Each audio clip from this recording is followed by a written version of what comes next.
Hey guys, welcome to Fanfic Fanatics. So in today's video we are gonna see, what if Deku ruled Broken Hero Society? Part 1. Before starting, make sure to hit that like button and subscribe if you are interested in MHA fanfictions. This story is Mind vs. Might. Without Power We Rise by Hexcss. Now without wasting any more time, let's dive in. TV. Static. The Quirkless Rise. What's next? Quirkless vs. Meta. Has the government lost control? Emergency session called at UN. Japan on brink. Kyoto has fallen. The Quirkless army marches north. Breaking. Nagoya in ruins. Death toll surpasses 2 million. Tokyo on high alert. President General's ultimatum reaches Diet Tower. Tokyo under siege. Radio static. Then, broadcasts, overlapping. Martial law extended to all 23 wards of Tokyo. I repeat. Curfew is now in effect from 1800 to 6 o'clock. Power disruptions reported across Minato, Chiyoda, and Shinjuku wards. Do not approach the black-red tricolor or its bearers. This is a level 1 alert. If you are able-bodied, report to your local registry for conscription. Is this what happens when society chooses the strong over the just? Screens flickering in stations, in war rooms, in broken windows. Int. Underground military war room, night. Floodlights hum, monitors flicker, officers bark orders into phones that never stop ringing. A map of Japan, glowing red. Tokyo flickers like a heartbeat under siege. Uniformed figures argue across a cracked table. We have no way to match their equipment. He's using converted hero tech. Storm battalions, EMP armor, drones, and other things we don't even understand yet. Then negotiate. Bring him to the table before this city burns like Kyoto. Negotiate. With Midoriya. After Nagoya. After what he did to Overwatch Unit 09. He's a madman. Maybe. But a madman with half the country behind him. Every city from Osaka to Sendai is under his banner. He is winning. And the people are listening. Technology may fail us. One general mutters grimly, placing a hand over a dusty display, but we still have our heroes. A beat of silence. A last roll of the dice. Do we? Somewhere above them, the thunder of sirens fades into an electric wind. Ext. Tokyo outskirts. QRA forward camp. Night. The horizon burns with military floodlights, smoke, and the glow of occupied districts. Black-red banners whip violently in the wind, horizontal stripes with a white circle in the center. Inside the circle, a phoenix rises, wings blazing.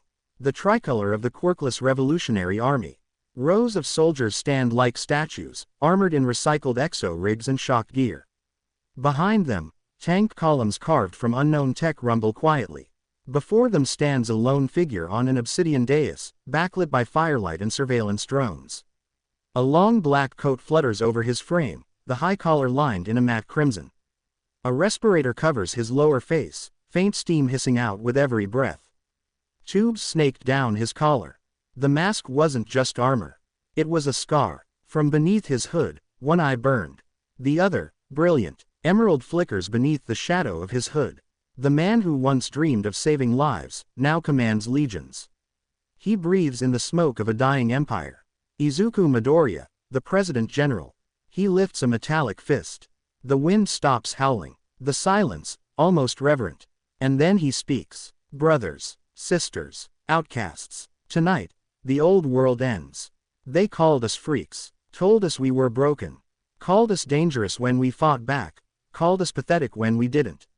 They said we were weak, and maybe we were, but we rose anyway. We rose without strength, without quirks, without power, and tonight, he gestures to the burning skyline in the distance, we finish what we began. Let this night be our forge. Let Tokyo burn in rebirth. This is not revenge. This is retribution. For every child who was told they'd never matter. For every brother left to rot in alleyways. For every dream crushed under the boot of heroism. We do not ask for permission anymore. We do not beg. We rise. Without power. 1,000 voices roar back. Rise. Without power. The ground shakes. Engines howl. And as the first thunder of artillery begins in the north, Tokyo begins to count down its final hours. And somewhere in the ashes of the old world, a sword waits to be drawn. A war waits to be won. A name waits to be remembered. There are no heroes. There are no villains. There are only the lies we tell ourselves. And the truths we refuse to see. Tell me, have you ever heard the tragedy of mind versus might? I thought not. They don't like to tell it. But it's time you learned. If you're ready, then let the story begin. Brother, brother, a high-pitched, panicked voice rang through the garden. Brother, wake up, please wake up. The voice belonged to a little girl, Izumi Yagi, all of 3 years old, her blonde hair bouncing with every frantic shake. Her tiny hands gripped the shoulders of the very unconscious Izuku Midoriya, who was sprawled dramatically under a tree like a fallen hero. Tears welled up in her wide, green eyes as she sniffled. Brother, this isn't funny. I'll tell Mom. A- and Dad. A- and Nana too. Izumi threatened, her lower lip wobbling as she shook him harder. And then finally a groan. Izuku's eyes fluttered open, the left one scrunching up as he reached for his head. Ah! What hit me? He mumbled before suddenly being tackled into a hug, small arms squeezing him like a vice. You dumb. Izumi sobbed into his shoulder. Don't do that, I thought you were gonna die. Izuku blinked. Then, after a moment of processing, he chuckled sheepishly. I'm not dead, Izumi. You almost were, she shot back, pulling away just enough to give him a good glare, her nose all scrunched up. Izuku scratched the back of his head. Sorry for scaring you, I won't do it again, promise. Izumi pouted. You better not. The memory of what led to this mess clicked back into Izuku's brain. It had started like any normal day. Hero training, which was, in reality, 2 kids running around the garden with action figures while making loud explosion noises. But then, fate struck. A small white kitten had appeared out of nowhere, scampered up a tree, and promptly gotten stuck. Izuku, ever the hero in the making, knew what had to be done. Fear not, Izumi, I'll save it, he declared, puffing out his chest like all might. Izumi, already sensing disaster, jumped up. Brother, wait, you could get hurt. Heroes always take risks. Izuku shot back, beginning his climb. Izumi stomped her tiny foot. At least let me help. Izuku looked down at her, sighing dramatically. Fine, your job is very important, okay. Izumi perked up, eyes hopeful. Really? Yes. You will stand right there and catch the cat when I drop it. Her face fell. ... That's not helping, that's just waiting. Izuku was already too far up to argue. The kitten was perched at the very end of a branch, looking at him with pure, unfiltered judgment. Izuku grinned, imitating his hero's booming voice. Do not worry, little one. Because I am here, the kitten hissed. ... Okay. No need for dramatics. Izuku mumbled, reaching out carefully. The kitten eyed him, twitching its tiny tail. For a moment, it seemed like Izuku had won it over. He grabbed it gently. Got you. Victory. Izuku beamed, looking down. Izumi, catch. Wait, what? Too late. The kitten fell shrieking in betrayal and Izumi let out a panicked, eek. Before barely managing to catch it, she stared at it in shock as it blinked up at her, stunned. Then it wriggled out of her arms, hopped onto the grass, and scampered away like nothing had happened. Izumi gawked. Wow, rude. She turned back up. Okay, your turn. Get down. Right. Izuku began climbing down, humming to himself. Everything was going great until... Snap. His foot slipped. His grip failed. The branch gave out. Oh no. Izuku. Gravity did the rest. Back in the present, Izuku groaned again, still rubbing his sore head. I really need to stop climbing things. Yeah, no kidding. Izumi huffed, crossing her arms. Kids, are you all right? They both jumped and turned. Inko Midoriya, their mother, stood at the door, her eyes narrowing suspiciously. Izuku and Izumi exchanged a look. Cue sheepish grins. We were just playing, Mom. Izumi chirped. Yup, playing. Izuku echoed. Totally normal, totally safe playtime. Inko folded her arms, scanning the two of them. Playing, huh? Sweat trickled down their foreheads. Inko sighed, shaking her head. All right, just be careful, okay? Yes, Mom, they both said in sync. She shot them one last I know you're up to something look before disappearing inside. The second the door closed, they exhaled in unison. That was close, Izumi muttered. Izuku suddenly narrowed his eyes at her. Why did you lie to Mom? Izumi blinked, then smirked. Well, we both did, didn't we? Izuku frowned. Yeah, but you started it. And heroes aren't supposed to lie. Izumi rolled her eyes. You dumb. She flicked him on the forehead. Ow, heroes don't lie, sure. But I'm your sister first. And I'll lie if it means protecting you. Izuku stared at her, stunned. Then, slowly, he smiled. You're the best sister ever. Izumi beamed, then threw her arms around him. And you're the bestest brother ever. She pulled back, grinning. So next time, let me help, okay? Izuku chuckled. All right.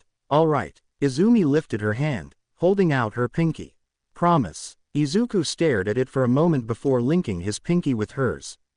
Promise. Izumi's smile widened. Together forever. Izuku's grin matched hers. Together forever. And in that moment, they truly believed it. A few months later, laughter echoed through the forest path, bouncing between the trees as 5 kids strolled along, their chatter and giggles blending into the crisp afternoon air. At the front, Katsuki Bakugo lazily dribbled a basketball, smirking like he was the king of the world. Shoto and Shoko Todoroki, the infamous fire and ice twins, trailed close behind, their identical heterochromatic eyes scanning the path ahead. And leading the charge, the dynamic duo of chaos, the unstoppable sibling menace, the nightmare of mothers everywhere Izuku Midoriya and Izumi Yagi. Izuku wiped a tear from his eye, still wheezing from the last joke. Okay, but seriously. I can't believe you actually fell into the lake. Izumi cackled, nearly tripping over a root. It was an accident, Shoto muttered, crossing his arms. Yeah, then why did you scream like a dying goat? Bakugo snickered, spinning the basketball on his finger. Shoto's eye twitched. I did not scream like a goat.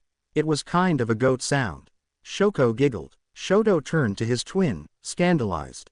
Et tu, Shoko. Before she could answer, Izuku suddenly stopped walking, his laughter cutting short as his ears twitched. A sound faint, desperate rustling above them. Izumi noticed the shift immediately. Bro. Izuku didn't answer. He was already looking up. Izumi followed his gaze. Shoto, Shoko, and Bakugo took another step before realizing their friends were no longer beside them. Oi, nerds, what are you? Bakugo turned, blinking when he saw them staring at a tree. Huh, Shoko followed their gaze and gasped. Oh no, a kitty. Perched high in the branches, a tiny white kitten clung for dear life, its little body trembling. Shoko's eyes immediately turned watery. We have to help it. Bakugo scoffed. TCH. Can't it just come down on its own? It's a baby, you barbarian, Shoto deadpanned. Izuku and Izumi turned to each other. No words needed, just one look. Then they smirked. Showtime. Izumi bolted first, dropping into position near the tree's base, hands cupped together like a launchpad. Izuku took a running start. Bakugo barely had time to process what was happening before. Wait, what are you idiots? Izuku jumped, planting his foot onto Izumi's hands. And with a synchronized breath, Izumi launched him skyward. Izuku twisted midair, gripping a thick branch as he swung himself up. Perfect landing. From below, Bakugo, Shoto, and Shoko stared, mouths open. That was so cool, Shoko squealed. Izuku flashed a grin, turning to the kitten. Alright, little guy, let's get you out of here. The kitten hissed. Izuku blinked. Rude. Still, he reached out slowly, doing his best. Trust me, I'm a hero. Smile. I won't drop you, I promise. Just there we go. He scooped up the tiny fluffball and looked down. Izumi, catch. I swear, if you miss. He dropped the kitten. Eek. Shoko let out an ear-piercing squeal as the kitten flailed midair, but Izumi caught it flawlessly, cradling it to her chest. The tiny thing blinked up at her, utterly betrayed by life. Izumi gently set it down, watching as it sprinted away like it had seen the face of death itself. Be free, little guy. She cheered. Then, she turned back to Izuku. Okay, your turn. Jump. Izuku saluted. Aye, Captain. And then, because he was Izuku, he let himself fall backward like a dramatic idiot. Bro. At the last second, Izumi shot forward, arms outstretched. Shoto, Shoko, and Bakugo rushed in, catching him together. Gotcha! They all yelled in unison. They staggered slightly before dropping him unceremoniously onto the ground. Ow! Izuku blinked up at them. Not as graceful as I imagined. Shoko practically vibrated with excitement. That was amazing. How did you even? Izuku grinned, rubbing the back of his head. We've been practicing. Izumi smirked. Ever since this dum-dum fell out of a tree saving a cat and almost died. Izuku gasped. Traitor. Shoko's face dropped. Wait, you almost died. Izuku waved his arms wildly. No, she's exaggerating. I'm alive, see, very much alive. He shot a betrayed glare at Izumi. She simply giggled. Bakugo crossed his arms, rolling his eyes. TCH, I could do it better. Izuku chuckled nervously. Sure, Kachan. Oi, you sound doubtful. I have no idea what you're talking about. Shoto suddenly turned to his sister. Should we ask Dad to train us with something like that? Shoko, still wiping away tears, hummed in thought. I mean, Dad said he'll only train us once we get our quirks, but he also said it depends. Depends on what? Izuku asked. Shoko shrugged. Dunno. I only heard him mutter that last part. Izumi grinned. Doesn't matter. We're all gonna be trained, and we're all going to UA one day. Yeah, we'll be unstoppable, and kick villain ass. Bakugo added. Definitely. Shoto nodded. While Bakugo and Shoto excitedly plotted their future victories, Izuku, Izumi, and Shoko simply laughed, shaking their heads. As their giggles died down, Izuku lifted his hand, placing it in the center. Together forever. Izumi and Shoko smiled, placing their hands over his. Together forever. The promise was sealed, and for now before the world changed, before war, before betrayal, before loss. They truly believed it. The garden echoed with laughter and battle cries, the clashing of invisible forces, and the dramatic, "Take this, villain," followed by exaggerated rolling on the grass. Izuku and Izumi were at it again, lost in their grand adventure, one where Izuku was the noble hero, and Izumi was the totally not evil mastermind.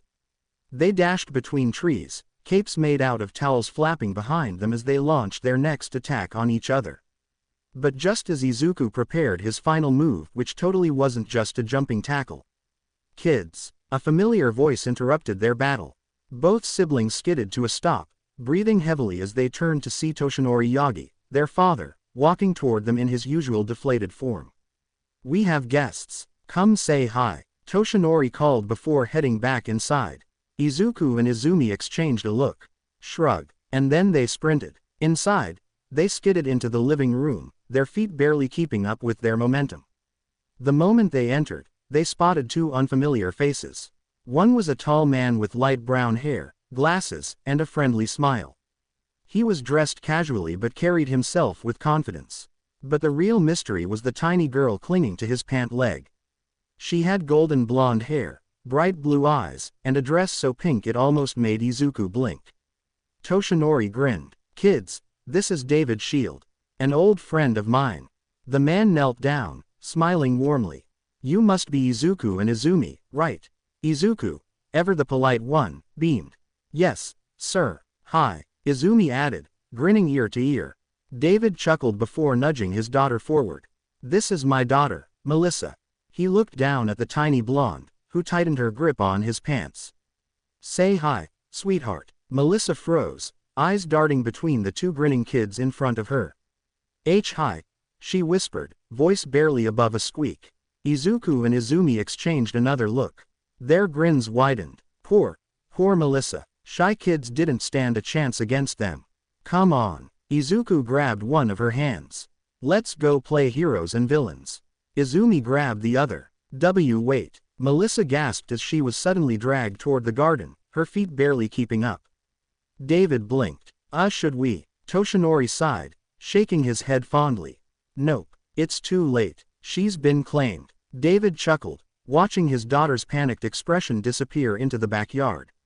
Honestly, I'm glad. It's been tough for her since we moved to Island, not many kids to play with. It's good to see them take her under their wing. Toshinori smirked. Well, they are a handful. David laughed. That, I already figured out. In the garden, Melissa finally stumbled to a stop, breathless, as Izuku and Izumi let go of her hands. She looked around, wide-eyed, still processing what just happened. Izuku grinned. Do you like heroes, Melissa? Melissa perked up instantly. Oh, of course. Izumi nudged her playfully. Then don't be shy. We're all hero fans here.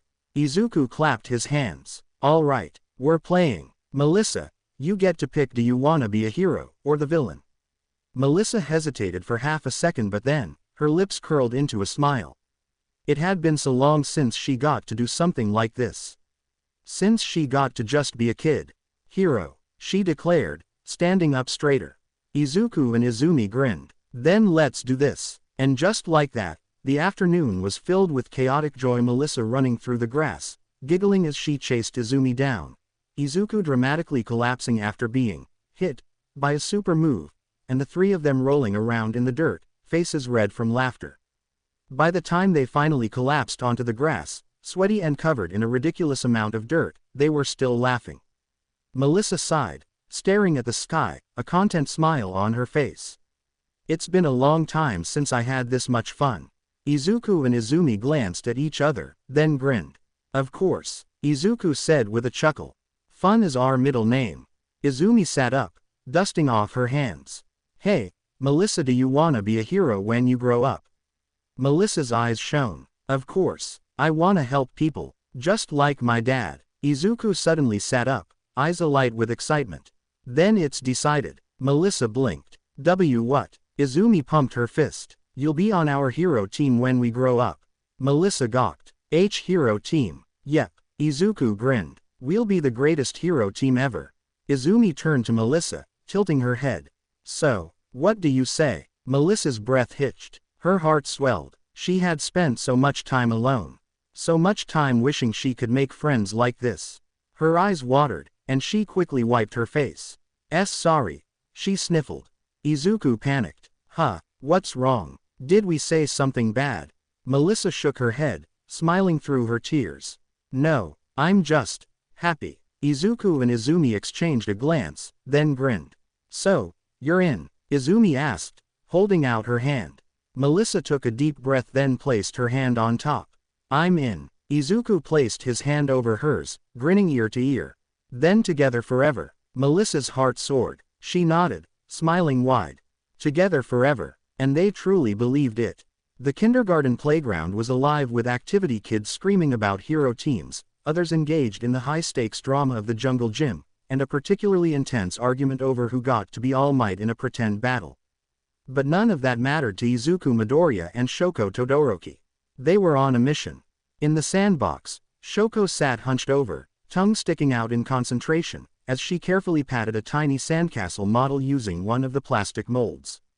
A few feet away, Izuku stood proudly beside a sand fortress. Not just a sandcastle, a fortress. Complete with towers, walls, and a moat dug with his bare hands. Thank you very much.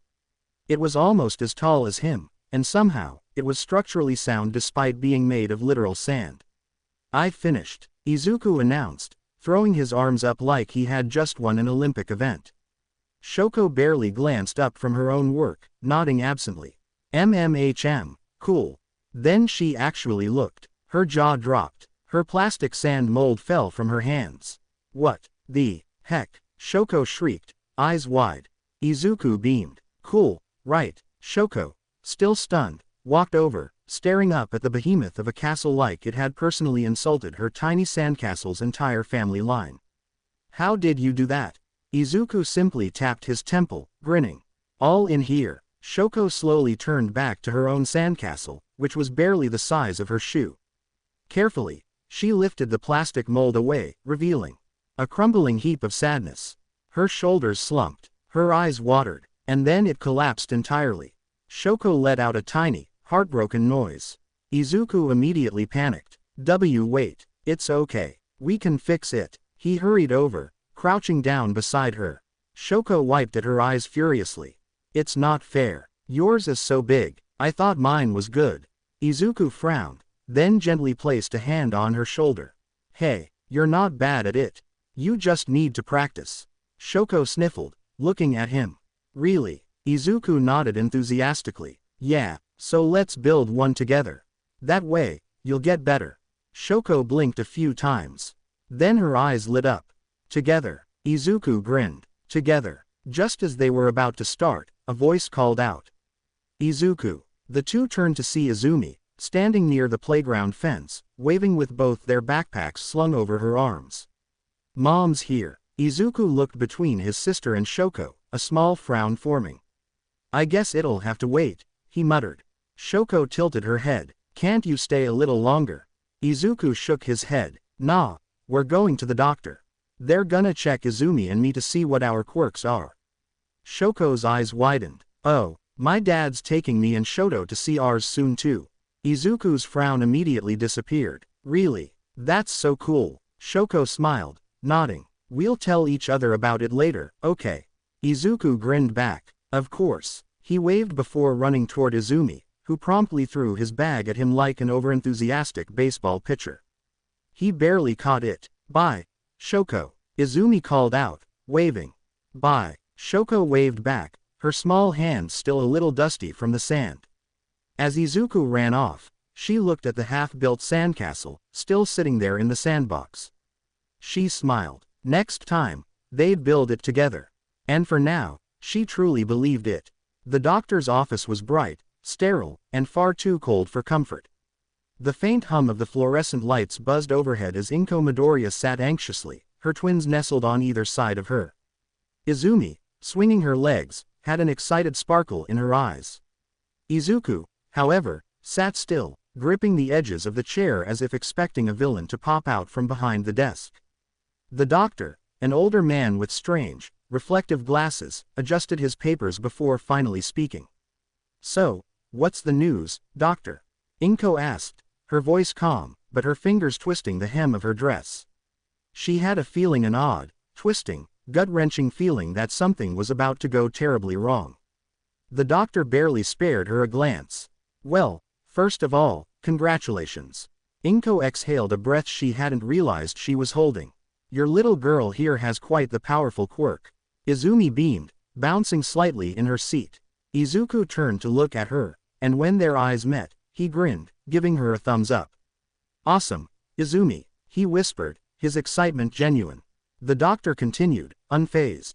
Her quirk is a form of electrokinesis, allowing her to manipulate electricity and other forms of energy at will.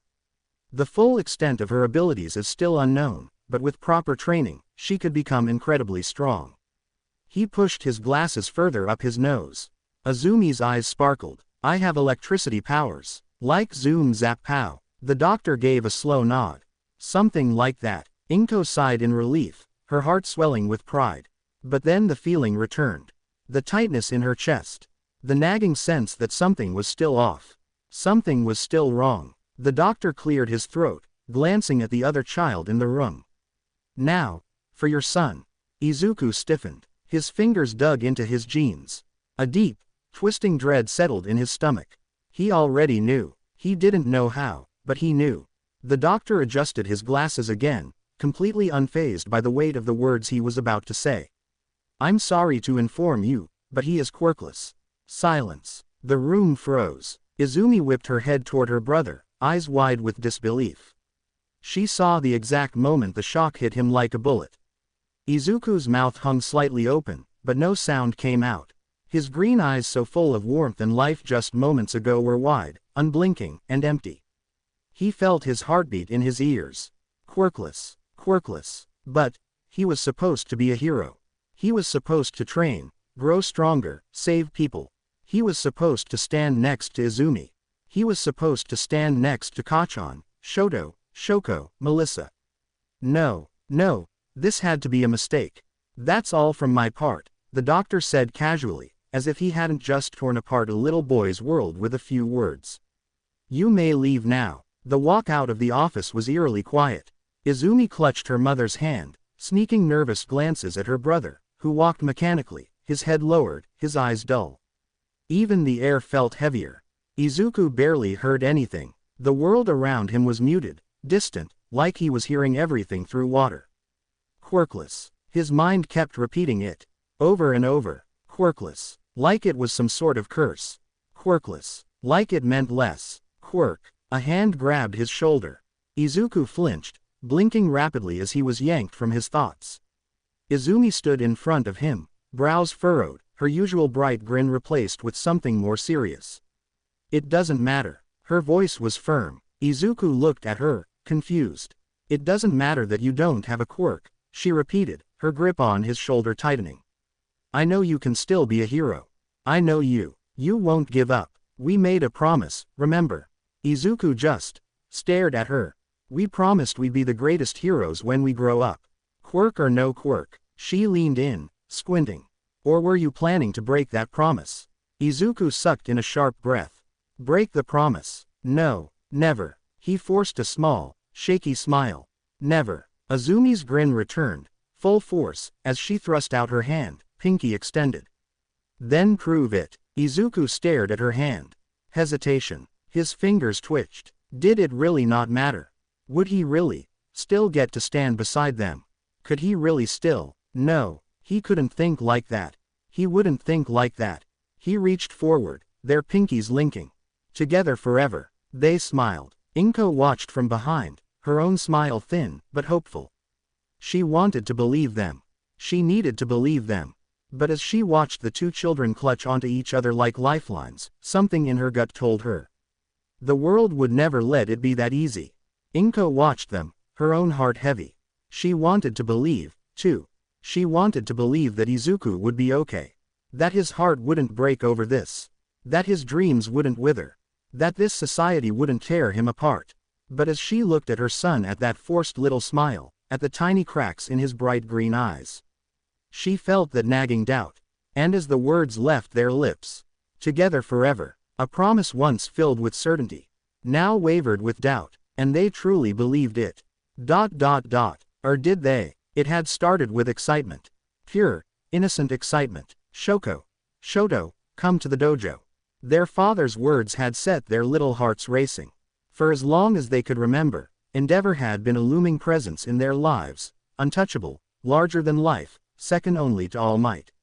He was their father, but also the number 2 hero, the strongest man they knew. And for years, he had said the same thing. I'll train you when your quirks appear. Well, they had appeared. And now they would be heroes like him. Shoko and Shoto grinned at each other, giggling as they raced through the halls, the wooden floors creaking beneath their tiny feet. They had always done everything together. They were twins, after all. They would learn together, train together, become great together. Their father would be proud of them. Wouldn't he? The dojo was cold and empty, its wooden walls absorbing sound, making the space feel too big, too quiet. Endeavor stood in the center, arms crossed, staring down at them with icy blue eyes. For a moment, neither child moved, his presence alone was suffocating. Then, after a nudge from Shoto, Shoko took a deep breath and stepped forward, her little hands balled into excited fists. Dad, we can do it. We both have our quirks now. She raised her tiny palms, ice forming on one, fire flickering on the other. Shoto mimicked her, a mirror image, grinning as his flames burned a little brighter. Endeavor watched them for a long moment. Then, he nodded. Show me. The twins glanced at each other, then nodded back. They turned toward the training dummies at the edge of the dojo. Shoto moved first, stepping forward with focused determination, just like the heroes on TV. With a deep breath, he lifted his hand. Ice surged forth, freezing the dummy solid in mere seconds. A perfect execution. Shoto beamed, turning back to his father, expecting a smile, a nod. Instead, thwack. Shoto's head snapped to the side, the sound of the slap echoing through the room. Shoko's breath hitched. Shoto stumbled, a red mark blooming across his cheek. He blinked, stunned, before slowly looking up at his father. Endeavor's face was cold. Faster. Shoto swallowed hard. What? That was too slow, Endeavor snapped. A villain wouldn't wait for you. Again. Shoto froze, his small hands trembling slightly. Then, he quickly turned back, ice forming once more. This time, he forced it out. Sharper, harder, faster, his heart pounding. The dummy froze over in half the time. Endeavor grunted. Better. Shoto let out a shaky breath. Shoko stood beside him, her excitement waning, twisting into anxiety. But this was training, right? This was normal. She swallowed, then stepped forward. I can do it too. She lifted her hands. A stream of ice shot forward, covering her dummy in a sparkling sheet of frost. Perfect. She turned back, smiling hesitantly. Maybe he would praise her. Maybe he would. What are you doing? Shoko flinched. That's not what you're supposed to be using. Her father's voice was sharp, filled with disgust. Shoko's hands curled into fists. But I did it right.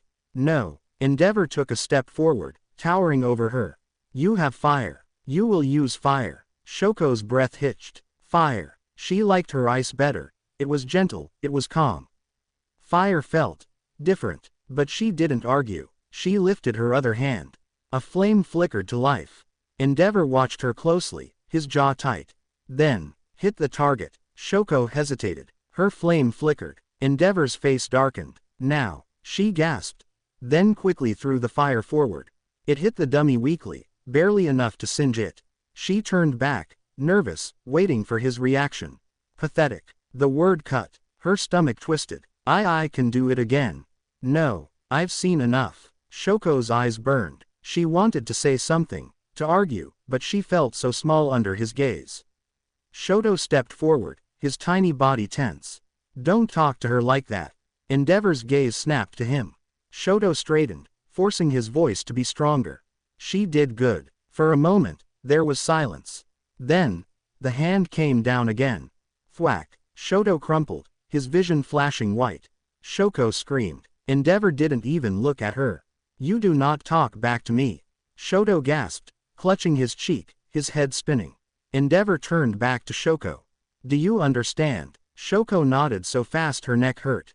She didn't dare speak. Endeavor turned away. Lesson over. He walked out. Just like that. Like nothing had happened. The twins sat on the dojo floor. Shoto's cheek was red and swollen. Shoko's hands wouldn't stop shaking. Neither spoke. The room felt too big. Too empty. Too cold. It was wrong. It wasn't supposed to be like this.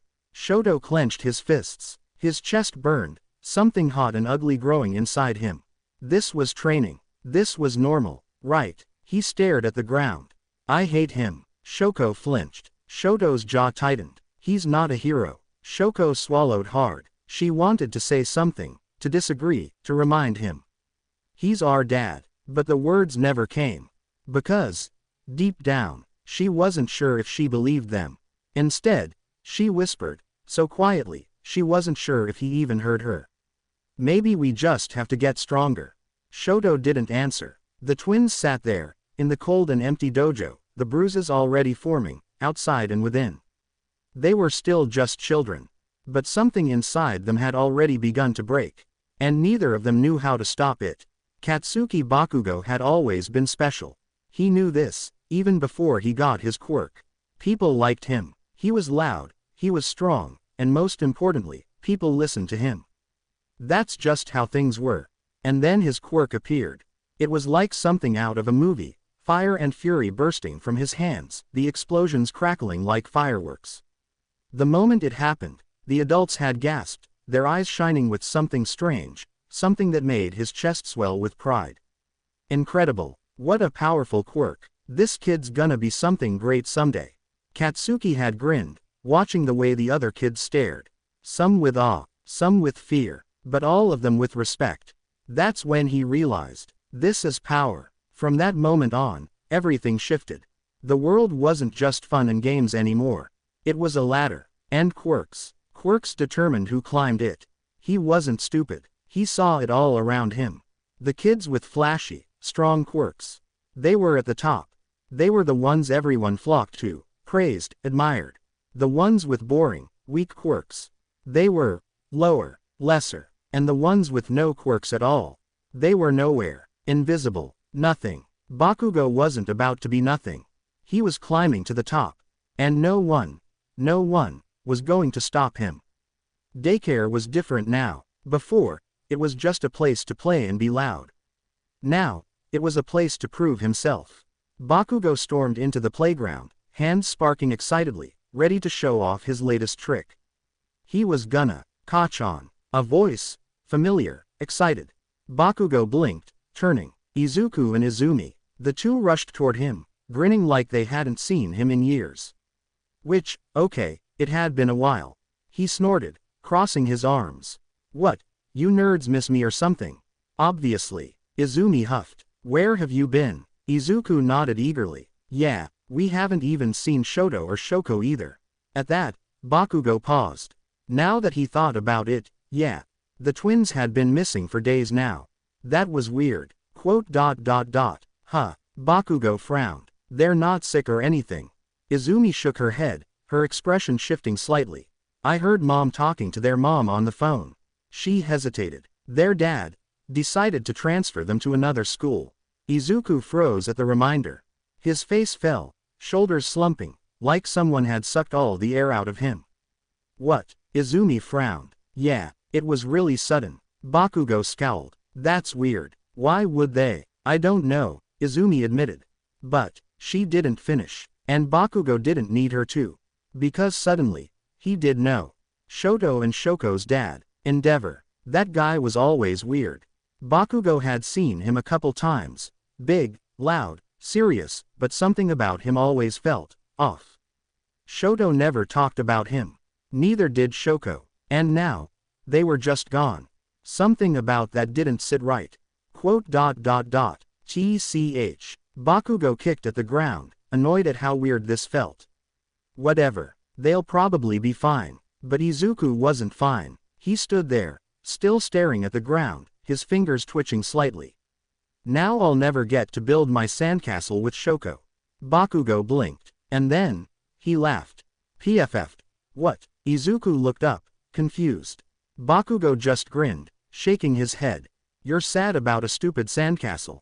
Izuku pouted. It wasn't stupid. Dude, it's sand. Bakugo cackled. Just build another one. Izuku crossed his arms, puffing up like a little defensive pigeon. It's not the same. Bakugo rolled his eyes. Whatever, nerd, you're weird. Izuku huffed, but he didn't argue. And that was when it happened. Kachan. One of the kids called out. Show us your quirk again. Bakugo grinned, his mood instantly shifting back to excitement. Watch this. He raised his palm.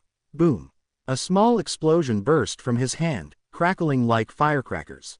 The kids cheered, running over. Whoa, so cool. I wanna do that. Your quirk is awesome, Bakugo. Bakugo smirked, feeling that familiar thrill of pride rush through him. He turned back to Izuku and Izumi, expecting them to be impressed too. But Izuku just stood there, watching, silent. Bakugo frowned. What's wrong with you? You look weird. Izuku shifted slightly, avoiding his gaze. Izumi bit her lip, hesitating. Then, softly, Izuku doesn't have a quirk. Silence. It hit like a punch to the gut. Bakugo froze. His eyes widened. What? Izuku swallowed. I'm quirkless. The word felt wrong. It sounded wrong. Bakugo stared at him. And then, he laughed. Not a normal laugh. A sharp, mean, incredulous laugh. You're kidding, right? Izuku's silence was answer enough. Bakugo's grin dropped. His hands clenched, his mind reeling. Quirkless. No power. No explosions. No nothing. Izuku, his friend, was nothing. His stomach twisted. A weird, uneasy feeling settled in his chest. Something the adults always whispered about. The quirkless can't keep up. They'll never be heroes. They're less. Bakugo didn't like that feeling. So he pushed it down. He shoved it aside. And instead, he grinned. Sharp. Cruel. So you're just a loser, then. Izuku flinched. Izumi stepped forward, eyes burning with anger. He's not a loser. Bakugo snorted, arms crossed. Yeah, then what is he? Izuku's fists clenched, his jaw tightening.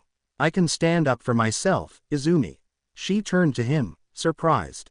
But, I can. His voice was quiet, firm. Bakugo stared at him, something in Izuku's eyes making his stomach twist again. But he ignored it. Instead, he just smirked. Whatever, Deku. And just like that, Izuku wasn't Izuku anymore. He was Deku. Less than. Worthless. Quirkless. Bakugo didn't question why it felt so easy to say. Because this was just how the world worked. Right. And they truly believed it. Didn't they? The door to the house swung open, and before Izuku could even process what was happening. Dad! Izumi screeched like an overexcited banshee and flung herself forward, latching onto Toshinori Yagi like a human missile. Toshinori barely had time to brace himself before she crashed into him, her little arms wrapping around his waist like a vice. He let out a laugh, lifting her off the ground with ease. Izumi, you've gotten heavier. He teased, ruffling her hair. It's muscle, she declared proudly. Is it now? He chuckled. I'm sure it is. Izuku stood frozen by the doorway, gripping the straps of his backpack so tight his fingers ached. Toshinori had been gone for a few days. A business trip, according to his mom. It wasn't unusual. Sometimes he left for work, but he always came back with a big smile and warm hugs. But this time was different. This time, he knew. He knew about Izumi's quirk. He knew about Izuku's lack of one. And Izuku had no idea what he would say. Would he be disappointed? Would he look at him differently? Would he still? Izuku. His stepfather's voice was warm. Izuku hesitated, and then, before he could think, Toshinori was already moving forward, pulling him into a hug. Just like he always did. Izuku froze, his body tensing automatically. But Toshinori's hold was gentle, steady, unwavering. Like nothing had changed. Like he was still Izuku. Toshinori pulled back slightly, placing a firm but warm hand on his shoulder. His blue eyes were soft, understanding, but there was something else in them, something that told Izuku that Toshinori knew. He knew about the doubt. He knew about the fear. And he wasn't going to let it fester. My boy, Toshinori said, voice firm but kind. Come with me for a moment. Izuku's stomach flipped. He glanced at his mother, standing nearby, her hands clasped together, tight, but not nervous. She gave him a small nod, her lips curved into a gentle smile. Izuku hesitated for a moment longer. Then, finally, he nodded. The second Toshinori shut the door behind them, the air in the room shifted. It wasn't tense, exactly. But Izuku felt it, like a thin thread of caution, a slight shift in tone, the way his mother's hand subtly twitched before she sat down beside him on the couch. Toshinori didn't sit immediately. He stood there, tall and thoughtful, like he was choosing his words carefully. Izuku noticed it all, and it made his chest tighten. The way his mother forced a smile just a little too much. The way Toshinori's usual booming voice was a little quieter, more careful. The way they weren't looking directly at him. Izuku's fingers curled into the fabric of his pants. They were walking on eggshells. Around him, around their quirkless son, his stomach churned. They were just trying to be kind, right? They weren't pitying him, right? Toshinori finally sat down, resting his elbows on his knees, leaning toward him. Izuku. The way he said it wasn't pitying. It was strong, like the way he always spoke when he wanted Izuku to listen carefully. Your mother and I want you to understand something very important. Izuku swallowed. Your lack of a quirk changes nothing for us. Izuku's breath hitched. His fingers tightened. But, Toshinori raised a hand before he could continue. No buts. No arguments. His eyes locked onto Izuku's, sharp and unwavering. You are our son. That is what matters, not whether or not you have a quirk. Izuku felt his heartbeat pound in his ears. His mother reached over, placing a hand on his arm. Sweetheart, she whispered, voice gentle. We will always love you. Izuku wanted to believe them. He really did. But, he thought of Bakugo's laughter. He thought of the way the doctor didn't even hesitate to label him. He thought of how people looked at the quirkless. Izuku was smart. He was observant, and he knew how this world worked. He licked his lips, hesitating before finally whispering, then why does it feel like you're both scared? The words landed heavily in the room. His mother stiffened beside him. Toshinori's expression didn't change, but his fingers curled slightly, just enough for Izuku to catch it. His chest tightened. Inko's voice wavered for just a second before she recovered. Izuku, we're not. Yes, you are. He wasn't angry. He wasn't even accusing them. He was just stating a fact. Because that's what it felt like. Toshinori exhaled through his nose. He looked at Izuku again, really looked at him. And this time, he smiled. A small smile, a little sad, a little warm, but honest. You are very sharp, my boy. Izuku blinked. Toshinori leaned forward, resting a hand on his knee. You're right, we are worried. Inko frowned slightly at him, but he simply shook his head. But not for the reasons you think. He tilted his head. We're not afraid of what you are. We're afraid of how the world will treat you. Izuku's breath caught. His mother squeezed his hand. You are perfect to us, Izuku. Toshinori nodded. But the world is cruel. And we cannot change it overnight. Izuku felt his eyes sting. Because that was the truth, wasn't it? They couldn't change it. They couldn't stop Bakugo from looking at him like he was less than. They couldn't stop people from whispering. They couldn't stop the world from saying he was nothing. But, his father was still holding him. His mother was still smiling. They still loved him. Didn't they? Didn't they? His breath shook, and suddenly, the dam broke. A sob tore out of his throat as he collapsed forward, clutching onto his mother like a lifeline.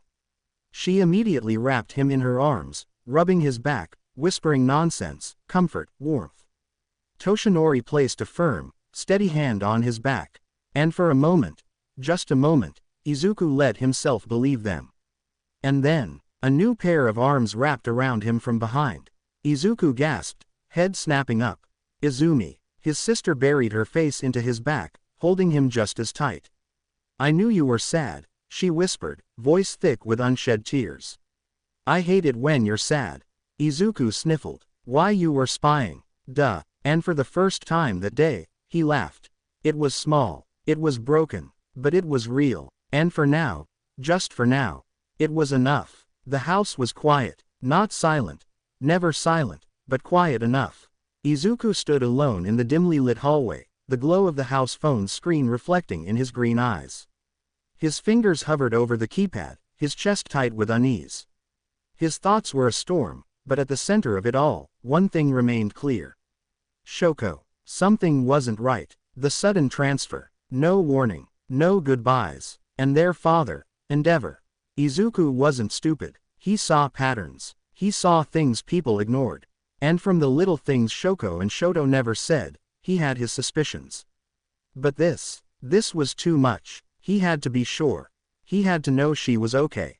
And most of all, he had to make sure he could still keep his promise. Stealing his mother's phone had been easy. Not because he wanted to steal, of course, heroes didn't do that, but this was an emergency. When they were all hugging, he'd reached into her pocket just as she shifted. The moment he felt the phone slip into his fingers, he had carefully slid it into his sleeve, all while keeping his other arm firmly around her. Then, when they all pulled away, he had excused himself. From there, it was just a matter of typing in the password. He'd seen her do it before. She wasn't careful enough. Numbers rushed through his head, his memory sharp as always. He entered them quickly, swiping through the call history until, there, a name he recognized. Shoko's mother. Izuku burned the number into his memory, closed the call log, and then placed the phone on the couch in a way that looked completely natural. Like it had just fallen out of her pocket. Sure enough, when Inko returned later, she found it and simply sighed before tucking it away. Izuku allowed himself a small, proud smile. Good plan, if he said so himself. He stared at the keypad, heart hammering. His fingers trembled slightly, but he forced them to steady as he dialed the number. 1 ring, 2, 3, his breath caught when he heard a click. Then, quote.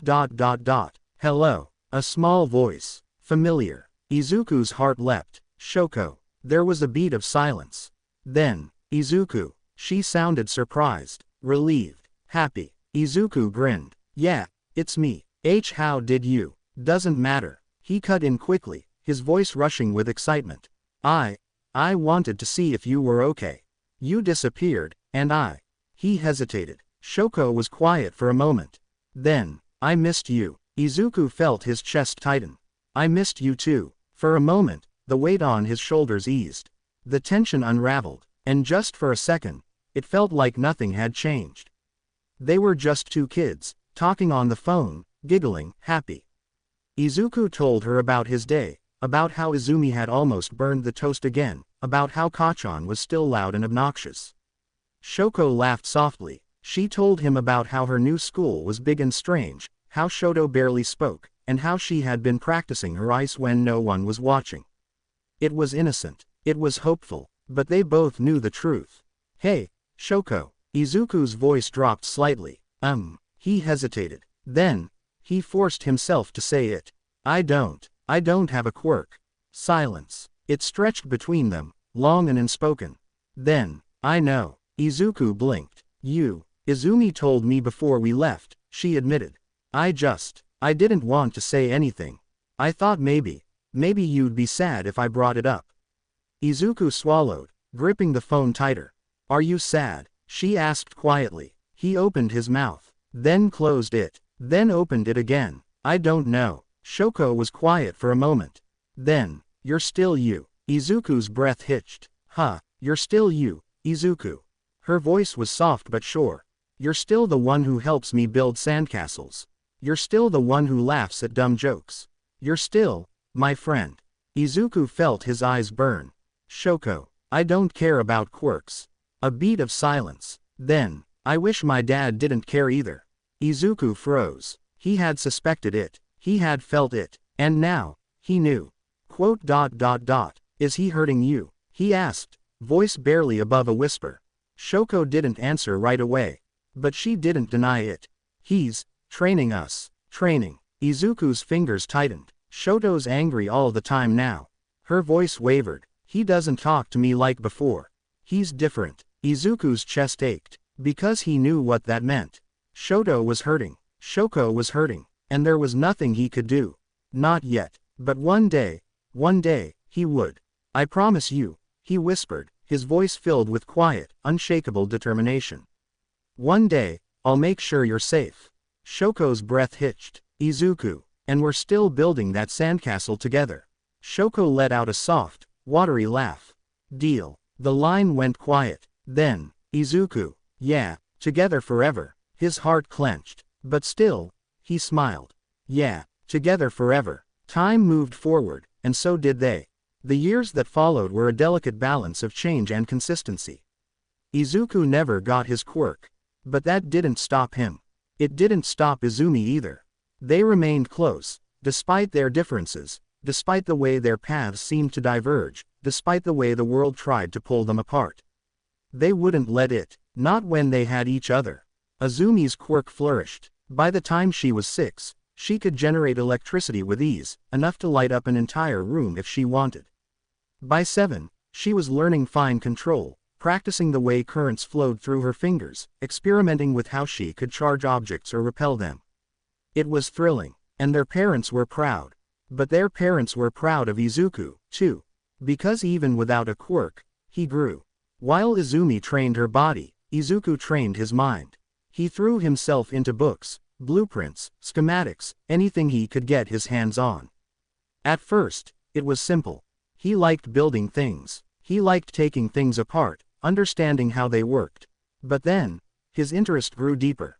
His mother noticed. So did his father, and they encouraged him. Toshinori brought him books on engineering, on robotics, on biomechanics. Inko found tutors, mentors who could help him learn beyond what school could offer. And Izuku thrived, but even as he spent hours in front of diagrams and circuits, he never stopped training with Izumi.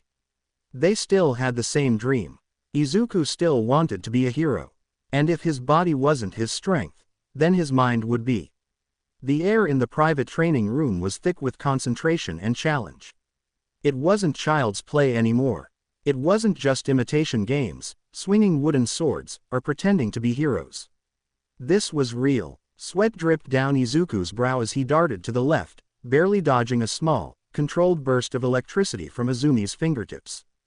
Too slow, Izu, she teased, grinning. Izuku didn't respond, not with words. Instead, he moved. Izumi was fast, faster than him, but she wasn't unpredictable. Izuku had been studying her patterns, the way her body shifted before she attacked, the small tells in her stance before she made a move. He saw it all. He memorized it all. Izumi charged forward, aiming to tag his shoulder with a light electric tap, but he was already moving. He shifted just enough to slip past her, grabbing her wrist, using her own momentum to pivot her off balance. Izumi stumbled, eyes wide. Then, she laughed. Not bad. Izuku grinned. Izumi wasn't the only one getting stronger. She lunged at him again, and this time, he was ready. Izumi had her power. Izuku had his mind. And together, they pushed each other forward. The sky was brilliant blue, the sun warm against their backs as Izuku and Izumi sat on the grassy hill behind their house, overlooking the small pond where they had spent countless afternoons. Izuku was flat on his back, arms behind his head, staring at the clouds. Izumi was beside him, cross-legged, fiddling with tiny sparks of electricity that danced between her fingers. It was peaceful. It was one of those rare moments where the world felt simple, just two siblings, hanging out, no expectations, no pressures, no bullies. Then, big news for all young minds out there. Izumi's head snapped up. Huh, Izuku blinked, sitting up slightly. The TV outside the small garden patio had been left on from earlier, and now, a commercial played. The International Young Engineers Olympiad is opening its doors for the next generation of brilliant minds. Izuku sat up completely, eyes locked onto the screen. Taking place on Ai Island, this competition will bring together some of the greatest young inventors, engineers, and innovators from all over the world. Izumi gasped, grinning. She turned to Izuku, only to find him already locked in a daze. His green eyes were wide, practically glowing with excitement. Ai Island, engineering. He barely registered Izumi's elbow nudging his ribs. Izuku. Silence. Izuku. Nothing. Earth to Izuku. She shocked his arm lightly. Ow. Hey. Izuku yelped, rubbing his arm, finally snapping out of it. Izumi just smirked. You're totally gonna enter, right? Izuku blinked, the words settling in. Then, his face broke into a massive grin.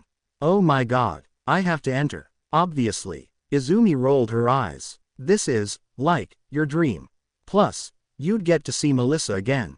Izuku perked up even more. Melissa. That's right, she's on Ai Island. Duh. Oh my god. He leapt to his feet, pacing in circles. I need to tell mom and dad. I need to enter. I need to start planning. What kind of project do I even submit? What if I don't qualify? What if? Izuku. Izuku froze mid-ramble, turning to Izumi. She just grinned, standing up beside him. You're overthinking. Izuku opened his mouth, then closed it. Okay, maybe a little. Izumi pointed back at the screen. Look. Izuku turned, and his eyes widened. And for the first time ever, the announcer continued, a new category has been added. The team division, where participants can enter in pairs. Izuku's mind exploded with possibilities. A pair, a team, and immediately, only one person came to mind.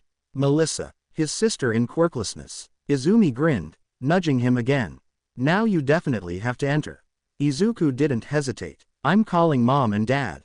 And with that, he bolted for the house, Izumi laughing as she sprinted after him. Absolutely. Izuku stopped mid-sentence. Wait, what? His mother smiled warmly, placing a hand on his cheek. Of course, sweetheart. If this is what you want, we'll support you. Izuku's mouth flapped uselessly, as if he had expected more resistance. Really? Just like that? Why wouldn't we? Toshinori chuckled from where he leaned against the kitchen counter. Well, I thought. Izuku stumbled over his words. Toshinori grinned. Izuku, you love engineering. You've worked hard, and this is a wonderful opportunity. Izuku blinked rapidly, as if trying to process how easy this was. Plus, Toshinori added, rubbing his chin thoughtfully, I haven't seen David in quite some time. This will be a perfect excuse to catch up. Izuku's brain short-circuited. He had spent the last 2 minutes rehearsing an entire speech in his head to convince them. And they had just agreed immediately. Well, okay then. Izumi grinned, clapping Izuku on the back. That was easy. Now go tell Melissa. Izuku snapped out of his daze.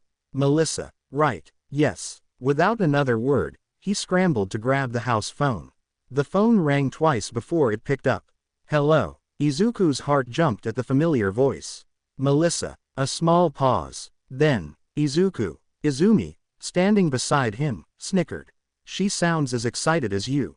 Izuku ignored her. Melissa, guess what? I'm coming to Ai Island.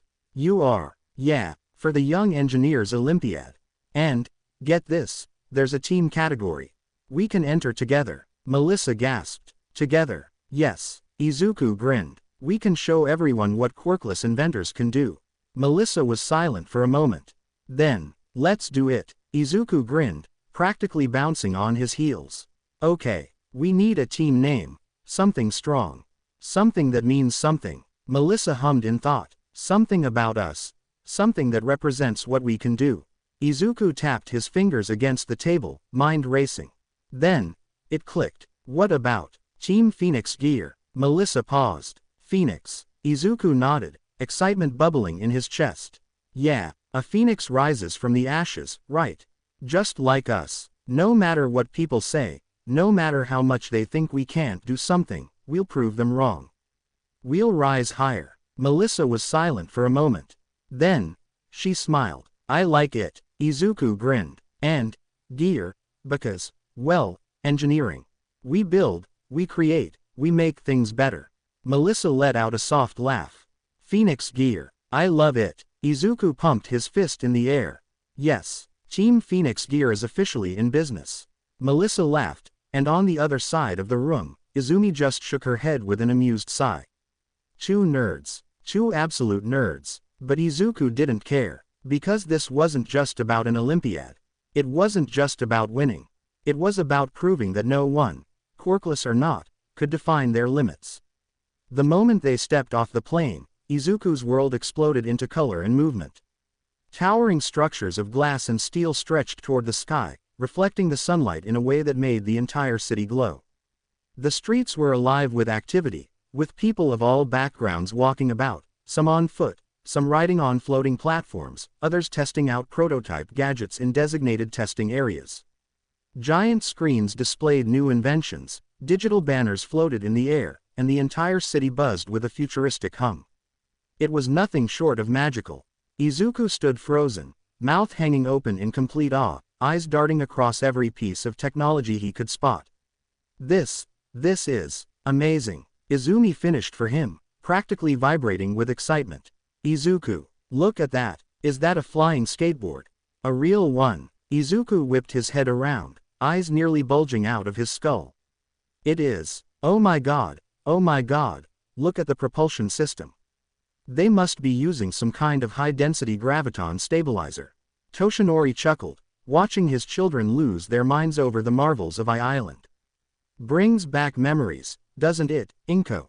Inko sighed, but there was a fond smile on her face. They're just like you when you first saw this place, dear. Just as Izuku was about to run off to examine a robotic butler, a familiar voice cut through the crowd. Izuku, Izumi. Both twins whipped around at the same time. There, standing a few feet away, was Melissa Shield, waving frantically with a massive grin on her face. And behind her, trailing quietly like a tired but amused shadow, was David Shield. Or, as the twins had come to know him, Uncle David. Melissa, Izuku and Izumi yelled in unison, bolting toward her at full speed. Melissa barely had time to brace herself before she was tackled into a group hug. All three of them stumbled back, laughing. You guys made it. Melissa beamed. It's been forever. I know. Izuku grinned. We've been counting the days. I bet I counted more than you, Izumi added with a smirk. Melissa giggled, but then her eyes landed on Izuku. So, Phoenix Gear, huh? Izuku's grin grew wider. Oh yeah. Melissa extended her pinky. We're gonna win, right? Izuku hooked his pinky with hers, his eyes gleaming with determination. We're gonna win. Izumi put her hands on her hips. And I will be your biggest fan. Also your coach, your manager, and your cheerleader. Melissa and Izuku laughed, while Uncle David chuckled behind them. Well, I guess we'll have to work extra hard now. Absolutely. Izuku pumped his fists. We have a legacy to build. And with that, Phoenix Gear's journey began.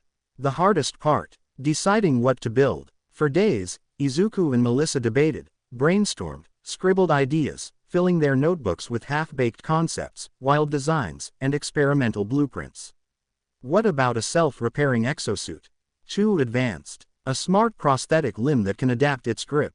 Now we're talking. Once they finally settled on a next-generation adaptive prosthetic, they worked tirelessly to finalize their sketches, blueprints, and material list. Izuku's obsessive attention to detail paired with Melissa's engineering genius made them a formidable duo. When they sent their proposal to the event's organizational committee, Izuku felt his heart pound. And when the official approval email arrived, Izumi tackled him in excitement, and Melissa let out a triumphant cheer. Phoenix Gear was official. The day of the Olympiad arrived faster than they expected. Island's largest expo hall was now transformed into an engineering battleground, filled with workstations, tools, and eager young minds ready to prove their worth. Izuku and Melissa stood side by side in front of their assigned workshop space, their project title proudly displayed on a sleek digital panel. Izuku let out a slow breath, taking it all in. This is it. Melissa nodded, determined. We're ready. Still, curiosity got the better of them. Wanna check out the competition before we start? Melissa asked. Izuku grinned. Absolutely. Most of the other teams were decent. Not bad, but nothing extraordinary. Then, they reached the far side of the hall. And there, standing alone in a workshop meant for two, was a boy with wild orange hair, bright green eyes, and the biggest grin Izuku had ever seen. The sign above his workspace read, Biomechanics Project, Vlad Teke, Russia. Izuku froze. Melissa blinked. Wait, he's competing alone. Before they could speculate further, the boy turned toward them, his grin widening. Oi, you too. Izuku stiffened. Melissa blinked. Vlad marched straight toward them, hands on his hips. You must be the famous Team Phoenix Gear. I keep hearing your name everywhere. Izuku hesitated. Yeah, that's us. Well, Vlad smirked, his green eyes gleaming with mischief. Fancy meeting my competition already. I was wondering when you'd show up. Izuku raised a brow. You know about us. Of course, everyone's talking about the little quirkless duo trying to shake things up. Vlad laughed, rocking on his heels. Gotta say, I like it. A lot. People underestimate the quirkless all the time, don't they? Izuku's breath hitched slightly. Melissa perked up. So, what's your project? Vlad grinned, pointing at his workshop. Biomechanics. I'm working on neural interfaces that can enhance physical feedback in prosthetics. Izuku's eyes widened. You're working on neural prosthetics too. Vlad wiggled his fingers. Looks like we're rivals, huh? Izuku didn't respond immediately, but a slow, excited grin formed on his face. Because in that moment, he knew. This wasn't like Bakugo. There was no malice, no bullying, just pure, thrilling competition. And for the first time, Izuku felt the rush of finding a worthy rival. Looks like we are. Vlad's grin widened. Then let's see who the better genius is, Phoenix. Melissa elbowed Izuku. You just got a nickname, and it's not even from me. Izuku groaned. Don't make it a thing. Vlad just laughed. And with that, the Olympiad had truly begun. The moment the competition began, chaos followed. Izuku and Melissa hit the ground running, literally. Hold this. Which one? That one. They're all. That one. Their workshop looked like a hurricane had torn through it. Tools clattered, sparks flew, and the occasional yelp filled the air as wires were frantically connected, disconnected, and reconnected again. Izuku, hunched over a circuit board, was muttering calculations so fast that it sounded like he was chanting a spell. Melissa, her face streaked with grease, was fine-tuning the prosthetic arm's articulation, her hands moving at lightning speed. Meanwhile, Izumi stood on the sidelines, bouncing on her heels. You guys are doing great. I think. Maybe. I don't actually know what's happening. Neither do we. Izuku and Melissa yelled in unison. Time was slipping away. Minutes turned into hours. Lunch was a distant memory. At one point, Melissa almost knocked over their prototype, and Izuku barely caught it in time. Melissa, I was being dramatic for effect, okay. Somewhere in the mess, Izuku lost his notebook, had a minor existential crisis, and then found it again, inside the toolbox he was holding. I think I'm losing my mind. You never had it to begin with. And then, just like that, the timer hit 0, and they finished. Barely. The prosthetic arm sat proudly on their table, sleek, futuristic, and fully functional. It was a testament to everything they had worked for. Melissa collapsed into her chair. I think I just aged 5 years. Izuku was too busy hyperventilating to respond. Izumi, arms crossed, nodded sagely. Yup. Best cheerleader ever. The expo hall was packed. Judges sat at the front, flanked by representatives from some of the biggest tech firms in the world. Izuku swallowed hard. This wasn't just for fun anymore. Cater Industries, C Armaments, big-name investors. If they made a good impression here, it could change everything. But before them, it was Vlad's turn. Izuku and Melissa watched as the fiery Russian stormed onto the stage like he was about to announce his candidacy for world domination. Vlad threw out his arms dramatically. Ladies and gentlemen, behold, the future of prosthetics. With a flourish, he unveiled his neural interface prosthetic. The moment he connected it, the robotic arm came to life, mirroring his real arm with near-perfect accuracy. The audience gasped. Izuku's jaw hit the floor. Melissa whistled. Damn. Then, Vlad smirked, and did a perfect backflip. What? Izuku choked. The audience burst into applause as Vlad landed with a flourish, giving the judges a cheeky wink. He bowed, dramatically tossing his hair back. Thank you, thank you. No need to throw roses. Unless you really want to. Izuku rubbed his temples. He's completely insane. Melissa nodded. And I kind of love it. Then, it was their turn. Izuku stepped onto the stage, heart pounding. Melissa stood beside him, calm and collected. But Izuku, he thought he was prepared for this. But standing here, in front of so many people, his legs felt like jelly. He took a breath, and then he saw them. His parents, Izumi, and Melissa, standing beside him with a look of pure determination. And then he remembered why he was here. He wasn't here to prove something. He was here to show them what the quirkless could do. Ladies and gentlemen, Izuku began, his voice steady, his eyes burning with passion. We are Team Phoenix Gear. And today, we want to show you something that will change lives. Melissa stepped forward, unveiling their prototype prosthetic arm, sleek, efficient, and designed with cutting-edge adaptability. As they explained its features, functions, and vision, Izuku's nerves faded. Because here, he wasn't just talking. He was inspiring. His voice carried across the room, strong and unwavering. He painted a vision of a world where innovation wasn't limited by quirks. Where anyone, no matter their abilities, could have a future filled with possibility. And by the time they finished, the room was silent. Then, applause, loud, resounding, unmistakable, and Izuku, he had to hold back tears. Time slowed as the final rankings were announced. Third place, second place, Izuku clenched his fists, holding his breath. Then, and in first place, Team Phoenix Gear, Izuku froze. Melissa screamed. Izumi jumped 3 feet in the air. And the next thing he knew, Melissa had tackled him in a hug. They won. They actually won. As the winning teams were called onto the stage, Izuku felt a hand clap onto his back. Phoenix. Izuku turned, blinking in surprise. It was Vlad, grinning, energetic as ever. That was one hell of a show, Vlad said, smirking. Guess you really showed the world what the quirkless can do. Izuku blinked. Wait, you're not mad. Vlad let out a booming laugh. Mad? Oh, please. A setback is just fuel for the fire. Next time, I'm gonna win. Izuku grinned, his heart pounding with excitement. I'm looking forward to it.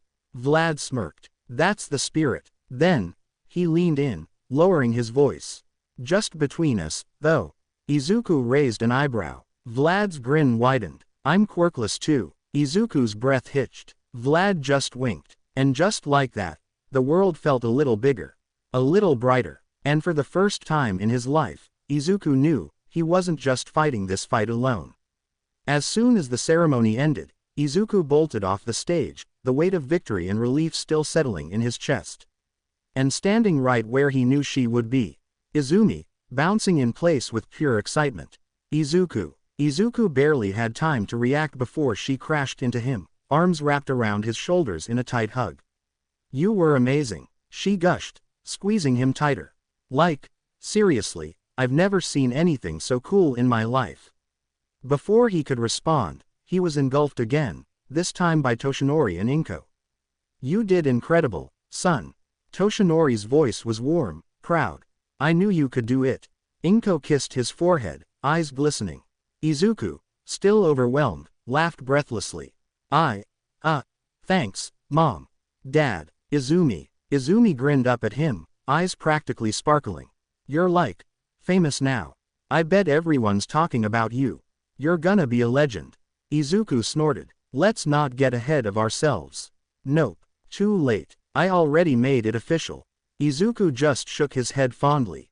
Nearby, Melissa was wrapped in her own celebration. David had both hands on her shoulders, his expression full of nothing but pride. I couldn't be prouder of you, sweetheart. Melissa grinned up at him, face flushed with excitement. We did it, Dad. David chuckled. You and Izuku make a formidable team. I think I just watched history being made. Melissa's smile softened. Then, as if drawn by the same thought, both she and Izuku turned to each other. They didn't need words. They just hugged. We did good. Melissa nodded against his shoulder. We did. As they pulled apart, a voice interrupted. Izuku. Izuku blinked as David's shield approached him, hands in his pockets, an amused look on his face. I have someone who'd like to speak with you. Izuku's curiosity piqued. Huh, who? David simply gestured to a man standing a short distance away. He was young. Late 20s at most. Tall, sharply dressed, with sleek gray hair and piercing gray eyes. There was something about him, an energy, a presence that felt effortless yet commanding. David smiled. Izuku, this is Xavier Cater, CEO of Cater Industries. Izuku's eyes widened. Cater Industries, a rising tech empire in Japan, known for cutting-edge robotics and cybernetics. Before Izuku could say a word, Xavier stepped forward, kneeling slightly to be at his eye level. Cater Industries aside, he said smoothly, a small smirk playing on his lips, I'm also a very big fan. Izuku stared. A fan of me? Xavier chuckled. I've been watching the entire competition. Your performance, brilliant. Your project, revolutionary. I see potential in you, young man. Izuku felt his face heat up. Oh, thank you, sir. Xavier's smirk softened into something more genuine. I mean it. If, in the future, you ever need something, an internship, a job, just come to my offices, say who you are, and I'll make sure you're taken care of. Izuku blinked rapidly. You'd really remember me by then. Xavier chuckled again, shaking his head. I never forget a face, kid. Izuku hesitated for only a moment, then grinned, extending his hand. Xavier took it, giving it a firm shake. Then I'll make sure you won't regret it, sir. Xavier's smirk returned. I have no doubt. As Izuku turned back to his family, his heart pounded in excitement. This was only the beginning. As soon as he rejoined his family, his mother was waiting for him with a knowing smile. Izuku, sweetheart, I have a surprise for you. Izuku blinked. A surprise. Inko handed him her phone. Take it. Confused but intrigued, Izuku slowly pressed the device to his ear. Hello. A short silence. Then, Izuku. His heart stopped. His breath caught in his throat. That voice. Soft. Familiar. Shoko. A quiet giggle on the other end. It's been a while, huh? Izuku felt his entire chest swell with emotion. He turned, eyes brimming with warmth, looking at his family, at Melissa, at the stage where he had just won. And in that moment, for the first time in his life, he truly felt on top of the world. The moment the family stepped off the plane, Izuku stretched his arms out, inhaling the familiar scent of home. Ah, good to be back. Except, he wasn't exactly empty-handed. Strapped over his shoulder, nearly toppling him over, was his first-place trophy, almost as big as he was. Izumi snorted. Izuku, that thing is gonna break your spine. Just let me carry it. Izuku clutched it tighter, glaring playfully. No, it's my trophy. I won it. Technically, you and Melissa won it. Semantics. Oh, so now you care about semantics. Izumi smirked. That's beside the point. Before they could descend into full sibling banter, Inko intervened with a knowing smile. All right, enough. You two can fight over the trophy later. Right now, we have something important to talk to you about. Izuku and Izumi immediately stilled, glancing at each other. Important. Both of them perked up with interest, their curiosity piqued. Toshinori crossed his arms, nodding. Now that you're older, there's something your mother and I feel it's time to confess. Confess. Izuku and Izumi leaned in simultaneously. Follow us to the living room, Inko said with an air of mystery. Without hesitation, the twins followed. The atmosphere in the living room was surprisingly tense, at least for the adults. Toshinori and Inko exchanged looks, both taking a deep breath. Then, with dramatic flair, Toshinori clapped his hands together, standing tall. Children, brace yourselves. Izuku and Izumi sat up straight. Inko put a hand to her chest. Because, your father and I are heroes. Flash. With a sudden golden glow, Toshinori expanded, transforming into his All Might form, his signature grin flashing like a spotlight. Next to him, Inko spun gracefully, an airy gust of wind surrounding her, her green eyes glowing as her hair fluttered weightlessly. Behold, Toshinori boomed. I am All Might. And I was once Tornado. Inko added. Silence. Pure, utter silence. Izuku and Izumi blinked. ... and then stared blankly. Quote ... That's it. Izumi deadpanned. Toshinori and Inko's heroic poses faltered. What? Izuku just sighed, shaking his head. Then, he and Izumi looked at each other, shared a knowing nod, and turned back to their parents. Mom. Dad. We know. Crash. Toshinori and Inko visibly malfunctioned, their hero personas shattering into sheer confusion. Why you what? Toshinori sputtered, shrinking back into his frail form. Since when? Izuku smirked. Oh, I thought you'd never ask. With a flourish, he pulled out a whiteboard from who knows where. Toshinori and Inko stared. Where did he? Inko whispered. Izuku slammed the whiteboard onto the table, snapping a marker open. All right, let's start from the beginning. Izuku drew a crude stick figure of Toshinori, with the word, All Might, underlined 3 times. Exhibit A, Izuku declared, tapping it with his marker. Dad, your business trips were always suspicious. They just happened to line up with major hero appearances. Coincidence? I think not. Toshinori's jaw dropped. You, Izumi cut in. Also, your voice, Dad. Come on, even a kindergartner could recognize it. Toshinori looked utterly betrayed. Izuku continued, flipping to the next section, a stick figure Inko with swirly lines around her. Exhibit B. Mom, you had super reflexes whenever something was about to fall. And that time you lifted the couch like it was nothing. Izuku pointed accusingly. Suspiciously strong. Inko covered her mouth. Oh my. How long have you two been investigating? Izumi shrugged. Since we were, like, 4. Toshinori looked like he had aged 10 years. Izuku flipped to the final slide, a doodle of him and Izumi holding magnifying glasses. Final conclusion. Izuku spun dramatically, marker pointed at his parents. Mom. Dad. You were terrible at hiding secrets. A beat of silence. Then, Inko and Toshinori burst into laughter. They doubled over, tears forming at the edges of their eyes. Izuku and Izumi grinned at each other. And then, they all hugged. Toshinori ruffled Izuku's hair. You two are brilliant little gremlins, you know that. Izuku just beamed. I know. Inko sighed, shaking her head.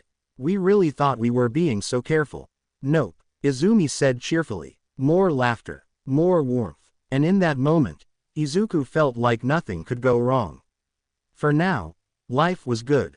Izuku, Izumi, get down here. The booming call of Toshinori Yagi echoed through the house, which, naturally, sparked an immediate sibling race. From opposite ends of the hallway, Izuku and Izumi locked eyes, their competitive instincts igniting. Last one down has to do the other's chores, Izumi declared, already bolting forward. Wait, that's not fair. Izuku yelped, sprinting after her. It was a fierce battle, filled with shoves, dodges, and very questionable acrobatics down the staircase. Izuku jumped the last 3 steps, hoping to close the gap. But Izumi, already at the bottom, smirked triumphantly. Boom. Victory is mine. Izuku landed with a huff, crossing his arms. You have an unfair advantage, says the guy who tried to swing down the banister. Quote ... Fair. Before their banter could escalate, a dry chuckle cut through the air. Still as chaotic as ever, I see. Both kids froze. Then, their eyes lit up. Grandpa Torino. Like missiles, the two launched themselves at the elderly man. Hey, get off me, you brats. Gran Torino grumbled, though the tiniest of smiles twitched on his lips. We missed you. Izuku beamed, squeezing tighter. Yeah, Izumi nuzzled into his shoulder. Torino clicked his tongue. TCH. Annoying. Internally. I have been waiting for this moment for weeks, but I must not let them know. What brings you here, Grandpa? Izumi grinned up at him. Torino grunted, adjusting his cape. Well, your father here seems to think you two need some proper training. Both twins froze. Training. Izuku blinked. Like hero training. Torino smirked. Something like that. Izumi practically buzzed with excitement. Are you gonna train us? Torino snorted. TCH. No way. My training days are over. Ah. Both kids pouted. Then, but, Torino added, grinning as he glanced at Toshinori, I know someone willing to take the mantle. Toshinori cleared his throat, stepping aside. And that's when they saw him. A towering man, elderly yet unmistakably powerful, with broad shoulders, a commanding presence, and a calm but sharp gaze.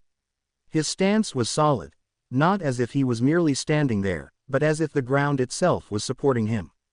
Before Toshinori could even introduce him, Danban. Both Izuku and Izumi shouted his name in unison, their eyes wide with shock. Danban, the legendary martial artist, the famous quirkless master of self-defense, was standing in their living room. Dan chuckled. Seems like there's no need for introductions. You're gonna train us. Izuku practically vibrated. Dan nodded. From this day forward, I will be your master. Izuku and Izumi exchanged looks, then exploded with cheers. Even Torino had to chuckle. Poor guy has no idea what he's signed up for. At dawn, their training started. Every morning, Danban arrived, dressed in his signature black GI, eyes sharp, hands calloused from years of experience. He taught them the fundamentals: balance, footwork, strikes, counters. He emphasized precision over power, control over brute force. Izuku, with his sharp mind, absorbed everything like a sponge. Izumi, with her natural instincts, executed techniques flawlessly. They trained together, pushed each other, grew stronger. But over time, a gap began to form. The gap, it wasn't immediate. At first, Izuku could keep up, his strategic thinking and relentless determination compensating for his lack of raw power. But as Izumi's quirk developed, as her reflexes, speed, and strength naturally outpaced his own, it became painfully clear, Izuku could only go so far. Even when Izumi held back, even when she tried not to use her full power. Izuku noticed, and he hated it. One evening, in the middle of a sparring session, Izuku snapped. Stop holding back. Izumi stiffened, mid-stance. Danban, standing at the side, raised an eyebrow. Izumi lowered her fist slightly. Izu. I. Don't. Izu. Me. Izuku clenched his fists. You're treating me like I'm weak. Izumi's expression faltered. I just don't want to hurt you. You're making it worse. Izuku shouted. Danban sighed. Enough. Both children froze at their master's voice. Dan stepped forward, his calm but commanding presence silencing them. His gaze landed on Izuku first. You have a desperate need to prove yourself. Izuku's breath hitched. Then, Dan turned to Izumi. And you underestimate the damage holding back can do. Izumi blinked, startled. But, sometimes, Dan said, not going all out is more insulting than losing. Izuku and Izumi lowered their heads. Dan crossed his arms. No fight is worse than the one between kin. A long, heavy silence. Then, Izuku sighed. Sorry. Izumi frowned. Me too. Dan nodded, satisfied. Good. Now, again. This time, fight not to win, but to learn. And with that, the training resumed. For most students, middle school was just another chapter in their lives. For the Yagi twins, however, it was two completely different worlds. Izumi Yagi was the queen of the school. The moment she set foot on campus, she was surrounded by admirers. Izumi, come sit with us. Izumi, can I copy your notes? Izumi, wanna come to my party this weekend? Her natural charm, confidence, and incredible quirk made her untouchable. She was an icon. The daughter of the greatest hero in history, a prodigy with an electric presence, both literally and figuratively. Meanwhile, Izuku walked the halls alone.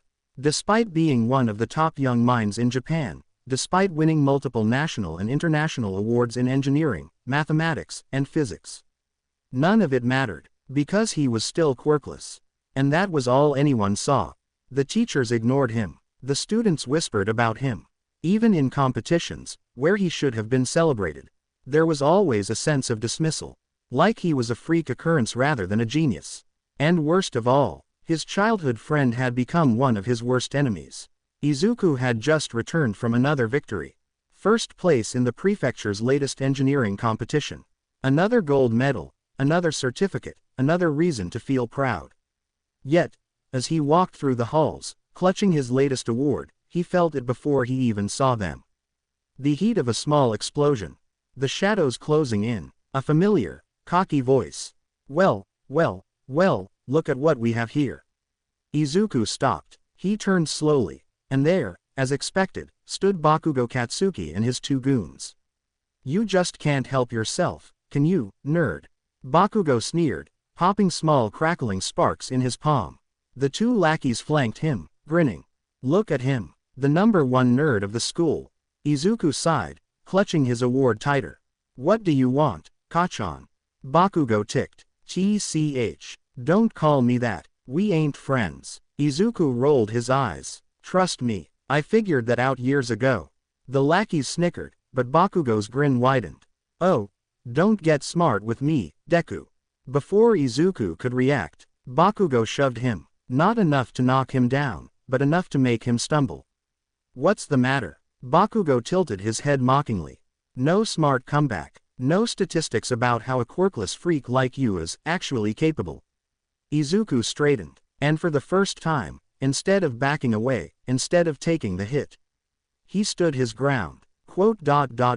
You done? Izuku said flatly. Bakugo's brow twitched. Oh, feeling tough today, nerd. He took one step closer, sparks hissing in his hands. Izuku didn't flinch. Then, a wave of static electricity ran through the air. A presence, a force. Bakugo and his lackeys froze. Izuku knew that feeling. Slowly, he turned his head. And there she was, Izumi Yagi. Her electric green eyes were narrowed, her arms crossed, her expression sharp as lightning itself. She wasn't smiling. She wasn't joking. She was daring them. Back off. Bakugo clicked his tongue. He wasn't stupid. Izumi wasn't just some girl. She was the daughter of All Might. And unlike Izuku, she had the power to match the name. With an annoyed grunt, Bakugo stepped back, shaking his head. TCH. Not worth it. His lackeys nodded quickly, and just like that, they were gone. When the gang was finally out of sight, Izumi turned back to her brother. You okay? She asked. Izuku exhaled through his nose. I didn't need your help. Izumi blinked. What? Izuku shook his head, clenching his fists. I had it handled, Izumi. Izumi's brows furrowed. What's gotten into you lately? Izuku snapped his gaze to her. We both swore to become heroes, remember? His voice shook. How can I be a hero if you're always the one protecting me? Izumi frowned. That's what sisters do, Izu. I'm the older brother for fuck's sake. Izumi stiffened. Izuku's breath was ragged now, his hands trembling. I'm supposed to protect you. Izumi's face softened. You're still my brother. I can't keep living in your shadow. Izuku choked out. I climb but, he gestured wildly. I never reach the top. Izumi opened her mouth, but Izuku kept going. And it's not just Bakugo. It's everyone. The students. The teachers. Even during competitions where I win first place for crying out loud. It's like nothing I do matters. His breathing hitched. His vision blurred. His chest ached. His words caught in his throat. And suddenly, he felt warmth. Arms wrapped around him. Firm, steady, unshakable. Izumi, holding him tightly, like she wasn't going to let go. Izuku stiffened, then collapsed into her embrace. For the first time in years, he let himself cry, and Izumi held him, because no matter what, she always would. The soft rustling of paper was the only sound filling the cozy warmth of the Yagi household. Inko Yagi sat in her usual spot in the living room, flipping through the pages of a newspaper, her green eyes skimming headlines absent-mindedly. She wasn't really reading, though. She was simply enjoying the peace. But that peace was short-lived. A quiet shuffling near the entrance of the room caught her attention. She looked up. There, standing hesitantly in the doorway, was Izuku. And immediately, Inko knew something was wrong. Her son, who could argue passionately for hours about quantum mechanics and robotic engineering, who never hesitated to speak his mind, was now standing there, shifting awkwardly, like he wasn't sure if he should even be here. She folded the newspaper, setting it aside. "Izuku, sweetheart," she said gently, her brows furrowing. "What's wrong?" Izuku's fingers tightened slightly at his sides. He bit his lip. Inko waited, watching as her son fidgeted, staring at the floor, the ceiling, anywhere but at her. And then, he finally spoke. "Mom, you know I love Toshinori like he's my real dad, right?" Inko's breath hitched, but her expression remained soft. "Of course, Izuku," she reassured. "Toshinori may not be related to you by blood, but that doesn't change anything. We're family, and he loves you just as much as he loves Izumi." Izuku nodded, exhaling shakily. There was a long, heavy pause. Then, he continued, "I hope you don't take this the wrong way." Inko's stomach tightened. "But I've always wondered." Izuku finally met her gaze. And what she saw in his eyes made her heart sink. Hope, hesitation, uncertainty. "Where is my real dad?" A sharp, invisible weight dropped onto Inko's chest. She tried to brace for this moment. Tried to prepare herself for the day he would ask this very question. But no matter how much she had tried to anticipate it, it still hit her like a gut punch. Izuku's voice was softer now, almost pleading.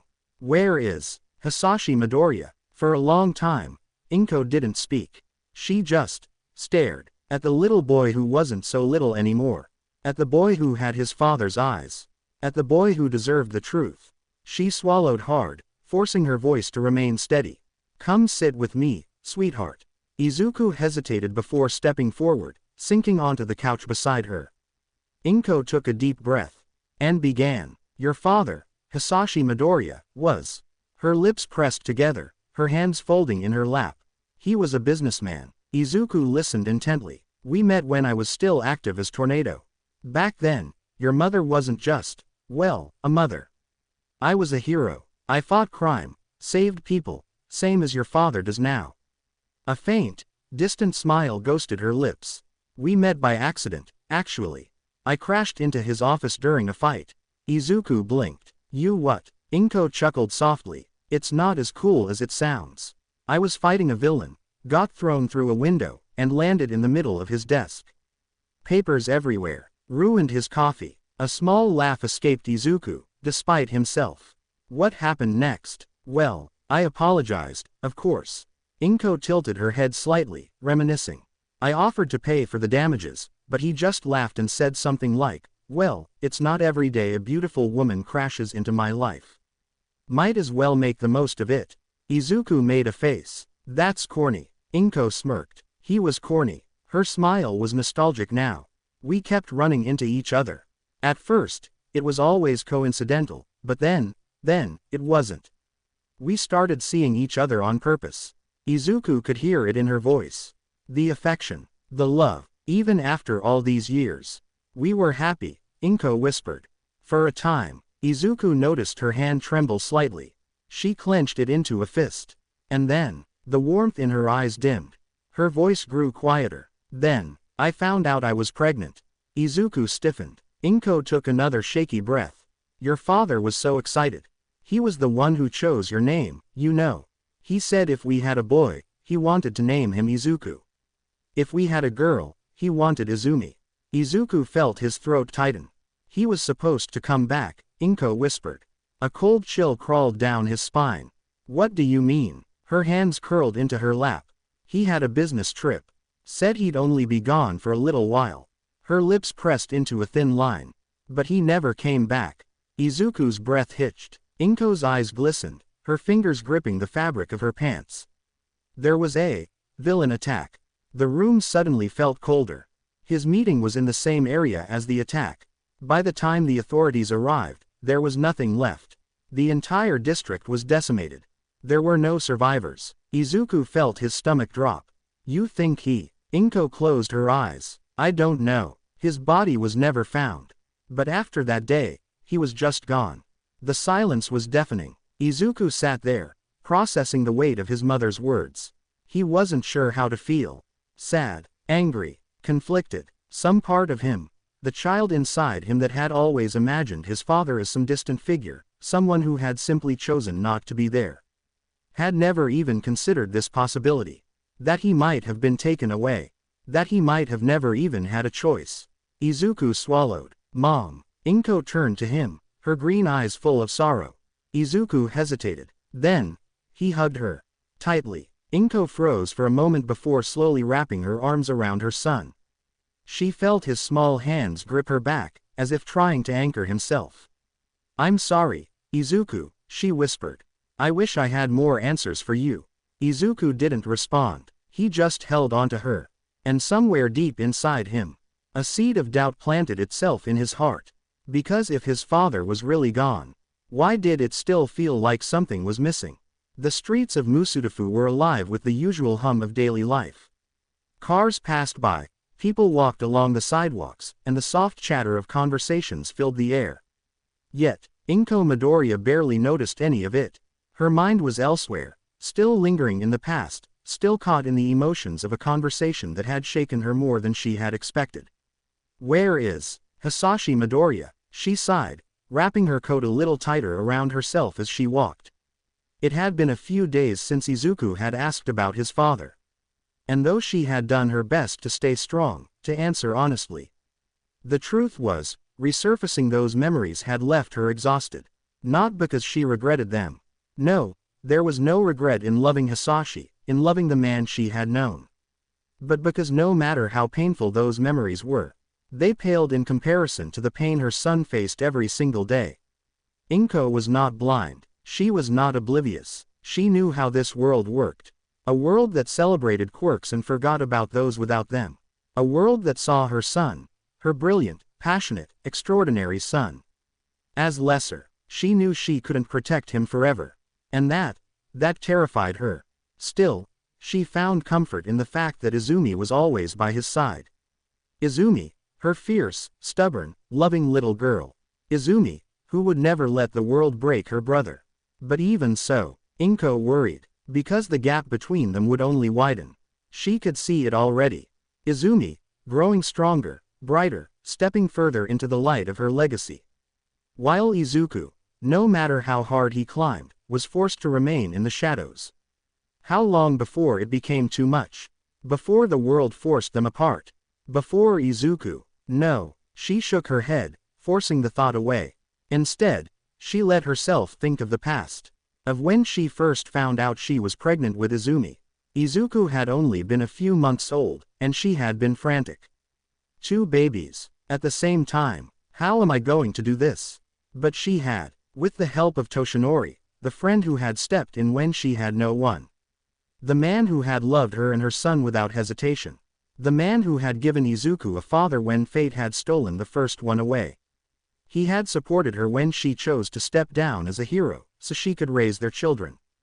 10 years. It had been 10 years since she left her days as tornado behind. She had hoped neither of her children would follow in her footsteps. But life was ironic, because both of them wanted to be heroes. So young, so noble, so bright, they would make fine heroes. She smiled softly at the thought. They were her greatest pride. And they would. A scream. The world snapped back into focus. The street that had been filled with life was now choked with terror. Villain. Someone shouted. Before their voice was suddenly cut off. Inko spun toward the sound. Her breath caught in her throat. There, in the middle of the street, among a sea of corpses, stood a figure. Draped in black, his body cloaked in the robes of a plague doctor, an eerie mask hiding his face. The air around him was wrong. Thick, cold, suffocating. She watched as heroes rushed forward. Watched as they tried to fight him. Tried, because with a single touch, they all dropped dead, one by one, like puppets cut from their strings. Inko staggered back. It was a massacre. But something stirred within her, something primal, something she had buried for the sake of her children. The desire that once made her leap into battle without hesitation. The need to save, and before she even realized it, her body moved on its own. Wind roared. In a dramatic cyclone, her clothes ripped away, her form shifting. Until she stood reborn, Tornado had returned. With one wave of her hand, she ripped people out of the villain's grasp, pulling them to safety. The plague doctor finally turned. Their eyes met. Even through the mask, Inko could feel the weight of his gaze.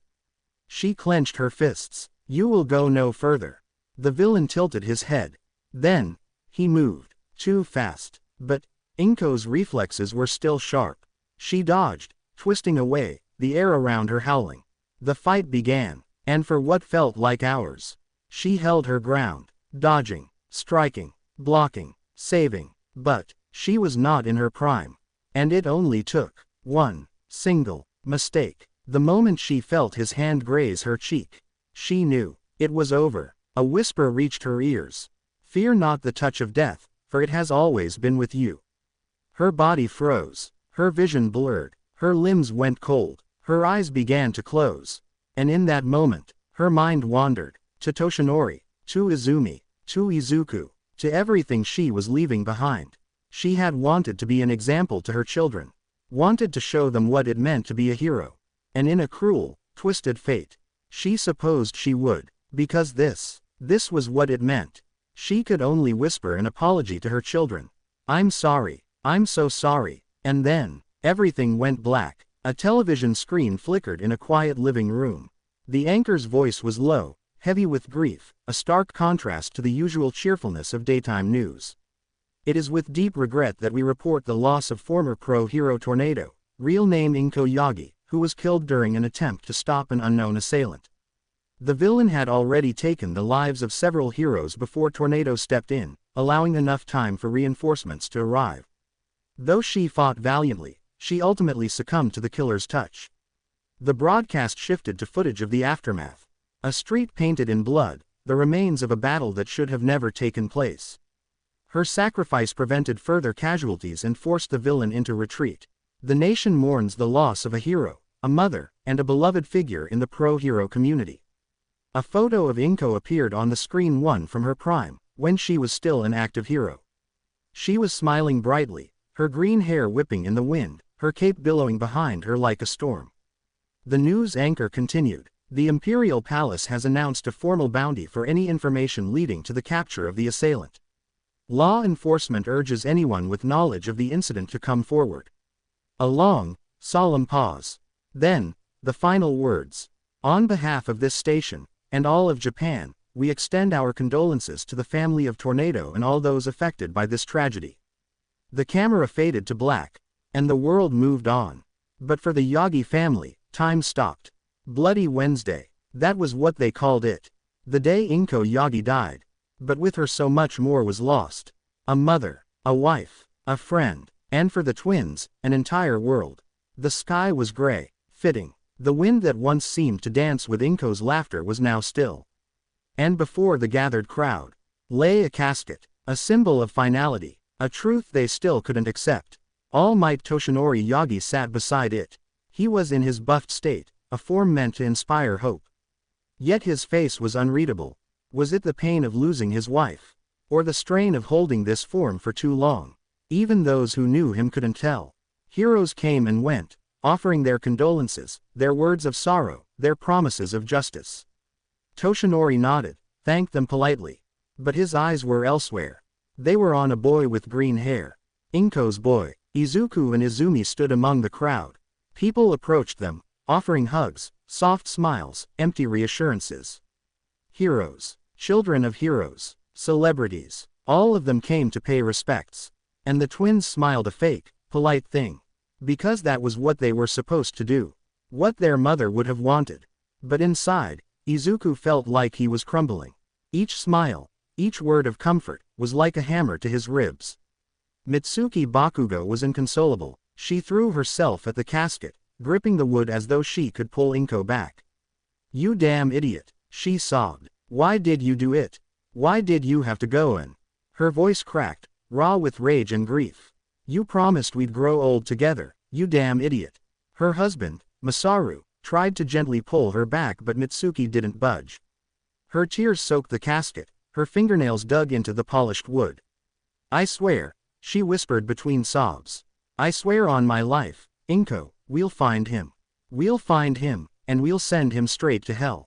Beside her, Katsuki Bakugo stood silently.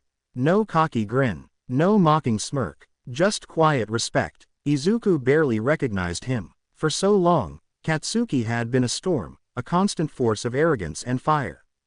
But now, he was just a boy at a funeral, mourning someone he loved.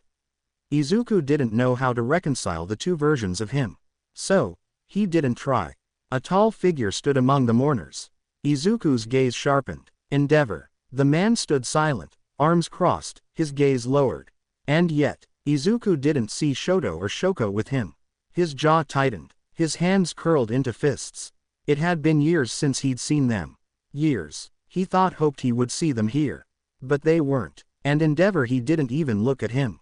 Izuku exhaled slowly, forcing himself to stay calm. This is not what Mom would have wanted. This is not what Mom would have wanted. But the weight in his chest grew heavier. The grief it crawled into his throat, tightening like a vice. And suddenly, tears burned at his eyes. He fought them back, for his mother, for her memory, but in his heart, he could only whisper, Mom, please come back, please. But the wind stayed still. And she never answered. The wind had died down. The air was heavy, thick with sorrow and silence. Among the gathered mourners stood 4 men, separate from the crowd but connected in grief. They were All Might's closest. Grand Torino, Sir Night-Eye, Detective Tsukauchi, Dan Ban. Each of them had played a role in the war against All for One. Each of them had stood beside Toshinori Yagi, helping him bear the weight of his impossible burden. And now, they stood together once more. At the funeral of his wife. At the funeral of one of their own. A moment passed in silence, their eyes trained on the figure by the casket. All Might, in his buffed state, unmoving. His golden hair seemed dim, his once proud shoulders slumped, his usual radiant presence fading at the edges. It was subtle, but to those who knew him, it was obvious. Something was wrong. Tsukauchi exhaled, shaking his head. I'm worried about him. Gran Torino's arms were crossed, his sharp eyes never leaving Toshinori.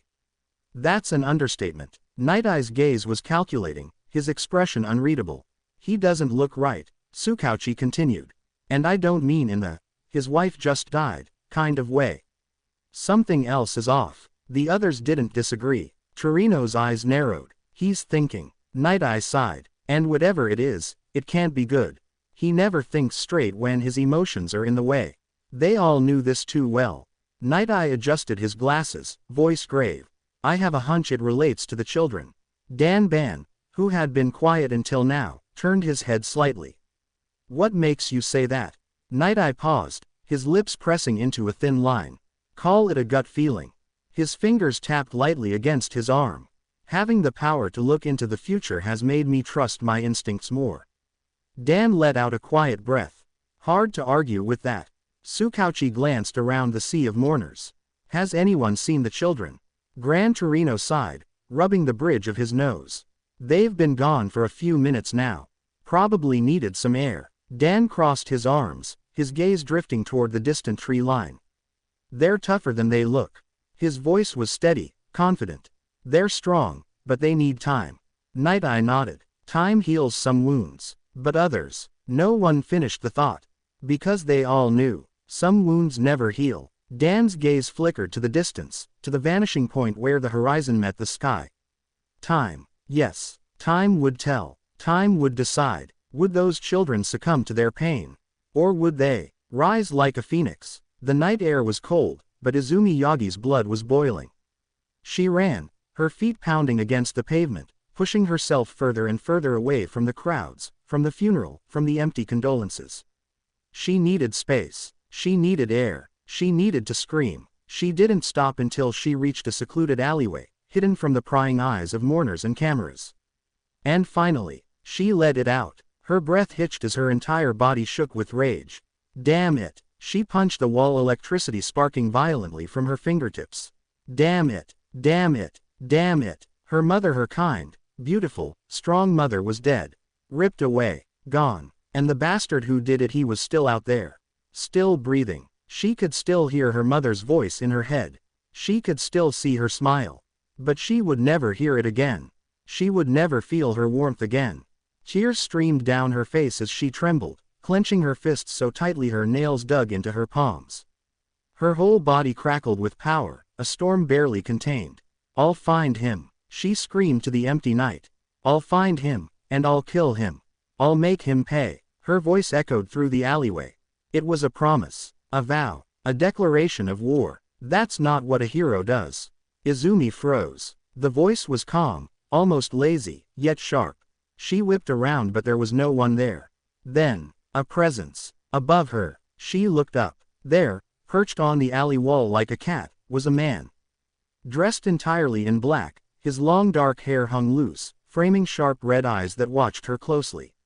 He looked bored, like he'd seen this exact scene play out 1,000 times before. Izumi's instincts kicked in, her electricity sparking once more as she took a fighting stance. Who the hell are you? The man simply blinked, then stepped down from the wall with an almost unnatural grace.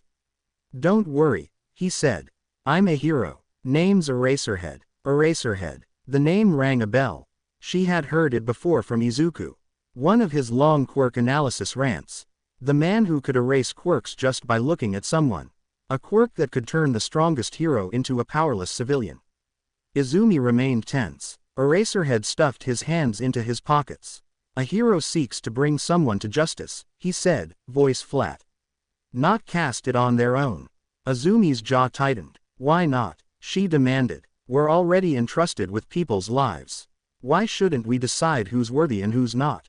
Based on what? Eraserhead asked. On a strict moral code, Izumi shot back. An adherence to the laws. And how would you enforce that? Izumi crossed her arms. A purge of all corrupt heroes. Only those who pass the test stay. Eraserhead raised an eyebrow. And who decides who's corrupt? The law does. Eraserhead sighed. And if the law decides a certain group should be persecuted, then what? Izumi paused. Then morality comes in, she said slowly. Eraserhead gave a small, almost amused smirk. Morality isn't always so simple. He took a step closer, his red eyes unblinking. Some heroes would agree with the persecution. Others wouldn't. Each side would see the other as morally bankrupt. You think heroes should be judge, jury, and executioner. They'll get it wrong. Over and over again. Izumi's hands shook. She wanted to argue. She wanted to fight back. But, she couldn't. Because she knew he was right. I get how you feel. Eraserhead's voice was softer now, but still firm. Izumi's head snapped up. You do. Eraserhead nodded. I lost someone to a villain too. Izumi's breath hitched. He didn't say who. Didn't say how. But she knew that pain. She felt it every second of every day. But this isn't the way to release your anger, Eraserhead said.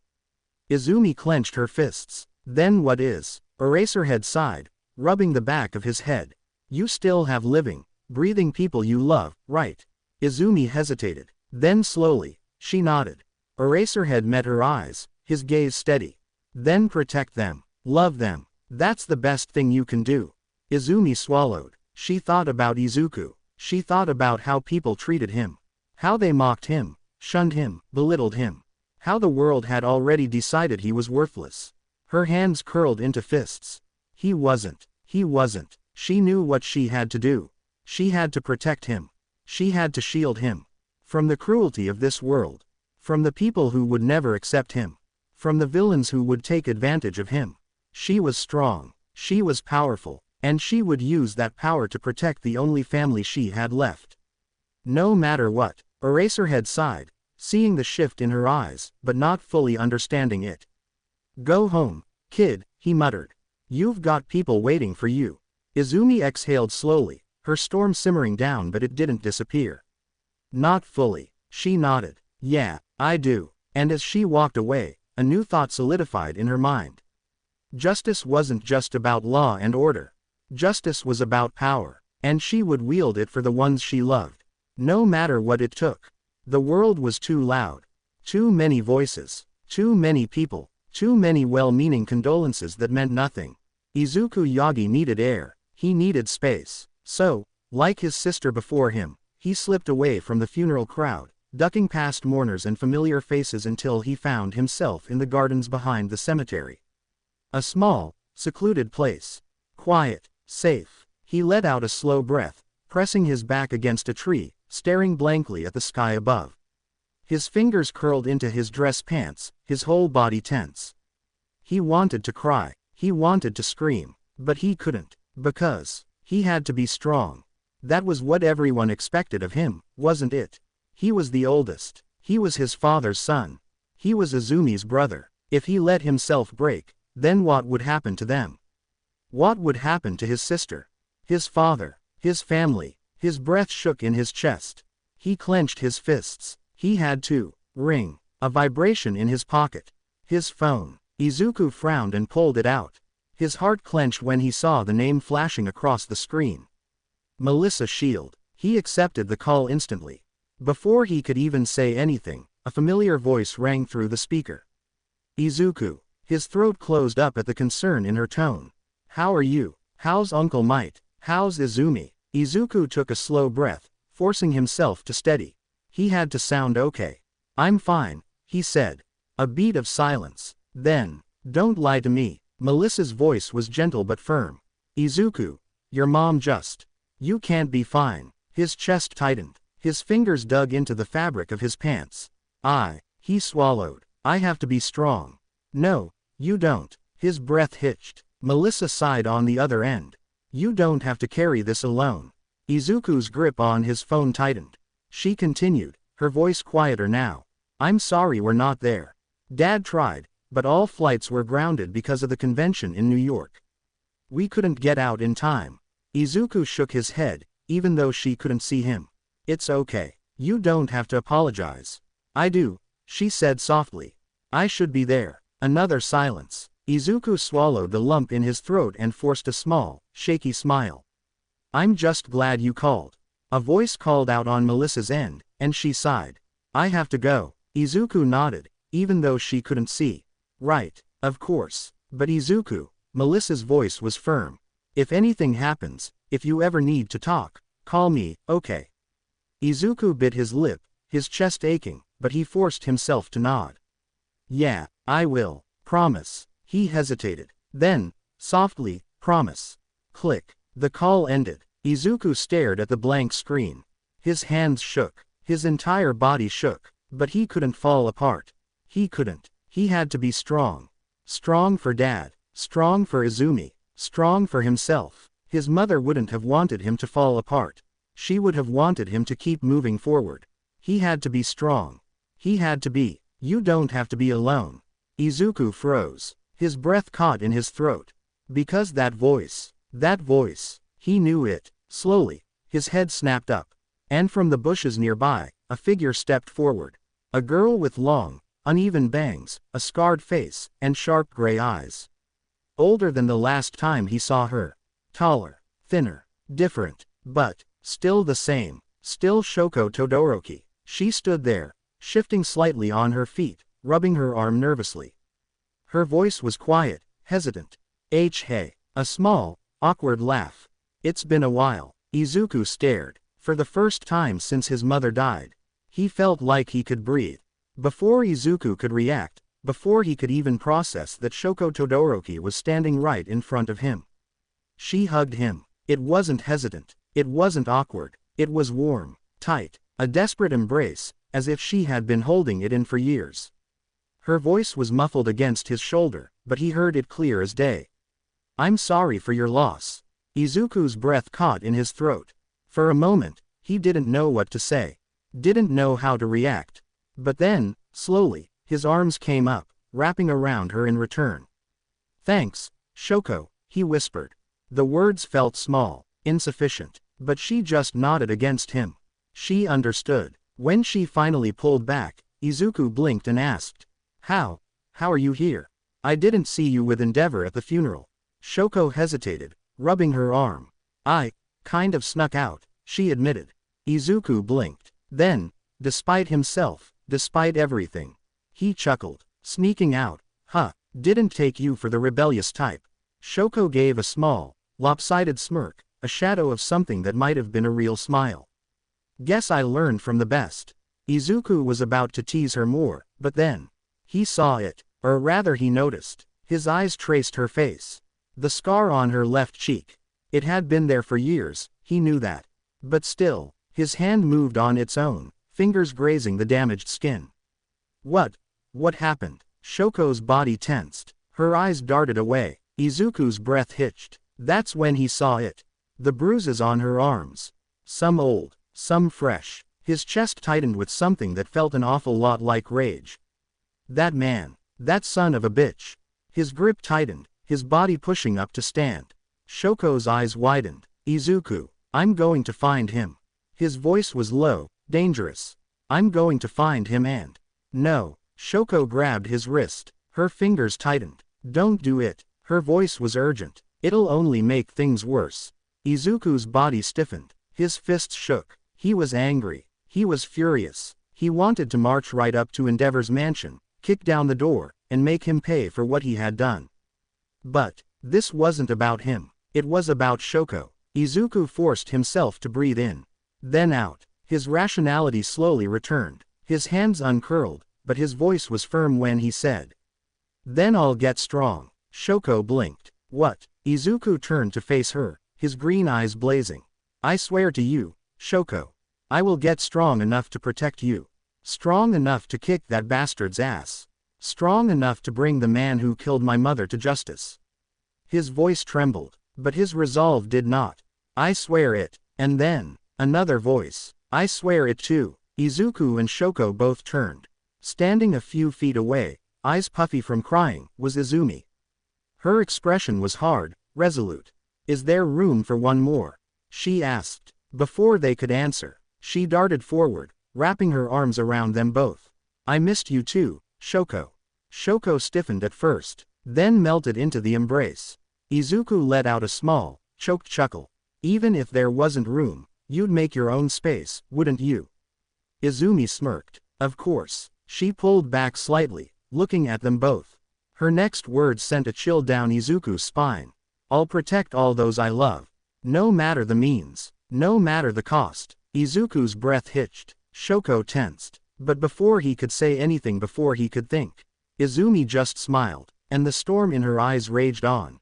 The silence was suffocating. The twins stood in the center of the living room, staring at their father, no, stepfather, in Izuku's case, with expressions that flickered between shock and disbelief. Izumi's fingers curled into fists, knuckles turning white. Izuku just sat there, frozen. His mind refused to process what he had just heard. Izumi was the first to speak. Her voice was sharp, accusatory. "What did you just say?" Toshinori's expression was firm, his blue eyes weighed with something deep and heavy, a sorrow neither of them had ever seen before. Still, his voice did not waver. "I'm taking Izuku off Dan's martial arts course. He won't be training anymore." Izuku's body locked up, his breath shallow. No, that wasn't right. That couldn't be right. "What?" Izumi snapped, stepping forward. "You can't do that." Toshinori exhaled, rubbing his face. "It's too dangerous," he said. "I won't risk him getting hurt." "But then, how will he become a hero?" Izumi protested, desperation creeping into her voice. A crack formed in Izuku's chest. Toshinori's response was swift, merciless. "He won't." A hollow, eerie stillness filled the room. Izuku felt something in his stomach drop. Something deep, something fundamental. Izumi's eyes widened, her lips parting in horror. "But our promise." That was a childish promise. Another stab. Izuku's mouth opened. He wanted to scream, to argue, to beg, but the words wouldn't come. The moment shattered when Izuku finally found his voice, low and trembling, but unmistakably sharp. "This is because I'm quirkless, isn't it?" Toshinori sighed, his shoulders slumping, rubbing his temples as if he was preparing for this argument. "It's because you're Inko's son." "No." Izuku shook his head. "No," he said, voice stronger now. "It is because I'm quirkless." Toshinori's jaw tightened, his face lined with exhaustion. Izuku's hands shook. "Izumi is our mother's daughter too. Does that mean you don't give a damn about what happens to her?" Toshinori's eyes snapped up, flashing with something almost like anger. No, not anger. Fear. Of course I care, he said, voice measured. But Izumi has a powerful quirk. She has the means to protect herself. So it is because I'm quirkless. Izuku's hand slammed against the table, the impact echoing through the room. Toshinori's expression hardened. I am trying to protect you. His voice rose, filling the room, booming with frustration and grief. For the first time in his life, Toshinori Yagi, All Might, the man who could stare down the worst villains in the world without flinching, yelled at Izuku. Izuku's breathing was ragged, his heart hammering against his ribs. Then, Toshinori sighed and reached for the hem of his shirt. Izuku and Izumi both stiffened as he slowly lifted the fabric, revealing the grotesque, jagged scar that stretched across his abdomen. A permanent wound, a reminder of the battle that nearly killed him. Izuku's throat tightened. Izumi winced, looking away. But Toshinori wasn't finished. His voice was quiet, but each word carried weight. This is what villains did to me. His eyes burned into Izuku's. And you saw what happened to your mother. Silence. Heavy. Crushing. Izuku could barely breathe. Toshinori exhaled, lowering his shirt. I will keep both of you safe. But for you, Izuku, the path of a hero is not to be. No, no, no, no. Izuku's nails dug into his palms, his body shaking, his stomach twisting into something ugly and hollow. He wanted to yell. He wanted to argue. He wanted to scream at his father, to tell him that he had no right to make this decision for him. But Toshinori's voice cut through it all. I will not hear any further discussion on the matter. The finality in his tone was like a door slamming shut. For a long moment, no one spoke. Then, Izuku stood up, slowly, stiffly. His head was bowed, his fists clenched at his sides. He took one shaky breath. Then he turned on his heel and walked out of the room. Not a word spoken, not a single glance back. Izumi's eyes followed his retreating figure, her face tight with something between shock and fury. And then, she turned to her father. You're right. Toshinori blinked, caught off guard. What? You're right, she repeated, voice steady. Izuku must be kept safe.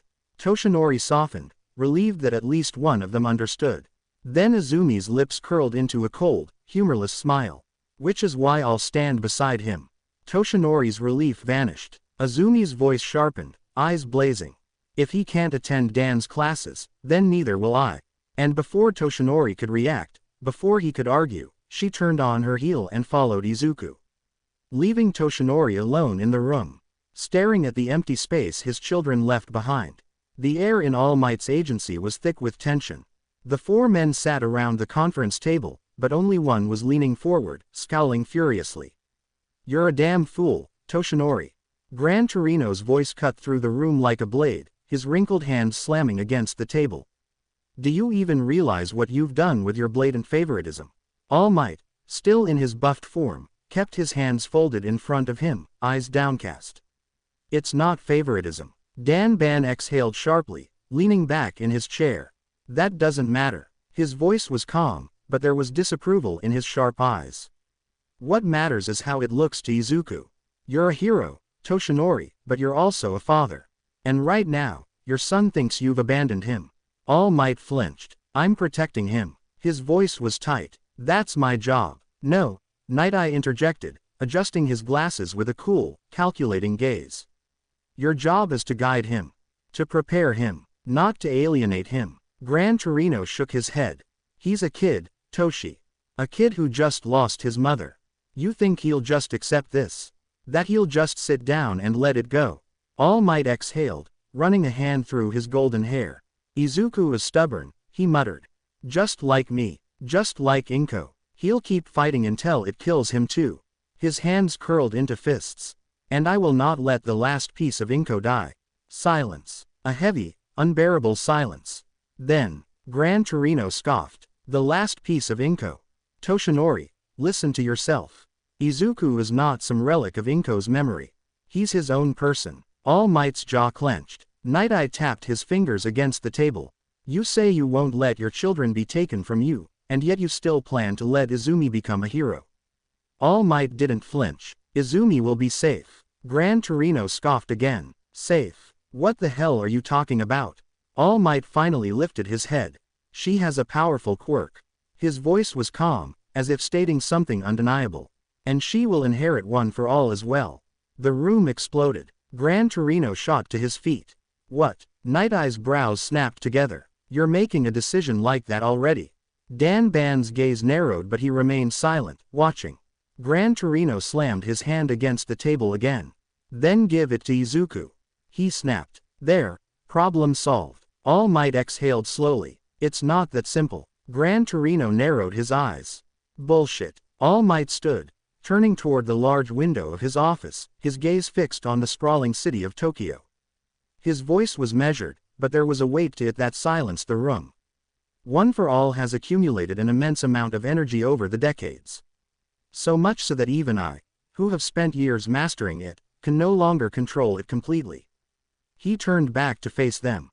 But Izumi's electrokinetic quirk can manipulate energy.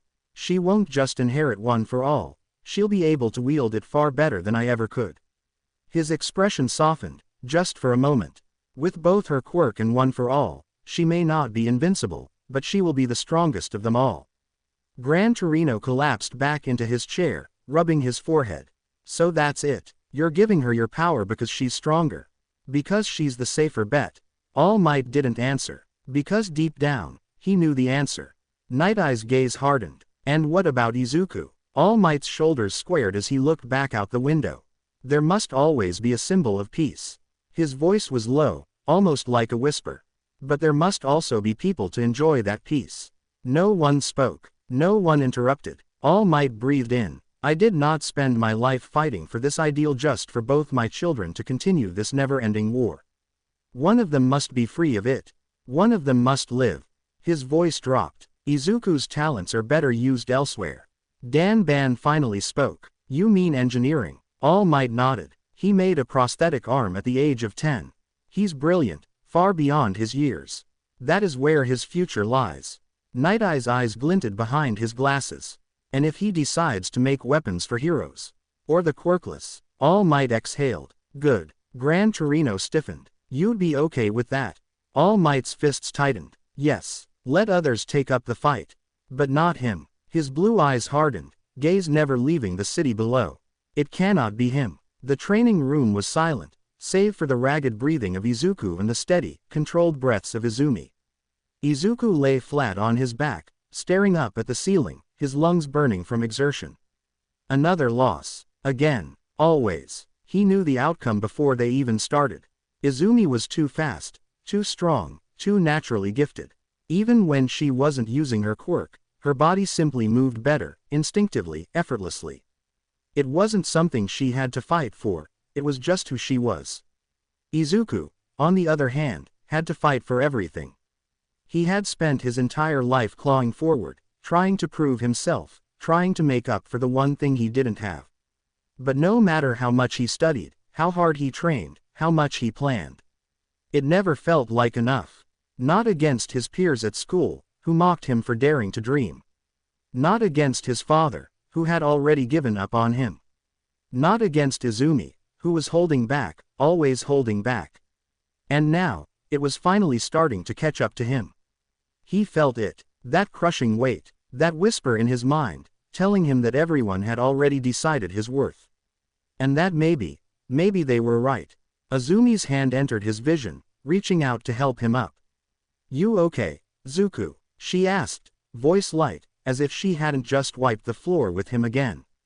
Izuku clenched his jaw. I'm fine. He slapped her hand away and pushed himself up on his own. Izumi blinked at him in surprise. Maybe we should stop for today. No, Izuku. Again. Izumi sighed, shaking her head. You're exhausted. I said again. Izumi frowned but relented, shifting back into her stance. Fine. Izuku's mind raced. He had been watching her, studying her patterns, learning her movements. This time, he was ready. Izuku lunged, feinting right before cutting left, aiming for her blind spot. For a split second, he thought, maybe, but Izumi moved like lightning. She dodged, grabbed his wrist, and before he could blink. Thud. Izuku hit the mat, again, always. He squeezed his eyes shut, his fists trembling at his sides. It wasn't fair. She wasn't even using her quirk. This was supposed to be his one advantage. His only advantage. And yet, she still won. She always won. Izumi crouched beside him, smirking. I win again. Something in Izuku snapped. Stop holding back. Izumi's smirk vanished. What? Izuku shoved her hand away, pushing himself up onto his knees. I know you're holding back. You always hold back. Izumi's expression tightened. I don't. Yes, you do. His voice cracked. Every time we fight, every time we spar, every time I try to prove myself, you're holding back. Izumi shifted uncomfortably. It's not like that. Then what is it like? She hesitated, and that hesitation, more than anything, confirmed everything. Izuku laughed, short, bitter. You don't trust me. Izumi looked hurt. That's not true. Then why do you treat me like I'm made of glass? She opened her mouth, stopped. Her hands clenched into fists. Because I have to protect you, Izuku. Izuku stilled. His breath hitched. His stomach twisted. She took a step forward, voice gentle, almost pleading. I have to. You're my big brother, but you're also quirkless. I can't let you. Just what? Izuku interrupted, voice cold. Izumi's jaw tightened. She hesitated again, and in that split second, Izuku saw everything. The worry, the pity, the guilt. She didn't believe in him. Not really. She saw him as someone to be protected.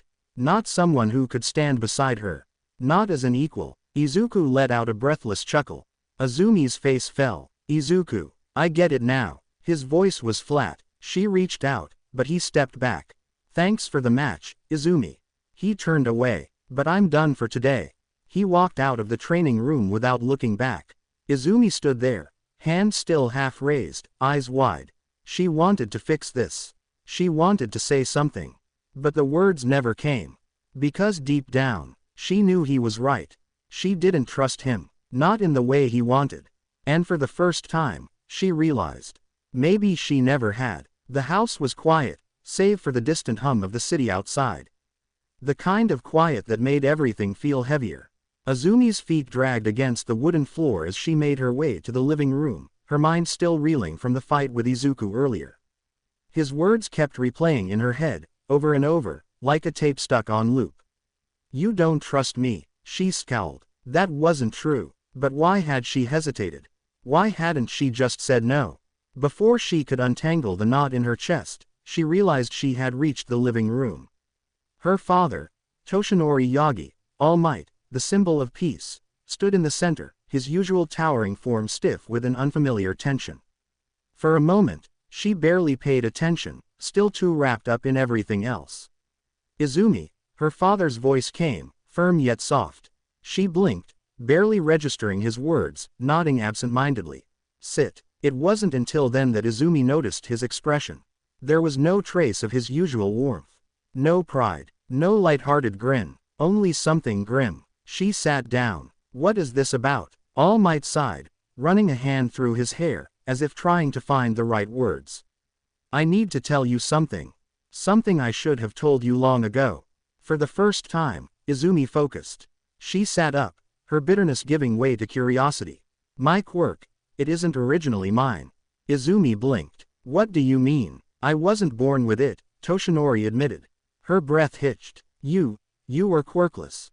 He nodded. Yes. Izumi's stomach twisted. That didn't make sense. Her father, the greatest hero of all time, had once been just like. She swallowed, suddenly uncomfortable.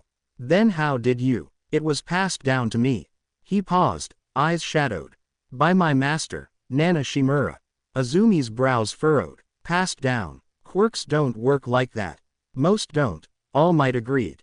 But this one does. One for All is not just a quirk, it's a legacy. A power built over generations, carried by those who swore to stand against the greatest evil this world has ever known. Izumi leaned forward. What evil? All for One. The name meant nothing to her. She had never heard of it. He was the most dangerous villain in history, All Might continued. For generations, he ruled from the shadows, taking quirks, gifting quirks, bending people to his will. Izumi felt a chill run down her spine. But, if he was so powerful, why have I never heard of him? Because he's dead. Izumi stiffened. Dead. Toshinori's gaze was steady. I killed him. The weight of his words settled between them like stone. Izumi swallowed. Then, it's over. All for one is gone, Toshinori confirmed, but his voice was strained. But the mission isn't over. The world still needs a symbol of peace. Someone to take my place, to ensure that what happened before, never happens again. Izumi's eyes widened. Wait, Toshinori exhaled, stepping forward. Izumi, I want you to inherit one for all. The words hung heavy in the air. For a moment, Izumi didn't react. Then, confusion, shock, and then, slowly, realization. Why am I the only one here? Toshinori froze. Why isn't Izuku here too? His face darkened. Izumi, why don't you give it to Izuku? Her voice was urgent now, almost desperate. This could solve everything. If Izuku had a quirk, then. No. The finality in her father's voice made her stop. He sighed, pinching the bridge of his nose. Izuku can't have one for all. Why? Because his body would not be able to handle it, Toshinori said firmly. It would tear him apart. Izumi stood up. Then we'll find a way to make it work. He's smart. He could. Izumi. No. Toshinori's voice was sharper now, sterner than she'd ever heard. Even if he could, I would not allow it. She stilled. Why? Her father hesitated. Because I will not let him march to his death. Silence. Heavy. Cold. Izumi stared at him. But me? She asked, her voice barely above a whisper. Toshinori flinched. That's not. But me, she repeated. Izumi. I see. Her hands curled into fists. All these years, her father had favored her.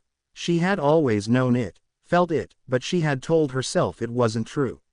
That it was just how things were. But now it was so clear. She had been chosen, and Izuku had been discarded. And in this moment, she realized something else. Her father could solve everything. Right here, right now, he had the power to make things right, to make them equal. But he wouldn't, because he didn't believe in Izuku. Because he saw Izuku as fragile, breakable, something to be protected, not something to be trusted. Just like she did, Izumi took a deep breath. She exhaled slowly. Then she looked her father in the eye. Then I don't want your stupid quirk. Toshinori's eyes widened. Before he could say anything else, she turned on her heel. And walked away. The sun hung low in the sky, bathing the park in warm orange hues as the wind rustled softly through the leaves. It was a quiet spot, tucked away from the main roads, away from prying eyes, a place where two people who didn't belong could pretend, if only for a moment, that they did. Izuku sat on the worn-out wooden bench, hunched over, elbows resting on his knees. His fingers dug into his palms as he spoke, frustration lacing every syllable. It's always the same, he muttered. Every time I think I'm getting somewhere, they push me back down. The teachers, my classmates, my own father. His teeth clenched, biting back a growl. Izumi keeps trying to shield me from everything, but she doesn't get it. She never will. Shoko sat beside him, her hands tucked into the sleeves of her sweater, gaze focused on the dirt path in front of them.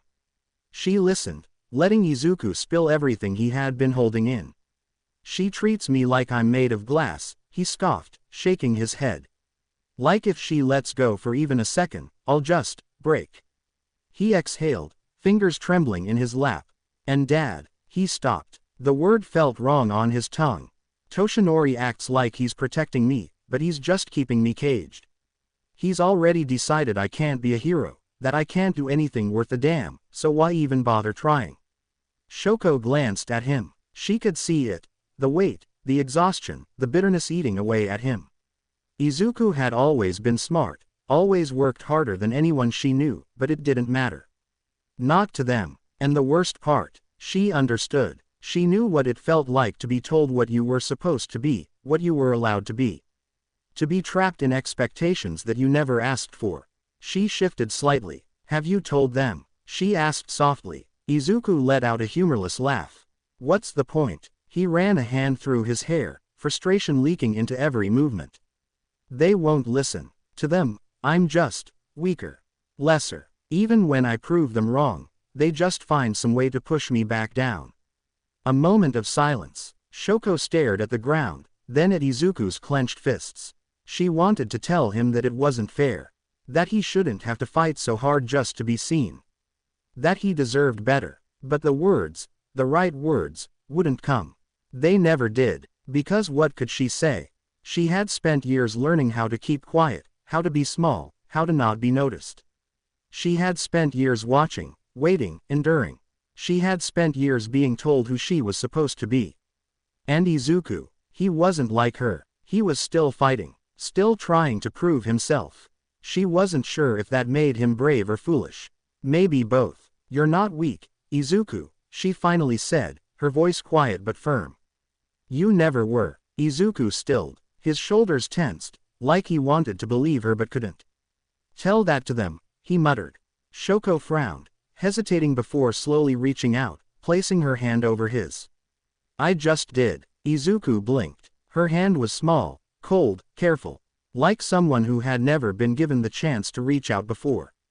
For a moment, neither of them spoke. Then Izuku exhaled, shoulders loosening just a fraction. Thanks, Shoko. Shoko nodded but said nothing. This wasn't enough, not really. Izuku still had too much to prove, and Izumi was still too afraid of letting him. But maybe they were both wrong. Maybe strength wasn't about proving something. Maybe it wasn't about protecting something, either. Maybe it was about understanding. She didn't know yet, but she would figure it out. For him, for herself, for the people who had no place in this world. The rain tapped against the windowpane in a slow, rhythmic pattern, streaking the glass like tears sliding down a face. Izuku sat at his desk, his chin resting on his knuckles, phone pressed to his ear as he listened to Melissa's voice on the other end of the line. So I should be able to visit Japan soon. Dad says he has some projects that need collaboration with UA, so I'll finally get to see you guys again. Izuku smiled, the first genuine one he had in a while. That's great, Mel. It's been way too long. I know, Melissa laughed. We have so much to catch up on. Wait, have you decided yet? About UA? Izuku's smile widened as he leaned back in his chair, staring at the ceiling. Of course. UA hero course, no question. I'm going to show everyone that the quirkless can be heroes too. There was a pause on the other end of the line. Not a comfortable one. Then, Melissa spoke, her voice softer now. Hesitant. Izuku, why don't you join the UA support course? Izuku froze. The rain outside seemed to grow louder. What? His voice came out slower than he intended. You know, support. The best inventors, engineers, and scientists come out of UA's support department. It makes sense for you. Izuku's fingers tightened around his phone. Why would I do that? Melissa, we promised. I know, she interrupted, her voice carrying a quiet resignation. I know we did, but, let's be realistic here. Izuku blinked. His heart stuttered in his chest. Realistic. His voice was quieter now. Melissa sighed. You're a genius, Izuku. You're one of the smartest people I know. If you go into the hero course, you'd be wasting your potential. You could be building the future, not throwing yourself into fights you can't win. The words landed like a blow to the gut. Izuku exhaled shakily and forced a smile, even though no one could see it. Did my stepdad put you up to this? No, Melissa said quickly. Too quickly. Izuku said nothing. I've been thinking about it for a while, she admitted. Izuku's grip on his phone loosened slightly as his shoulders relaxed, but only for a moment. I won't be joining UA, Izuku. He sat up straight. What? Or any hero school, she continued. I'm staying on an island to become a scientist. Like my dad. Izuku stared at the rain-streaked window. Melissa hesitated again before speaking. It's just not realistic, Izuku. The words echoed in his head. Realistic. Izuku repeated, disbelief lacing his tone. Melissa, we won a world competition when we were 10. We don't have to be realistic. Izuku, think about it. Even if we got into hero school, then what? His breath hitched. The gap is widening every year, Melissa said softly. More and more powerful quirks are emerging. Every new generation is stronger than the last. And she hesitated, but then she said it. We're stuck. We're stagnant. We're a species being left behind. Izuku felt something cold settle in his chest. We're both people of science, Izuku. This is evolution happening right in front of us. His fingers curled into a fist. We belong to a kind that won't survive in the world of heroes. The best we can do is make the world better in other ways. Help our own people, help the quirkless live better lives, because becoming a hero, it won't achieve any of that. She paused. Izuku, silence. Melissa let out a breath. Just think about it, okay. Another pause. Then, softer. It's late here. We'll talk later. The line clicked dead. Izuku didn't move, didn't blink, didn't breathe. Melissa's words circled in his head, looping over and over. We're a species being left behind. This is evolution. We don't belong in the world of heroes. Izuku's grip on his phone was so tight his knuckles turned white. Melissa, his sister in quirklessness, she had just abandoned him too. The screen flickered. A news broadcast played on a giant LED screen mounted on the side of a towering skyscraper, the city bathed in a sea of neon and steel. Below, the streets of Tokyo hummed with life, thousands of people moving like a living organism, a symphony of footsteps, flashing billboards, and the distant sound of sirens. Today marks the third consecutive year that quirked individuals make up 98% of top national university graduates, reinforcing the growing disparity between quirked and quirkless candidates throughout the professional spectrum. A passing businessman glanced at the screen but didn't stop walking. With the latest research from C Armaments confirming that modern quirks are evolving at an unprecedented rate, experts suggest that we may be on the verge of a new era of metahuman capability. The camera cut to a sleek corporate press conference, where a man in a navy suit stood at a podium, his tie immaculate, his expression unreadable. It is an undeniable truth, he stated smoothly, that quirks are no longer a simple mutation, but a true evolutionary leap. The capabilities of the modern quirked individual far surpass those of generations prior. In the coming years, society must adapt. It must evolve. The scene shifted again. A reporter stood at the steps of the Diet building, microphone in hand. Today's proposal by the Metahuman Regulation Committee has sparked controversy as lawmakers debate potential amendments to hero legislation. The bill, if passed, would allow pro-heroes with particularly powerful quirks to enforce the law with increased autonomy, overriding certain jurisdictional limitations in extreme cases. The video cut to a debate in session, an old politician, gray-haired and weary, gripping the podium as he argued. Are we not seeing the slow erosion of accountability? He barked. The very foundation of law is that no one stands above it. If we allow heroes to operate with unchecked authority, where does it end? The camera panned to a younger politician, his voice calmer, colder. Councilman, I respectfully disagree. We live in an age where the strongest among us must be given the means to act efficiently. If we handicap our greatest assets, we handicap society itself. The feed switched again. A nighttime aerial shot of a protest. A sea of people gathered beneath the bright lights of digital billboards. Some held signs, others raised their voices. A chant echoed through the streets. Power to the strong. The weak drag us down. The shot cut to a protester, a man in his mid-20s, a confident grin on his face. It's just facts, man, he said, shrugging. Quirks are the future. Quirkless people can't keep up. They expect to be treated as equals when they contribute nothing. That's just dead weight. Another switch. A talk show, a polished host sitting across from a sharply dressed analyst.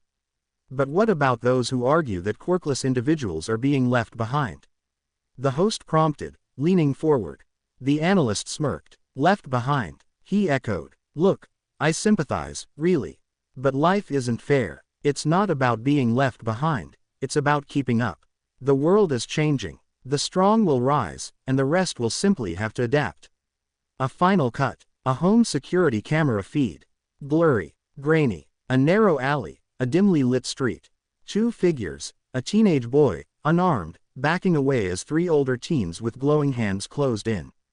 Come on, man, one of them taunted, sparking flames between his fingers. You should be flattered we're even talking to you. You guys are like, what, an endangered species now.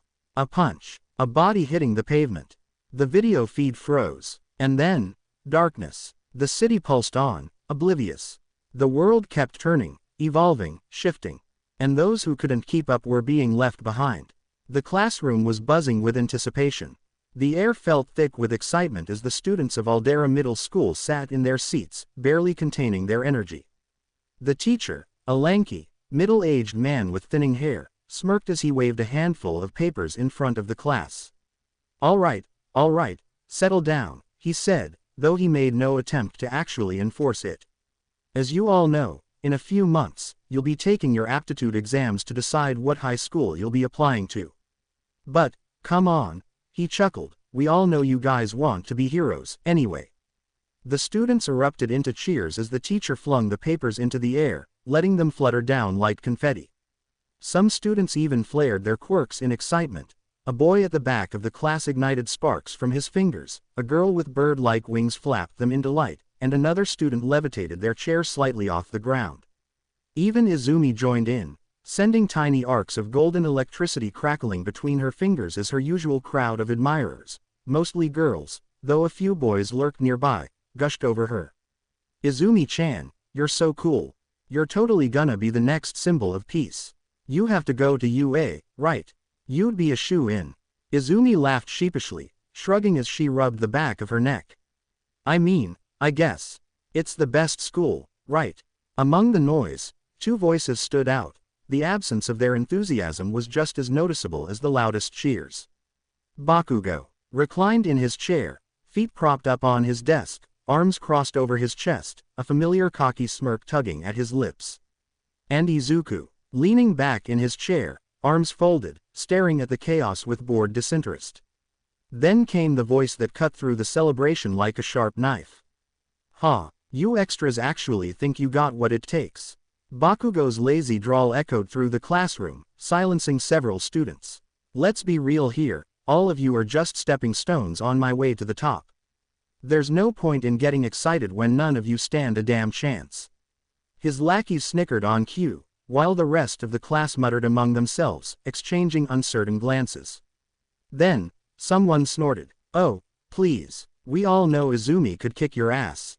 The entire class turned to look at her. Izumi blinked. Bakugo's smirk twitched. A vein pulsed in his forehead. The laughter in the class escalated as the idea of Izumi beating Bakugo took hold.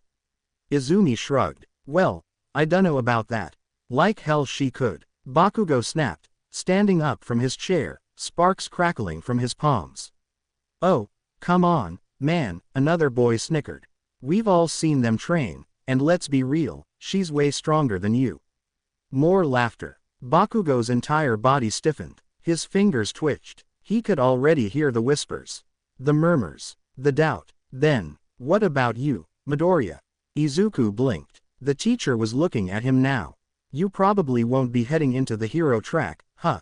Maybe you'll become a professional science fair winner instead. Laughter. Izuku exhaled slowly through his nose, expression unreadable. He tilted his head slightly, resting it against his palm, and then. Actually, he said evenly, I'll be applying for the UA Hero course. Silence. For just a few seconds, the entire class seemed to freeze. Then, laughter again. What? You? In the hero course? You're joking, right? Even Izumi sighed, rubbing the bridge of her nose. Something in her chest ached. But her thoughts were interrupted. Boom. Izuku's desk shook violently as an explosion erupted across it, the heat licking at his skin. A hand slammed down on his desk, smoke curling between the fingers. Bakugo was looming over him. His red eyes burned. You think, Bakugo said softly, dangerously, you get to stand on the same stage as me. Izuku stared back, unflinching, unmoved. The tension in the room was thick. Then, back the fuck off. Bakugo stiffened. Azumi's voice was cold, her presence electric. Bakugo hesitated for only a second, then scoffed, pulling back. Huffing. Whatever. Waste of my time. But as he walked away, Izuku's knuckles remained white from how tightly he was gripping the desk. The school day ended. The students shuffled out. Izumi was held up by some of her classmates, surrounded by admirers. Which meant, Oi, Deku. Izuku didn't turn. Bakugo was behind him, his goons flanking either side. We're not done yet. Izuku exhaled slowly, stuffing his things into his bag. What do you want, Kachan? Bakugo clicked his tongue. Have you seen the news lately? He asked casually. That quirkless loser who got jumped in an alley a few days ago. Izuku froze. Bakugo leaned closer, voice mocking. Would be a real shame if the same thing happened to you. Izuku clenched his fists. Then again. Bakugo grinned, not really. You and the rest of your kind should just go ahead and die out already. His lackeys laughed. You're a disgrace to your family. Bet Auntie Inko is rolling in her grave at how disappointing you are. Something snapped. Izuku moved. Too quickly. The next thing he knew, his hand was around Bakugo's throat. Bakugo choked. Izuku had never realized how fragile a throat could be. How easy it would be. Just one good move. Just one. Midoriya. Katsuki. The teacher's voice. Izuku's fingers tensed. A threat. Not to Bakugo. To him. They never did anything to Bakugo. They never did. Izuku's jaw clenched. Then, he released his grip. Bakugo collapsed to the floor, coughing, scrambling backward. Then, a hand on his shoulder. Izumi. Her eyes cold. Choose your next actions carefully. Bakugo gritted his teeth, swatted her hand away. Then, he ran. His lackeys followed. Izumi sighed. They're not worth it. Let's just go. Izuku didn't respond. He stared at his hands. The same hands that had just been wrapped around a throat. It would have been so easy. The journey home had never been so quiet. A few years ago, they would have been laughing, chattering about their day, making fun of their teachers, or debating the latest hero rankings. They would have raced home, pushing and pulling at each other, arguing about who was the fastest. Now, it was just silence. The only sounds were their footsteps against the pavement and the distant hum of the city. The neon lights of Musudafu flickered above them, but neither of them looked up to admire them. The streets were emptier than usual, or maybe it just felt that way. Izumi walked beside him, glancing at her brother from the corner of her eye. His hands were shoved deep in his pockets, his shoulders tense, his head tilted downward, as if he was carrying a weight too heavy to bear. She breathed in. So, you're serious about applying to UA's hero course? Izuku didn't even look at her. Are you going to tell me how bad of an idea it is? He said flatly, his tone unreadable. Izumi flinched. Are you going to tell me? Izuku continued, voice steady, but his words sharp, how my talents would be better used elsewhere. No. She wanted to tell him the opposite. Be a hero. Train with me. Let's be together again. But the words never left her mouth. They stuck in her throat like poison. So instead, she swallowed them down and said, "It's dangerous." Izuku stopped walking. Izumi's voice faltered. What happened to Mom could. Izuku's head snapped toward her. It could also happen to you. He shot back. Izumi stiffened. And yet, Izuku continued, you're still willing to be a hero. Silence. And so am I. Izumi opened her mouth, but he didn't let her speak. What will it take? Izuku's voice rose, for anyone to believe in me. Izumi flinched. Melissa doesn't believe in me. Dad doesn't believe in me.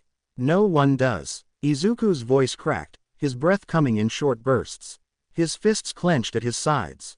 Why won't anyone just? Izuku's words were cut off. Izumi moved too fast, too strong. Before he could react, she grabbed him and slammed him against the wall. The air rushed out of his lungs. For a moment, he couldn't breathe. His mind blanked. He struggled, tried to push back, tried to use techniques from years of training. But he couldn't fight her off. Not even close. Izumi's grip was unyielding. Her hands dug into his shoulders. His own paled in comparison.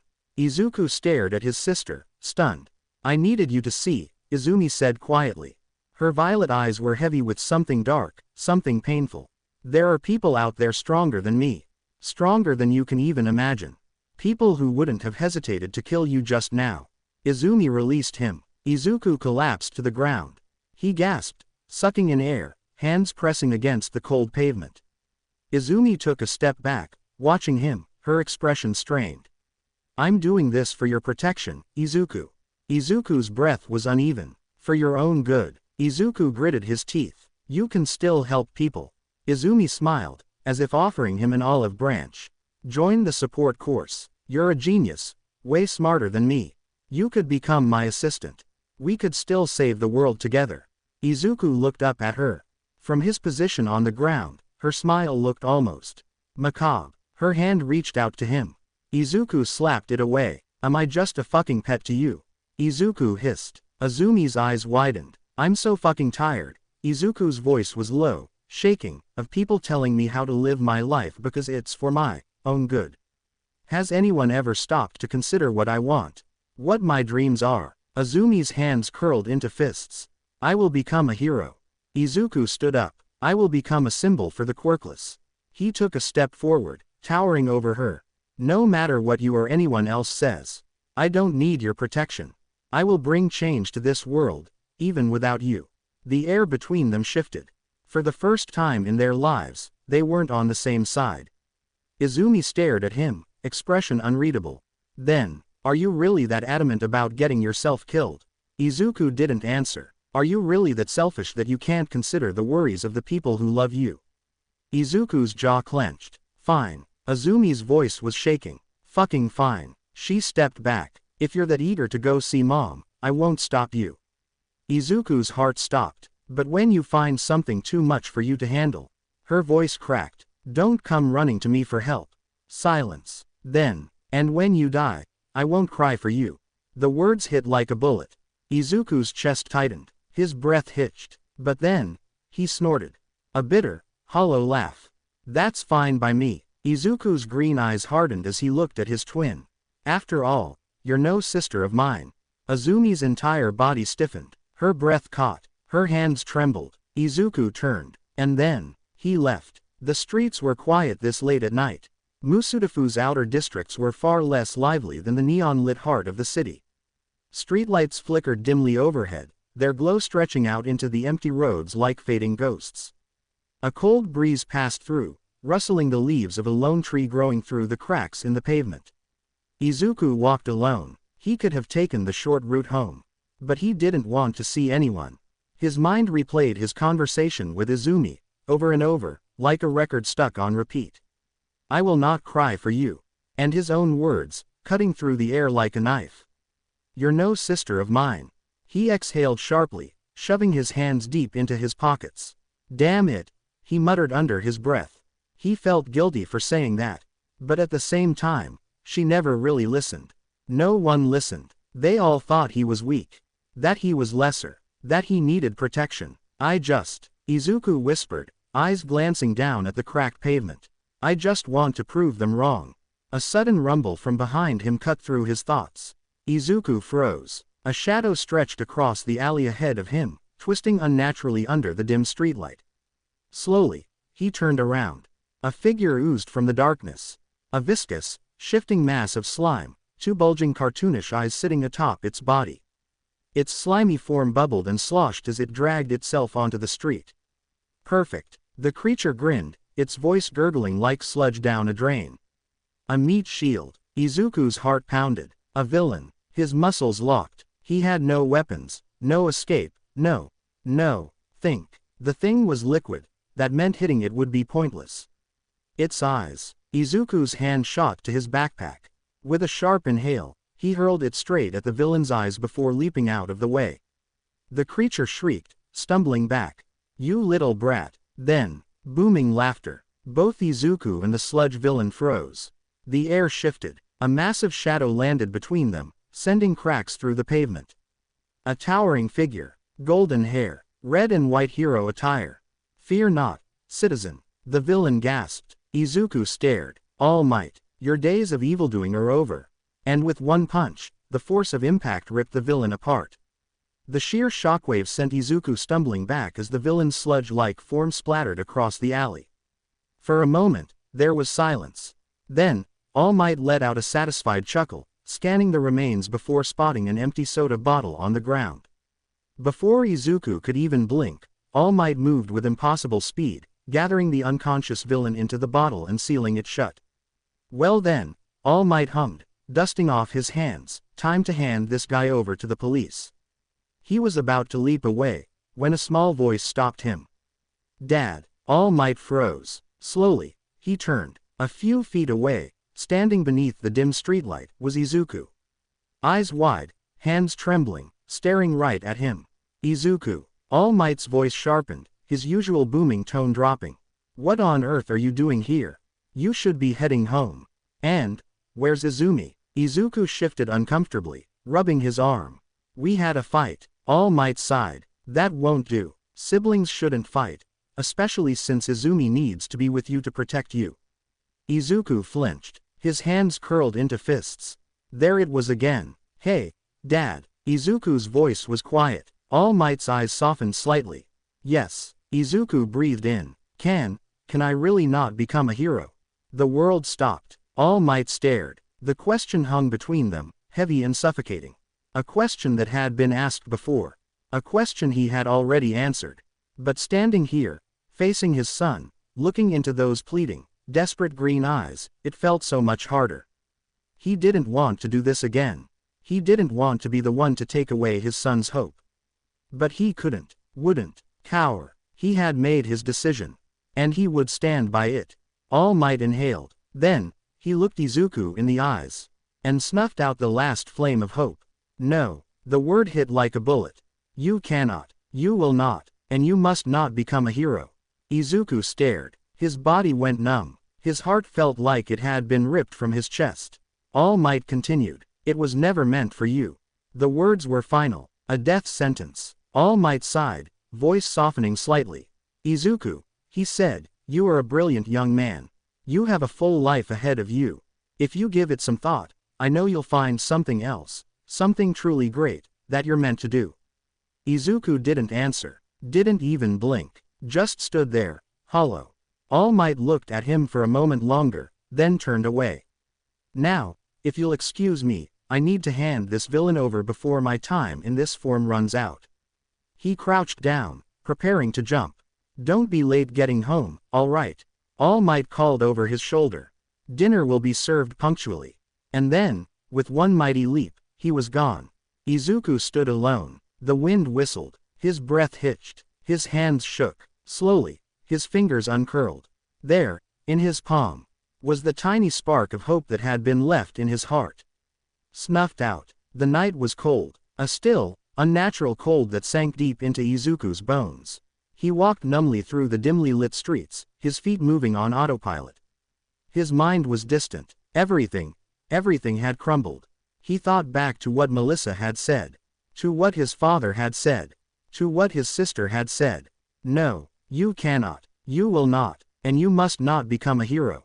Izuku swallowed, feeling his throat tighten. So much for his dreams. So much for believing. Maybe they were right. Maybe he wasn't meant to be a hero. Maybe he should just do what everyone expected of him. Build support gear. Design weapons for other heroes. Live his life through the success of someone else. Someone who could be what he never could. Because I was never meant to be. The thought suffocated him. He tried to breathe in. Tried to enjoy the cold. Tried to enjoy the quiet. Too quiet. Izuku's eyes snapped open. His heartbeat spiked. A strange, primal instinct clawed at the back of his mind. Something was wrong. What was that old saying? When the forest goes quiet. A laugh. A gurgling, grotesque laugh. Izuku's blood ran cold. Slowly, hesitantly, he turned. Emerging from the shadows of the alleyway, its sludge-like body twisting and shifting, were two bulging, cartoonishly large eyes. So, the sludge villain grinned. You're All Might's brat, huh? Izuku took a step back. The creature's body bubbled, its mass shifting unnaturally. I wonder, what will be his reaction? The villain's grin stretched, becoming something inhuman. When he sees his son being used as a sock puppet. Izuku moved. He ran. But the villain was faster. The sludge engulfed him. It clamped around his body, slithering into every gap, constricting, suffocating. No. His right hand shot up, covering his mouth to block the sludge from getting in. But the villain was strong. Too strong. Come on, the creature chuckled, tightening around his chest. Stop fighting and just let me in. Izuku's vision blurred. His lungs burned. His body fought, but it was useless. Just like with Izumi, the villain's slimy tendrils slithered up his arms, cold and suffocating, wrapping tighter, squeezing, constricting. Then, a pull. Izuku's body jerked. Pain shot through his nerves, 1,000 knives stabbing, carving, burning. The villain's grip tightened, its liquefied mass creeping deeper into his skin, slipping between the spaces of his muscles, seeping into his pores like an infection. Oh, come on. The monster sighed dramatically, mocking.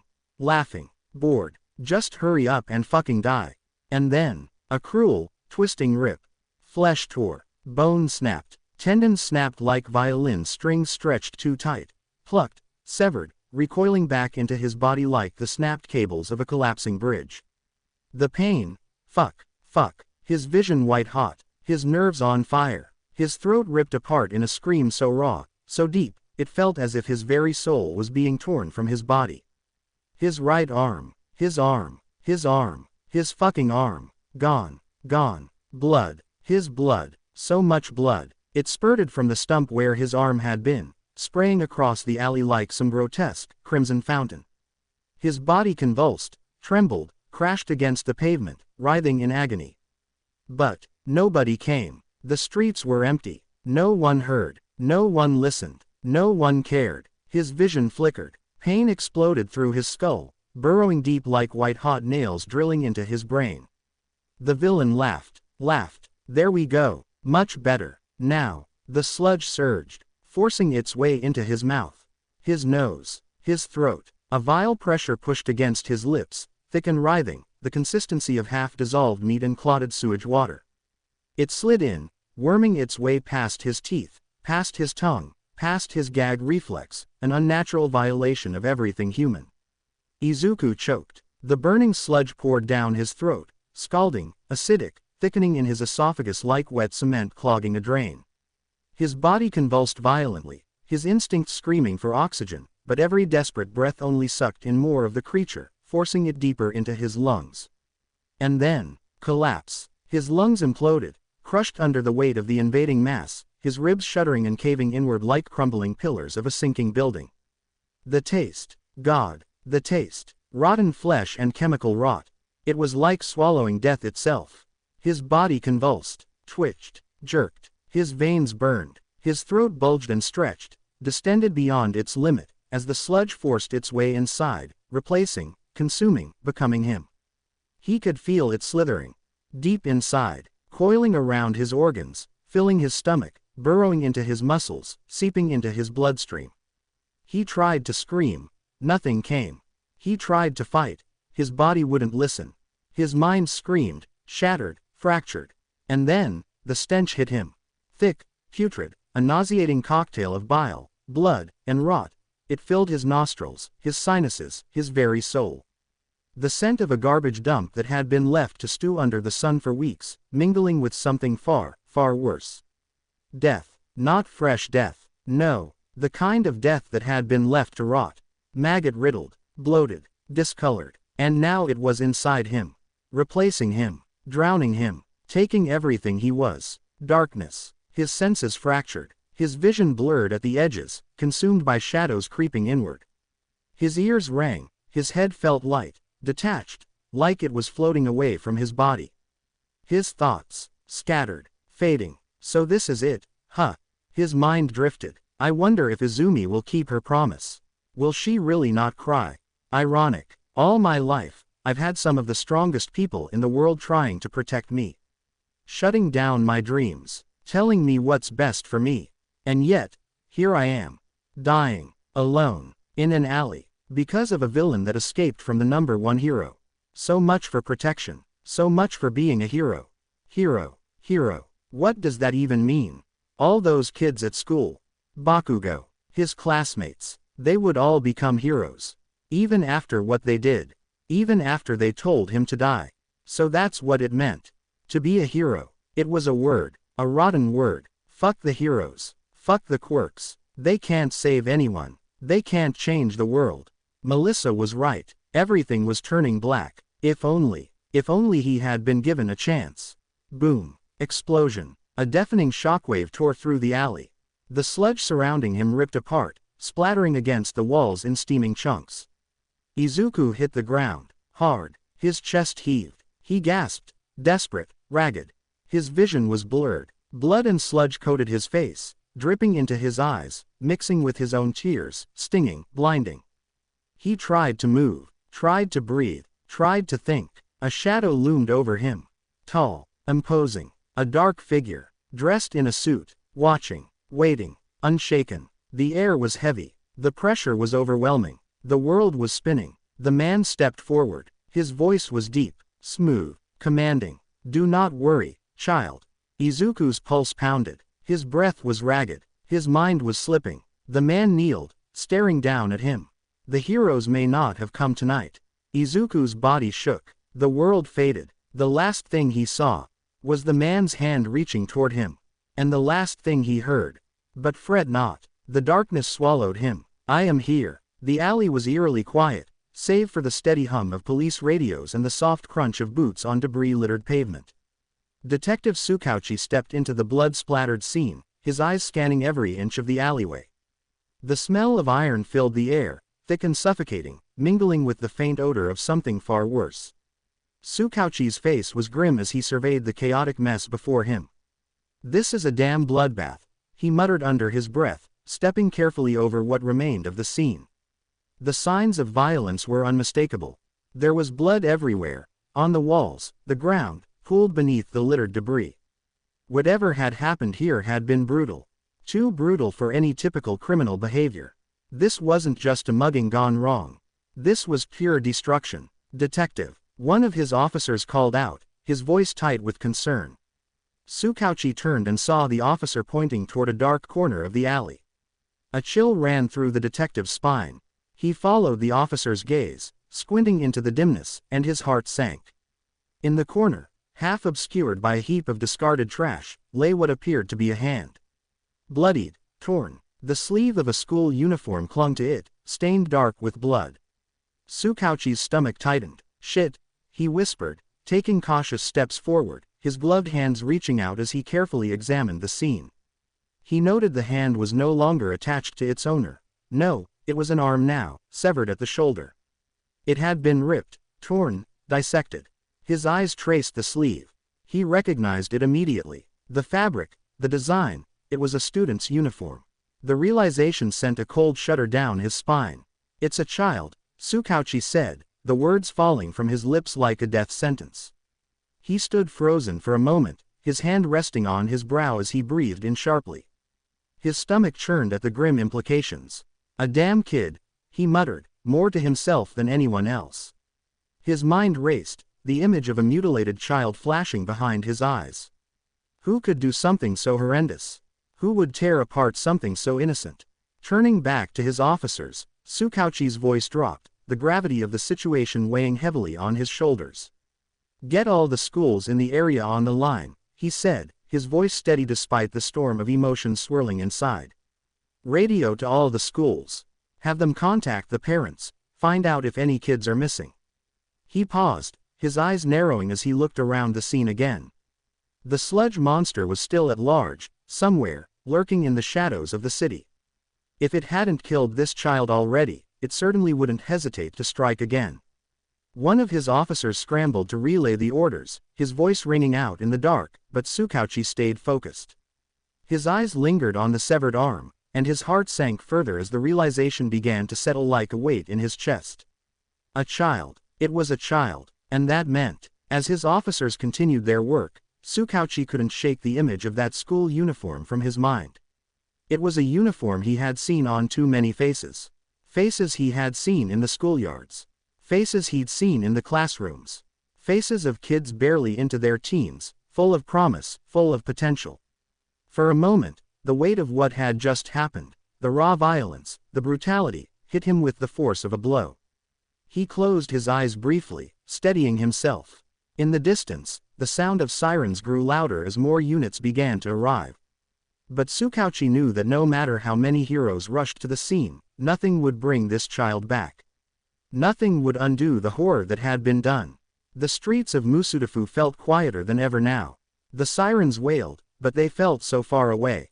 Far from what was happening right in front of him. What had been lost? And as Tsukauchi stood there in the blood-soaked alley, he couldn't help but wonder if they were too late to stop the things that were truly coming. And only years later would he realize, too late to save the world. Izumi sat at the dinner table, her hands gripping the edge of her plate. Her food had gone cold, but she hadn't taken a single bite. It didn't matter. Nothing did. Not after what he said. "You're no sister to me." Those words. Those damn, awful words. kept repeating in her head. No, sister. She bit the inside of her cheek, her fingernails digging into her palms. Fine. Fucking fine. If that's what he thinks, then so be it. The air in the room felt heavy, suffocating. The only sound was the quiet clinking of plates as Toshinori moved around in the kitchen. Eventually, he emerged, carrying the rest of dinner. He glanced around the table before frowning. Izumi, where's your brother? Izumi shrugged, keeping her gaze locked on her plate. It's getting late, Toshinori continued, checking his watch. He should have been home by now. Izumi said nothing. Do you have any idea where he might be? Still, she didn't answer. She could feel her father's eyes on her. His voice softened. I don't know what happened between you two, but he's still your brother. Izumi gritted her teeth. And unlike you, he doesn't have a quirk to fight back if something happens. That made her snap. She scoffed, rolling her eyes. Tell that to him. Toshinori sighed, running a tired hand down his face. It was clear he wanted to argue, but the ringing of the house phone interrupted him. With an exasperated look, he turned and walked off to answer it. Izumi let out a slow breath, trying to push away the frustration gnawing at her insides. Maybe this will teach him a lesson. Maybe he needs to run into a villain he can't handle. Maybe then he'll realize that. Crash. She jolted at the sudden noise. Her head snapped up, eyes widening. The sound had come from the other room. Her stomach twisted. Dad, she called, standing up. Silence. Her heartbeat quickened. She stepped away from the table and turned the corner, only to freeze. Toshinori was standing there, his back against the wall, the phone gripped so tightly in his hand that his knuckles had gone white. At his feet lay a shattered vase, water spilling onto the floor, petals from the broken flowers floating in the mess. Dad, Izumi said again, her voice cracking. What happened? Toshinori didn't respond at first. He simply stared blankly ahead, his face pale, his expression unreadable. But when he turned toward her, she saw it. The fear, the devastation. His lips parted, but the words wouldn't come out. It's Izuku. Izumi felt her stomach drop. Her blood ran cold. What about Izuku? She demanded, stepping closer. Toshinori swallowed thickly, struggling to get the words out. Then, finally, his voice, broken and raw, whispered. He's missing. Izumi's breath caught in her throat. What? There was an attack. Toshinori's voice was trembling. A villain? There was so much blood, and they found his arm. Izumi didn't hear the rest. Everything around her became distant, muted, like she had been plunged underwater. Her brain refused to process the words. Her heart pounded in her ears. Izuku, missing. Her knees wobbled, threatening to give out. That's not funny. Her voice was barely a whisper. Tell me you're joking. Toshinori didn't answer. Because he wasn't. Izumi shook her head, stepping back. No, you're wrong. He's probably just being stubborn. He's fine. He's fine, right? Toshinori looked like he wanted to say something, but he just closed his eyes, his face twisting with pain. The silence was louder than any words could have been. Izuku was gone. Izumi stumbled backward, her hands trembling, her breaths coming in shallow gasps. Izuku was gone. She felt suffocated. He was gone. A sob tried to claw its way up her throat, but she swallowed it down. No, this isn't real. This isn't happening. He was her brother. Her stupid, reckless, infuriating brother. The last thing she had said to him was, "Fine, when you die, I won't cry for you." Izumi's vision blurred. She didn't even realize she had collapsed to her knees until Toshinori crouched beside her, gripping her shoulders, his own face pale with grief. She should have stopped him. She should have forced him to stay. But she didn't. And now, Izuku was gone. The city was quiet. Too quiet. The usual sounds, the distant honk of a car, the chatter of late-night workers heading home, the faint hum of electricity in the streetlights, felt muted, like the world had lost its color. Like it was holding its breath. Izumi walked alone. Her footsteps splashed against the wet pavement, the rain soaking into her clothes, but she barely felt it. The cold bit at her skin, but she hardly noticed. Her legs ached, but she kept moving. He can't be gone. She had been walking for hours. Down the empty streets, through alleys, past flickering neon signs that barely cast any warmth in the darkness. She checked everywhere, places he liked to go, places they had been as kids. But there was nothing, no sign of him, no sign that he had ever been here at all. Her heart pounded, but not from the exertion. From the fear clawing at her insides, the panic she tried to keep buried under the rain and the dark and the hopelessness. "Where are you, Izuku?" she whispered, her breath hitching as she pressed forward. She had no plan, no direction, just an aching, desperate need to find him. Because this isn't how it ends. It can't be how it ends. That fight, that stupid, senseless fight, those can't be the last words they ever say to each other. Those can't be the last memories they leave behind. "Then I won't cry for you." The words felt like shards of glass in her throat now. Because she had promised she wouldn't cry. And yet, the rain wasn't the only thing pouring that night. Azumi's vision blurred, her chest tightening until she could barely breathe. She wasn't supposed to cry. She wasn't supposed to mourn him. She wasn't supposed to feel like this. But she did. She gritted her teeth, fists clenched at her sides, nails digging so hard into her palms that she swore she could feel blood mixing with the rain. She didn't care. The night stretched on. Her body was running on fumes, but her legs refused to stop. She wouldn't stop, not until she found something, anything, that told her he was still here. Still alive, still breathing. But as the night dragged on and her calls for him were swallowed by the empty streets, a realization crept into her mind like a slow-moving poison. There was nothing, no footsteps in the puddles, no discarded notebooks, no familiar muttering under his breath as he overanalyzed the world around him. There was just her, alone, and then it hit her. A choking, hollow pain that slammed into her so suddenly, so violently, that it stole the air from her lungs. He really was gone. Izumi stopped walking. Her knees buckled. She barely noticed when she hit the pavement, barely felt the icy water soak through her pants. She just sat there, staring blankly at the empty street ahead, her hands trembling in her lap. Her mind refused to accept it. But her heart knew. Somewhere, deep inside, she knew. And the weight of it, of everything, was crushing.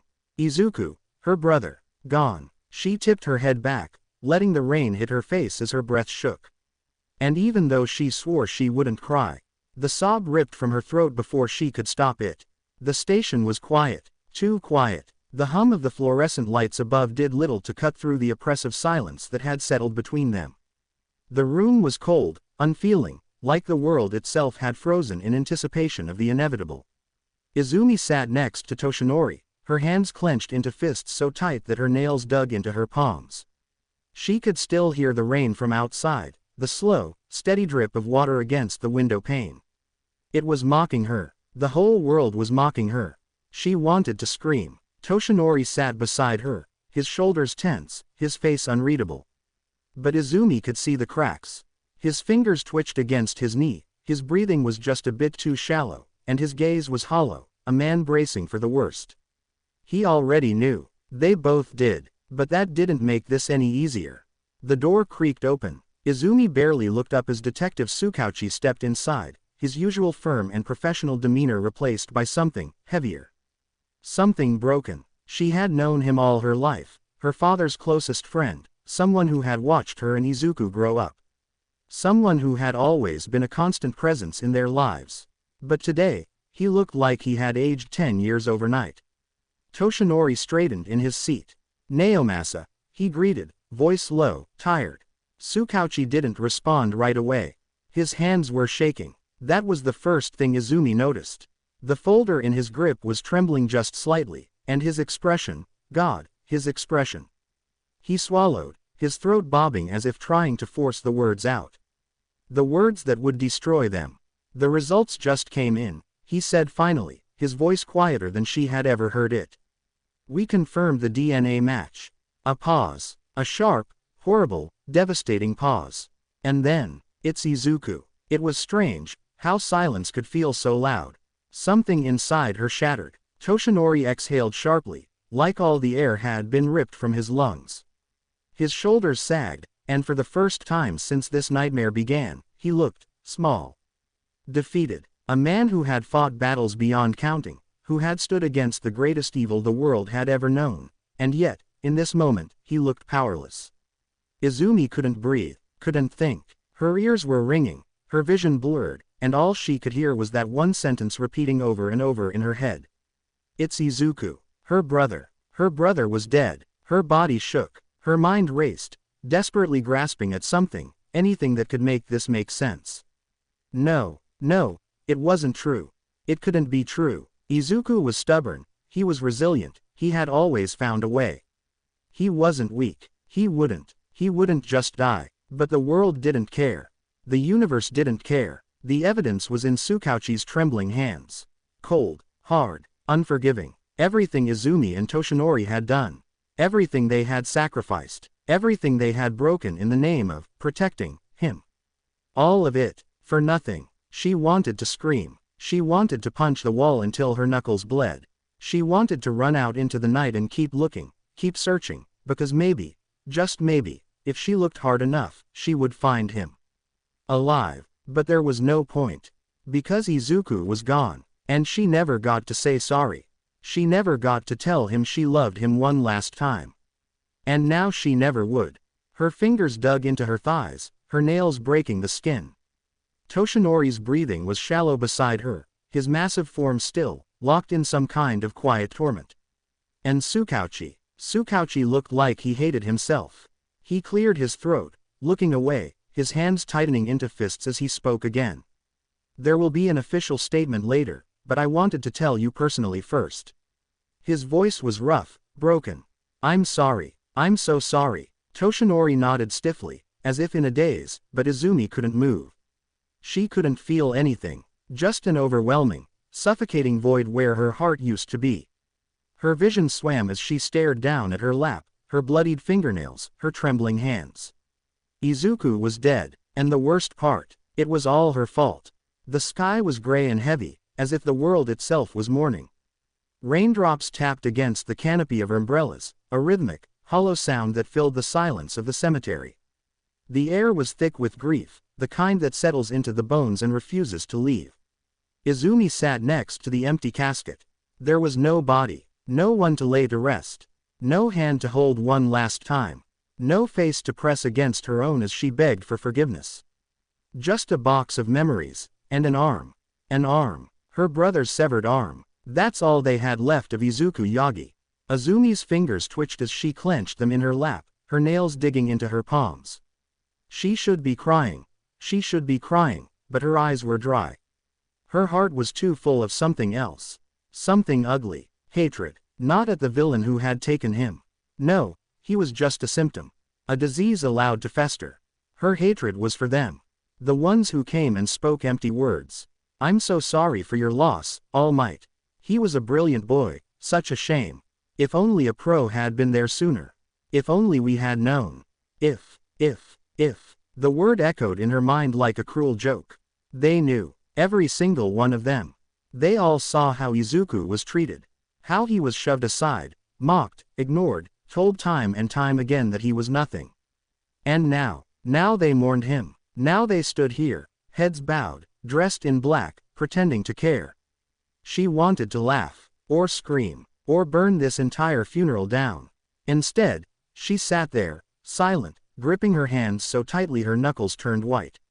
Her father, Toshinori Yagi, the indomitable symbol of peace, stood tall in his all-might form.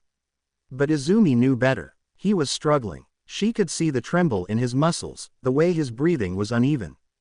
He had been holding this form for far too long. He wants to make it through the service.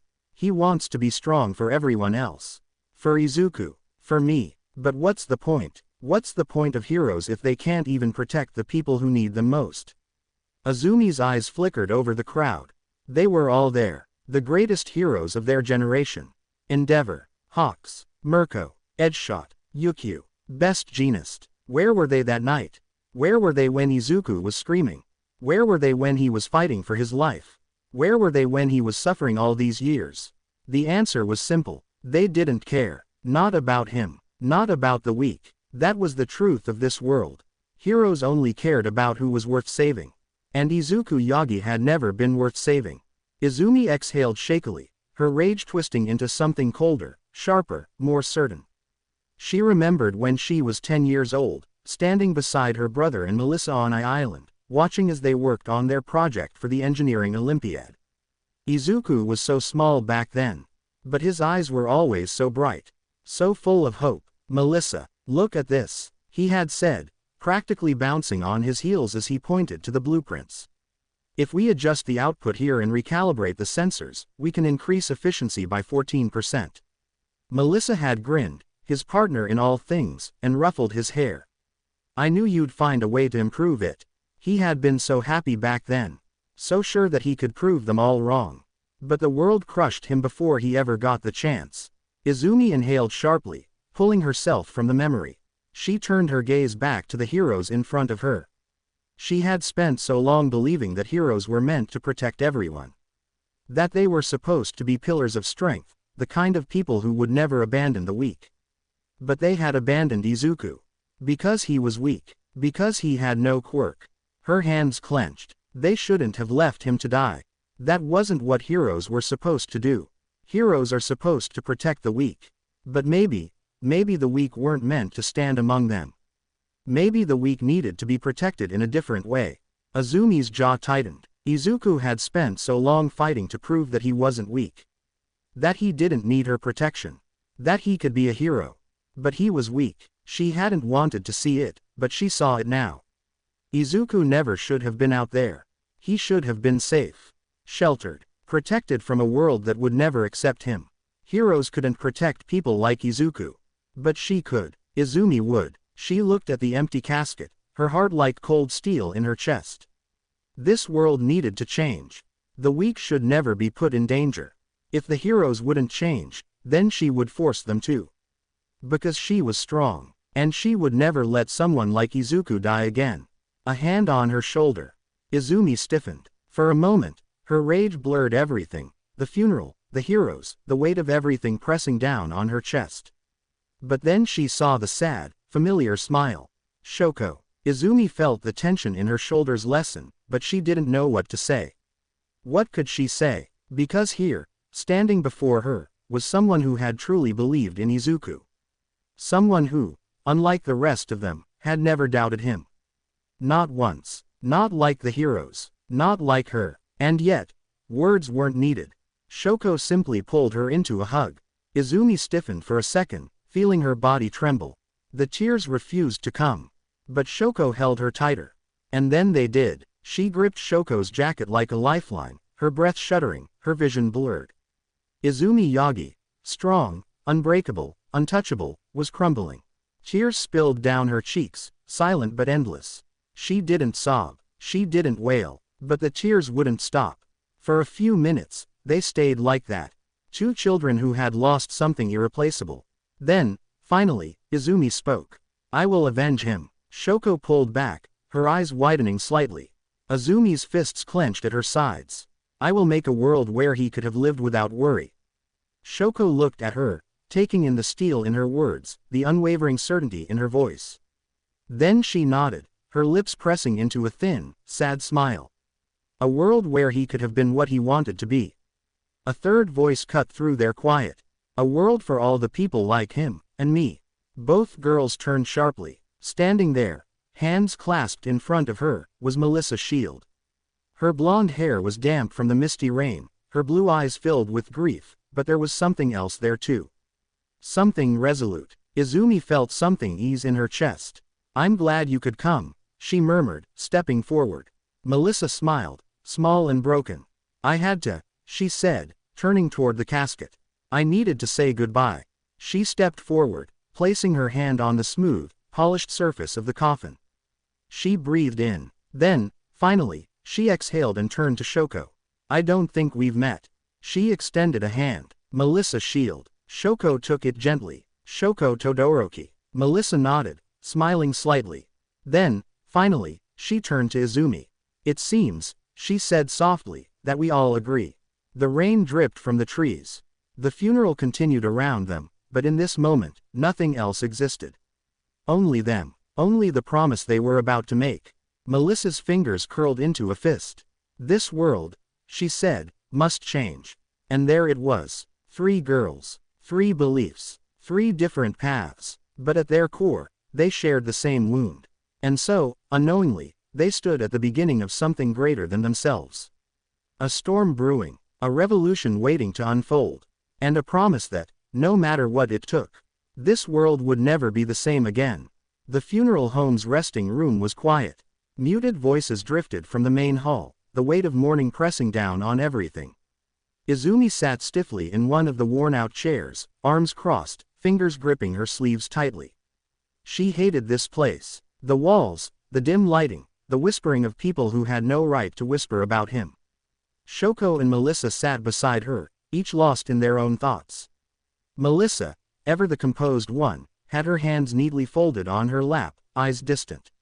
She was thinking, analyzing, planning. Because Melissa always had a plan, and whatever it was, Izumi knew it wouldn't involve just sitting idly by. Shoko, on the other hand, was still. Too still, staring blankly at the floor, as if she were trying to shrink herself out of existence. Izumi exhaled sharply, trying to keep herself grounded. Then, her breath hitched. Something caught her eye. A flash of blonde, spiky, unruly hair. Her body moved before she could think. A hand gripping a shoulder. A yank. A sharp, snarling growl. How dare you? Bakugo turned, startled. His red eyes widened in shock, but Izumi didn't care. She didn't care about his reaction. She didn't care that the room had gone silent. She didn't care that her own hands were shaking with rage. She didn't care, because all she could see was him. Standing there like he had the right to be here. Like he deserved to mourn Izuku. Like he wasn't the one who. How dare you show up here and pretend you care? Bakugo opened his mouth, but she didn't let him speak. She wouldn't let him. This is what you wanted, isn't it? Her voice trembled with rage. This is what you told him should happen. Bakugo's lips parted slightly, but he didn't say a word. His face was unreadable. Izumi's nails dug into her palms. You said he should die. A breath. Well, guess what, Katsuki? The words tumbled from her mouth like poison. He's dead. Silence. And he's not coming back. Bakugo's jaw clenched. But still, he said nothing. So tell me. Izumi's voice cracked, raw with something that wasn't just anger, wasn't just grief. Are you happy now? Are you finally fucking happy now? She wanted to hit him. No. She wanted to break him. To fry him to bits. To let loose all of the pain, the hatred, the helplessness. Her fingers twitched. The air around her crackled. Electricity danced at her fingertips, the static crawling up her arms. And then, a hand on her wrist. Then another. Shoko. Melissa. Izumi. Melissa whispered. Izumi tensed. It's not worth it, Shoko murmured. Izumi's breath hitched. She wanted to scream. She wanted to fight. She wanted. But she couldn't. Her hands curled into fists. She exhaled sharply, the crackling energy dissipating into the air. Not here. Not now. She stepped back. She turned away. But before she left, before she forced herself to walk past him without breaking down, she glanced over her shoulder. And with nothing but venom in her voice, she spat out. Go fuck yourself. Then, she left. Shoko and Melissa followed. The 3 of them, walking away together. Leaving Bakugo standing there, alone, silent, his fists clenched, his jaw locked, his breath uneven. He watched them go. And then, he looked at the empty casket. Damn nerd. His throat felt tight, his palms sweaty, and he could only wonder. Was this really what he had wanted? The words he should die echoed in his head like a curse. Even if it wasn't, it was too late to turn back now. His eyes burned. His nails dug into his palm. His breath hitched. This is why the quirkless should stay away. The 3 of them walked through the dimly lit corridors of the funeral home, the air thick with the scent of lilies and incense. Melissa walked slightly ahead, arms crossed, a storm brewing beneath her otherwise calm expression. Izumi, still seething, clenched and unclenched her fists, electricity barely contained beneath her skin. I can't believe that bastard had the nerve to show his face here, Izumi snarled. Like he gives a damn about Izuku. He's the one who told him to go die. Melissa hummed, her fingers twitching. Who was that? She asked, voice carefully neutral, but there was a sharpness beneath her words. Shoko sighed, her posture shrinking ever so slightly. "We used to be friends," she murmured, voice quiet but clear.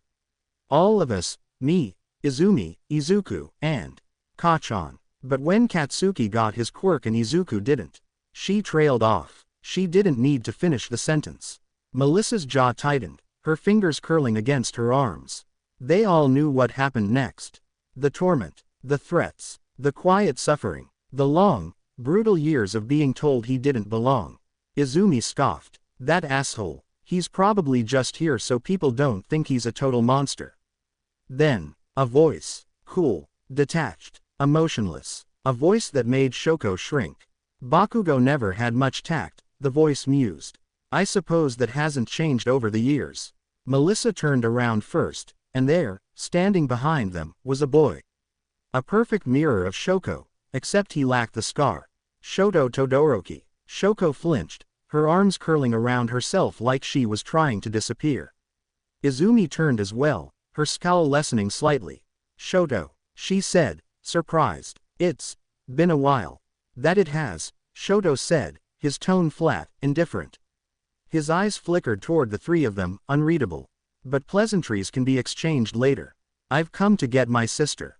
Shoko's fingers twitched. Melissa's eyes darted toward her, catching the barely concealed tension in her posture. "We've barely been here," Izumi said, narrowing her eyes. "Why rush off now?" Shoto sighed, as if speaking to a child. "Father says it's time to go."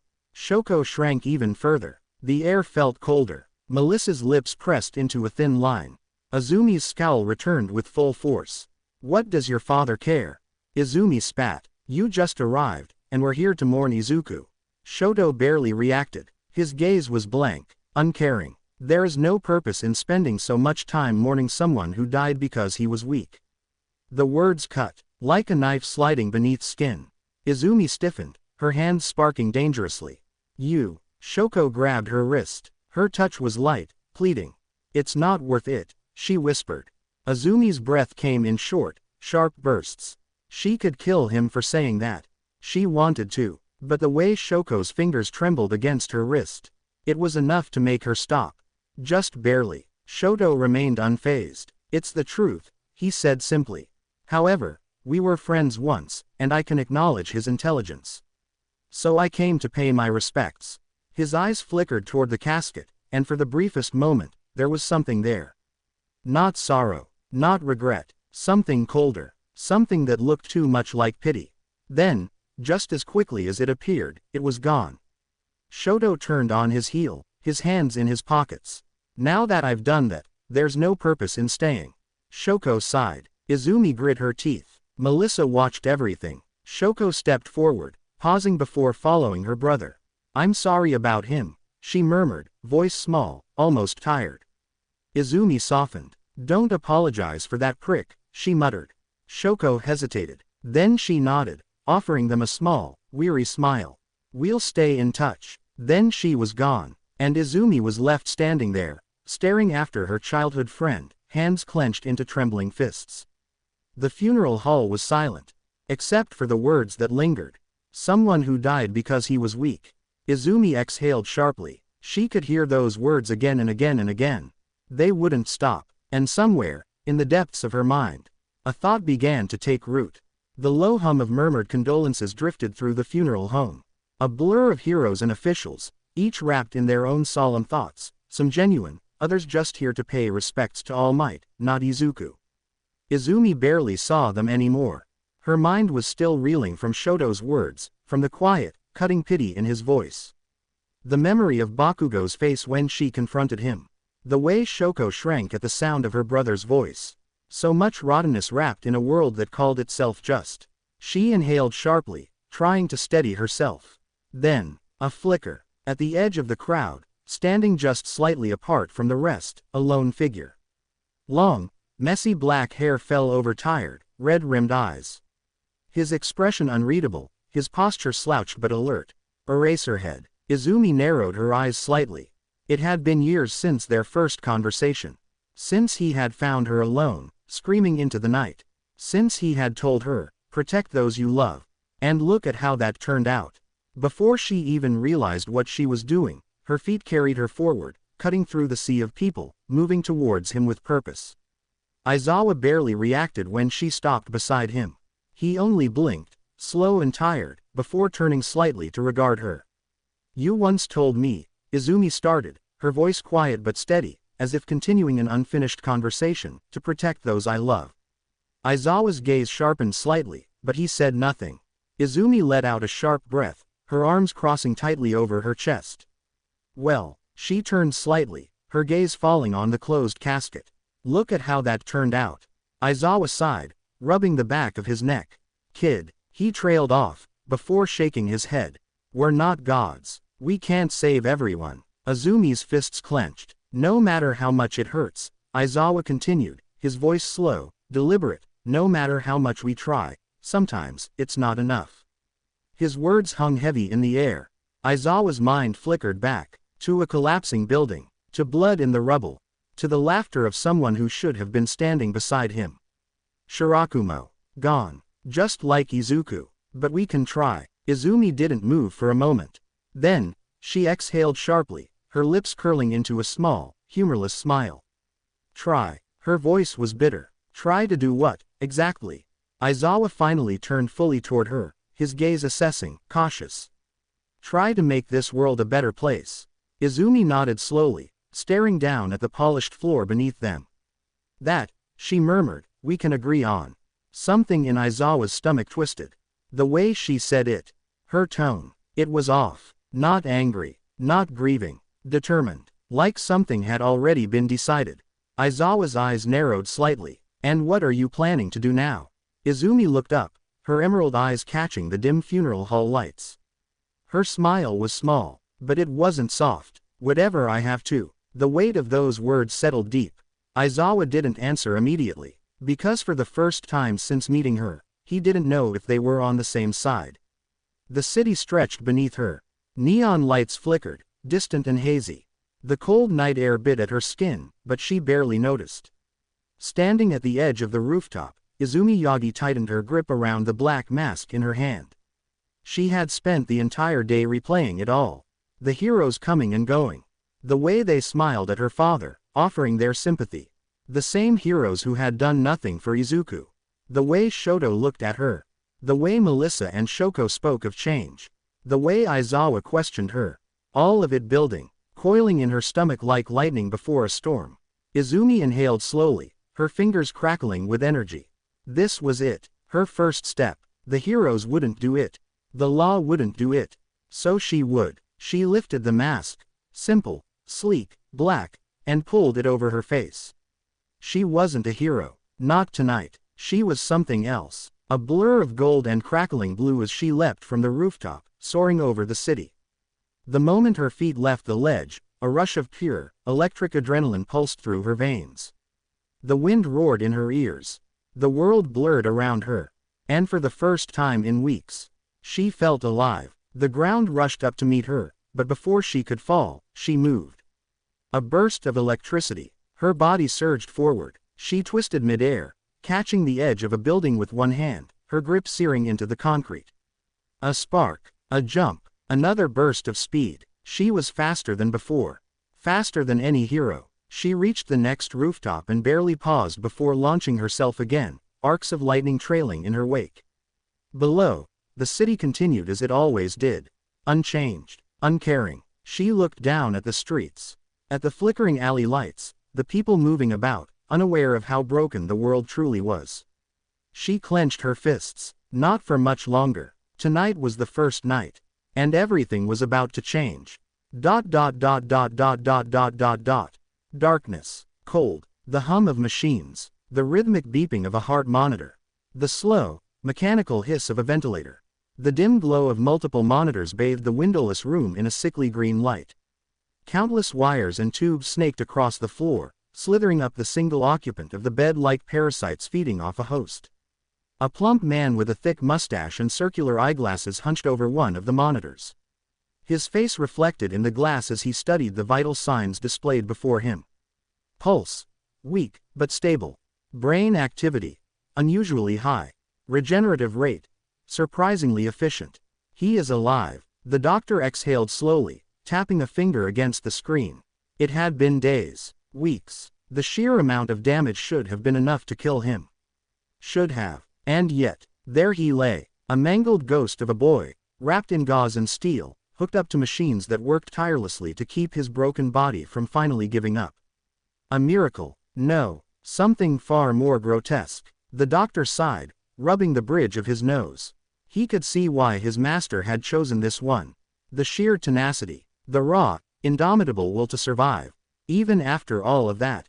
But then again, wouldn't it have been kinder to let him die? To let him slip away peacefully into nothingness, instead of waking up to an existence filled with agony? To wake up to this? The doctor's gaze flickered to the bed. Even if he did survive, what kind of life awaited him? What would he be without the part of him that was lost? Perhaps it would be better to let him go. Or, his lips curled into a grotesque little smile. There's always another option. If things went south, if the body proved too weak, too broken, well, there was always the Nomu process. The thought was almost comforting. His master had been adamant, of course. The boy must be kept alive. For what purpose, the doctor could only guess. But it was clear, his role was not over. Not yet. With one last glance at the flickering monitors, the doctor turned, his heavy footsteps echoing through the dimly lit room as he made his way to the exit. The door hissed open, then shut. The room fell into silence. Only the dull, steady beep, beep, beep of the heart monitor remained. And then, a ragged inhale, the tiniest twitch of fingers wrapped in bandages. A strained, barely audible gasp for air. Then, two glowing green eyes snapped open. 1, 2, 3, 4. Wake up. Something shifted in the void. It had been a lifetime. An eternity. Time collapsed in on itself like a dying star. There was no before, no after. Only the drifting, the endless, suffocating drifting.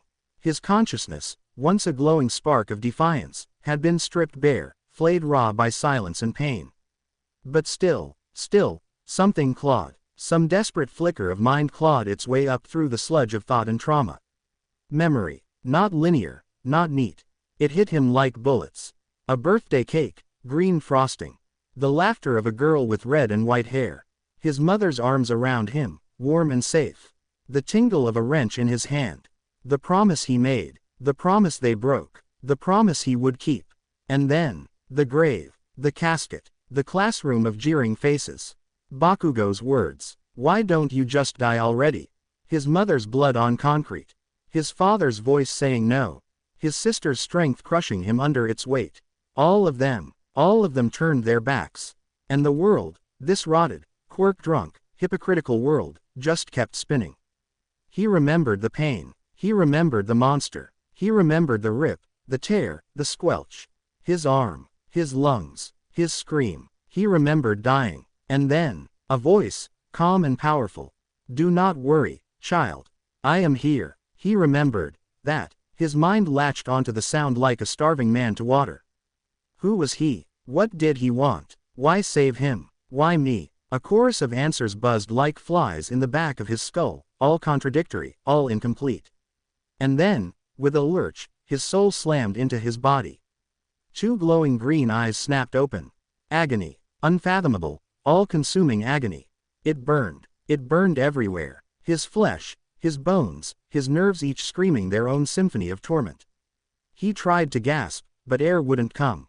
Instead, machines hissed breathing for him.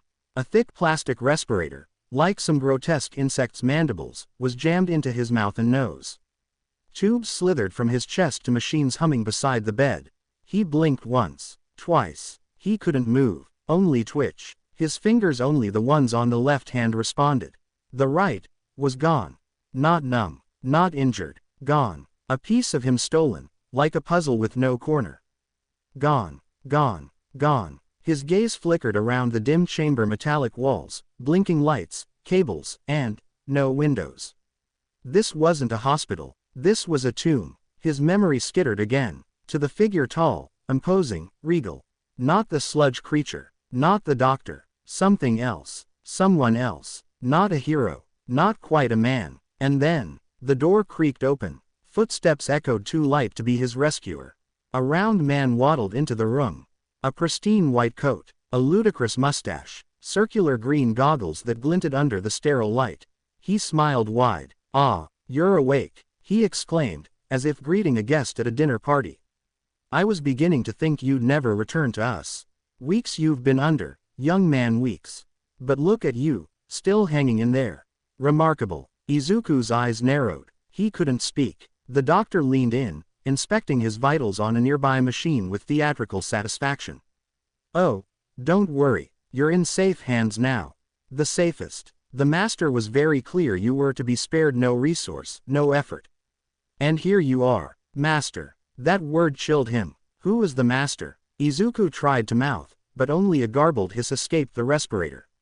The man chuckled. All in due time. No need to strain yourself. Oh, he clapped his gloved hands together. Right, you'll be wanting to communicate. He lifted a small device and placed it near Izuku's twitching left fingers. A touchscreen blinked to life with a soft ping. This pad here will translate Morse code in real time.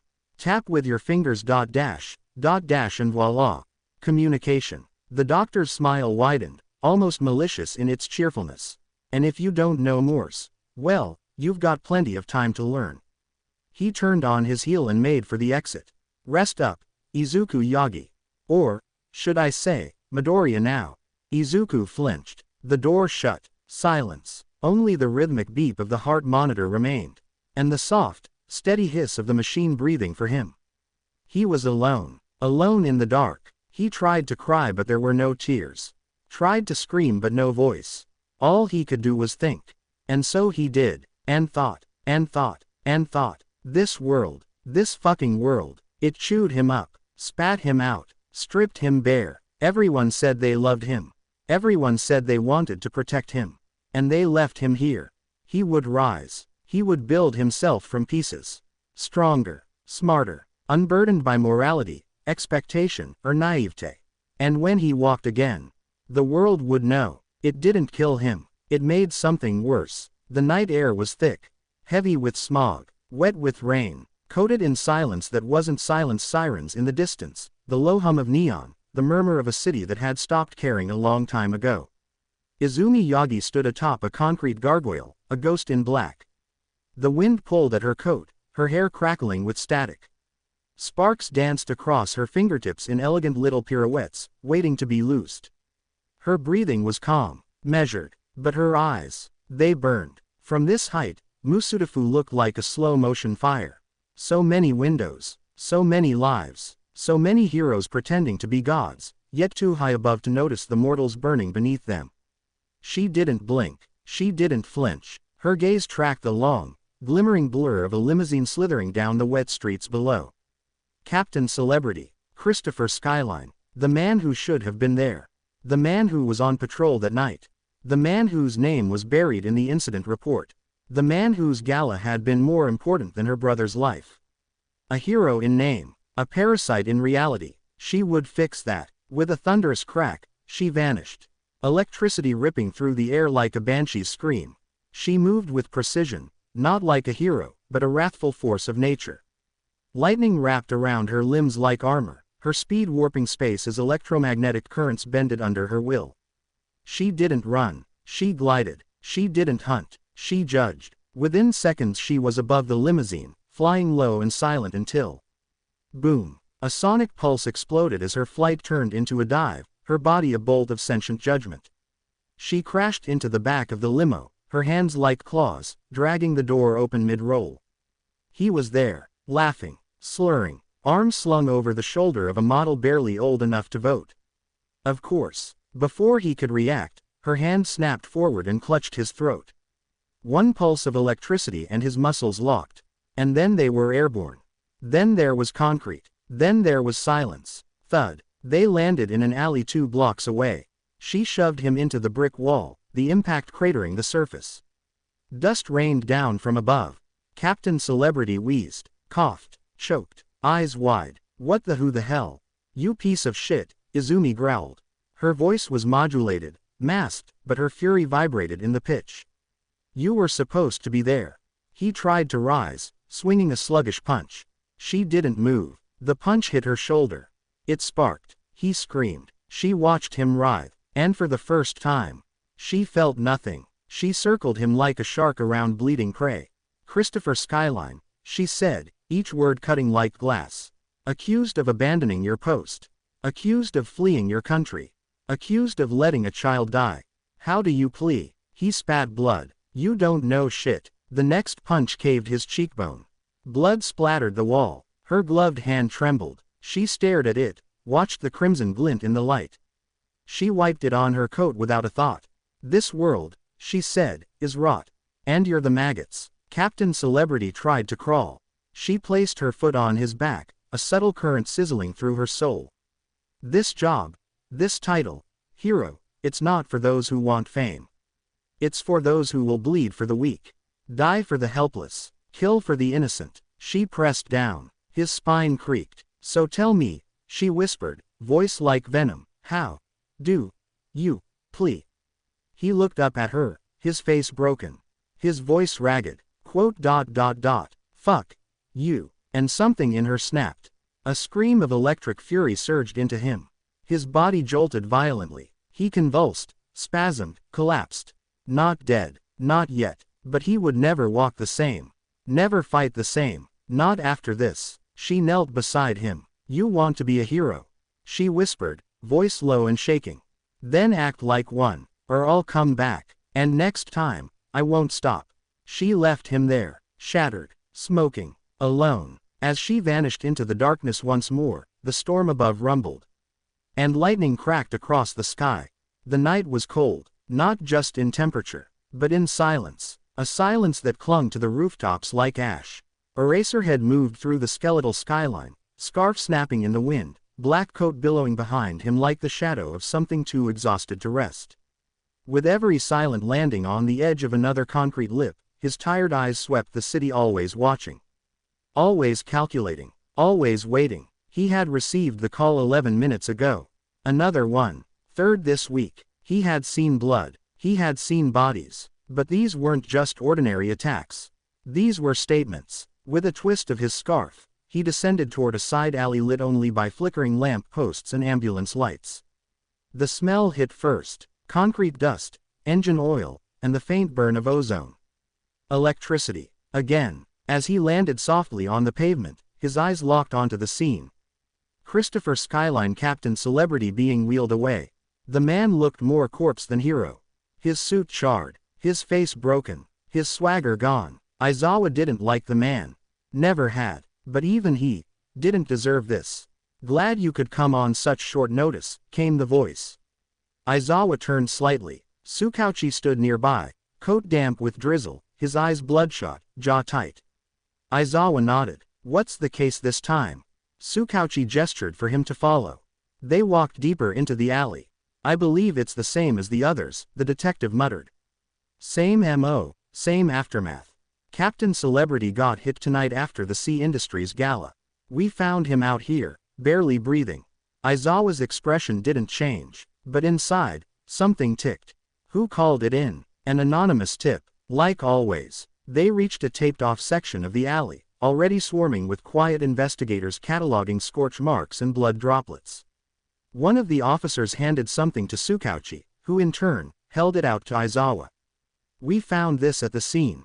A small, square envelope.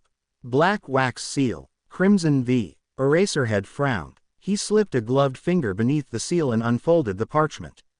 There it was again. That damn symbol. A minimalist, hand-scrawled V, stylized and bold. Beneath it, a line.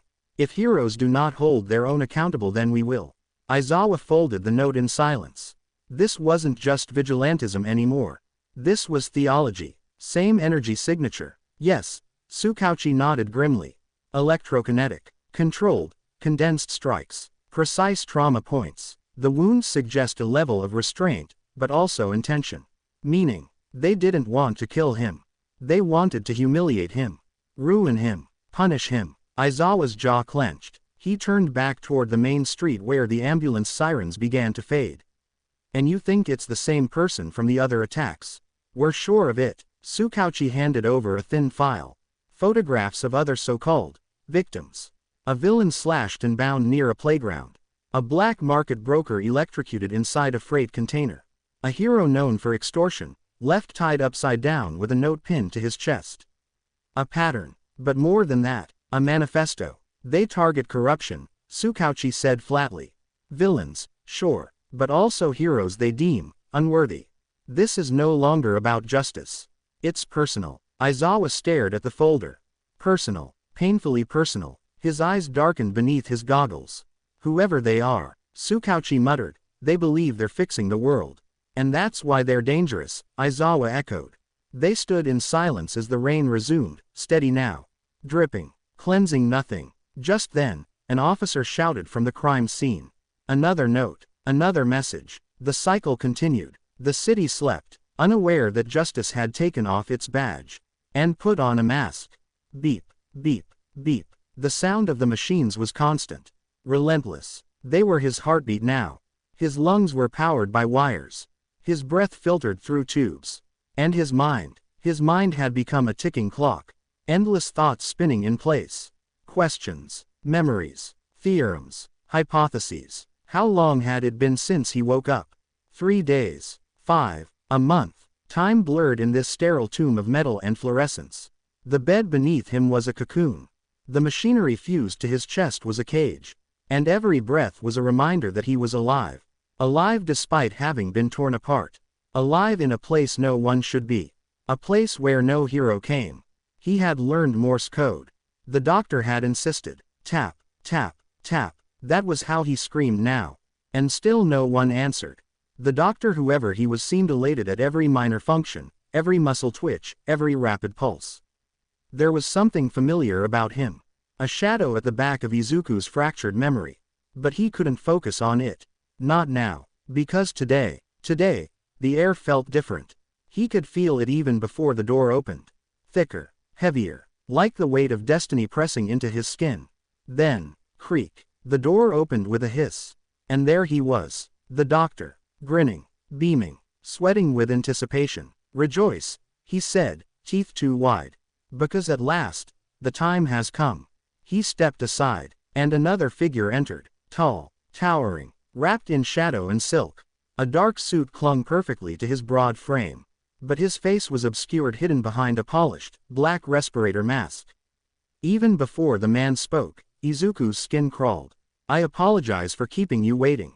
His voice was like a slow avalanche. Calm, deep, measured, and terrifying. There were pressing matters that required my attention. But now, let us dispense with formalities. He stepped closer, boots echoing across the tile floor. You must have questions. He tilted his head slightly. I am all for one. A pause. Have you ever heard that name?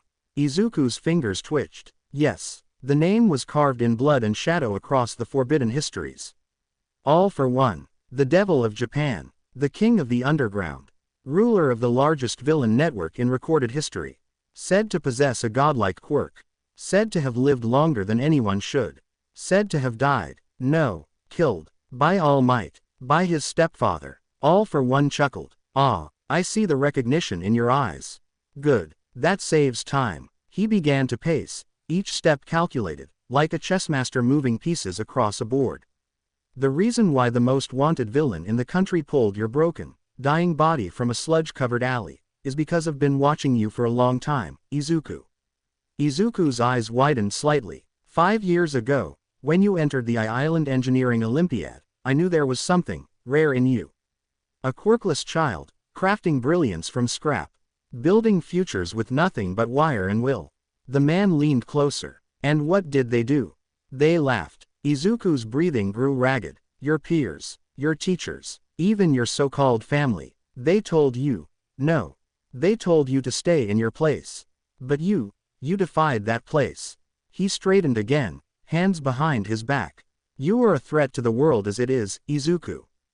Just as I was. Just as we all are. The world fears those who expose its lies. That is why they tried to bury you.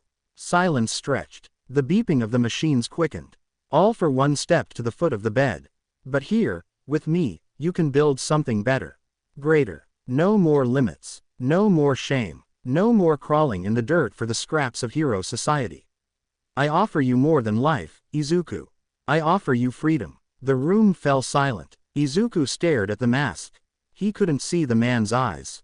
But he felt the weight of his gaze. Felt it pry into his soul. A villain. Was that what he was now? But hadn't they always called him that? Hadn't they mocked him for daring to reach above his station?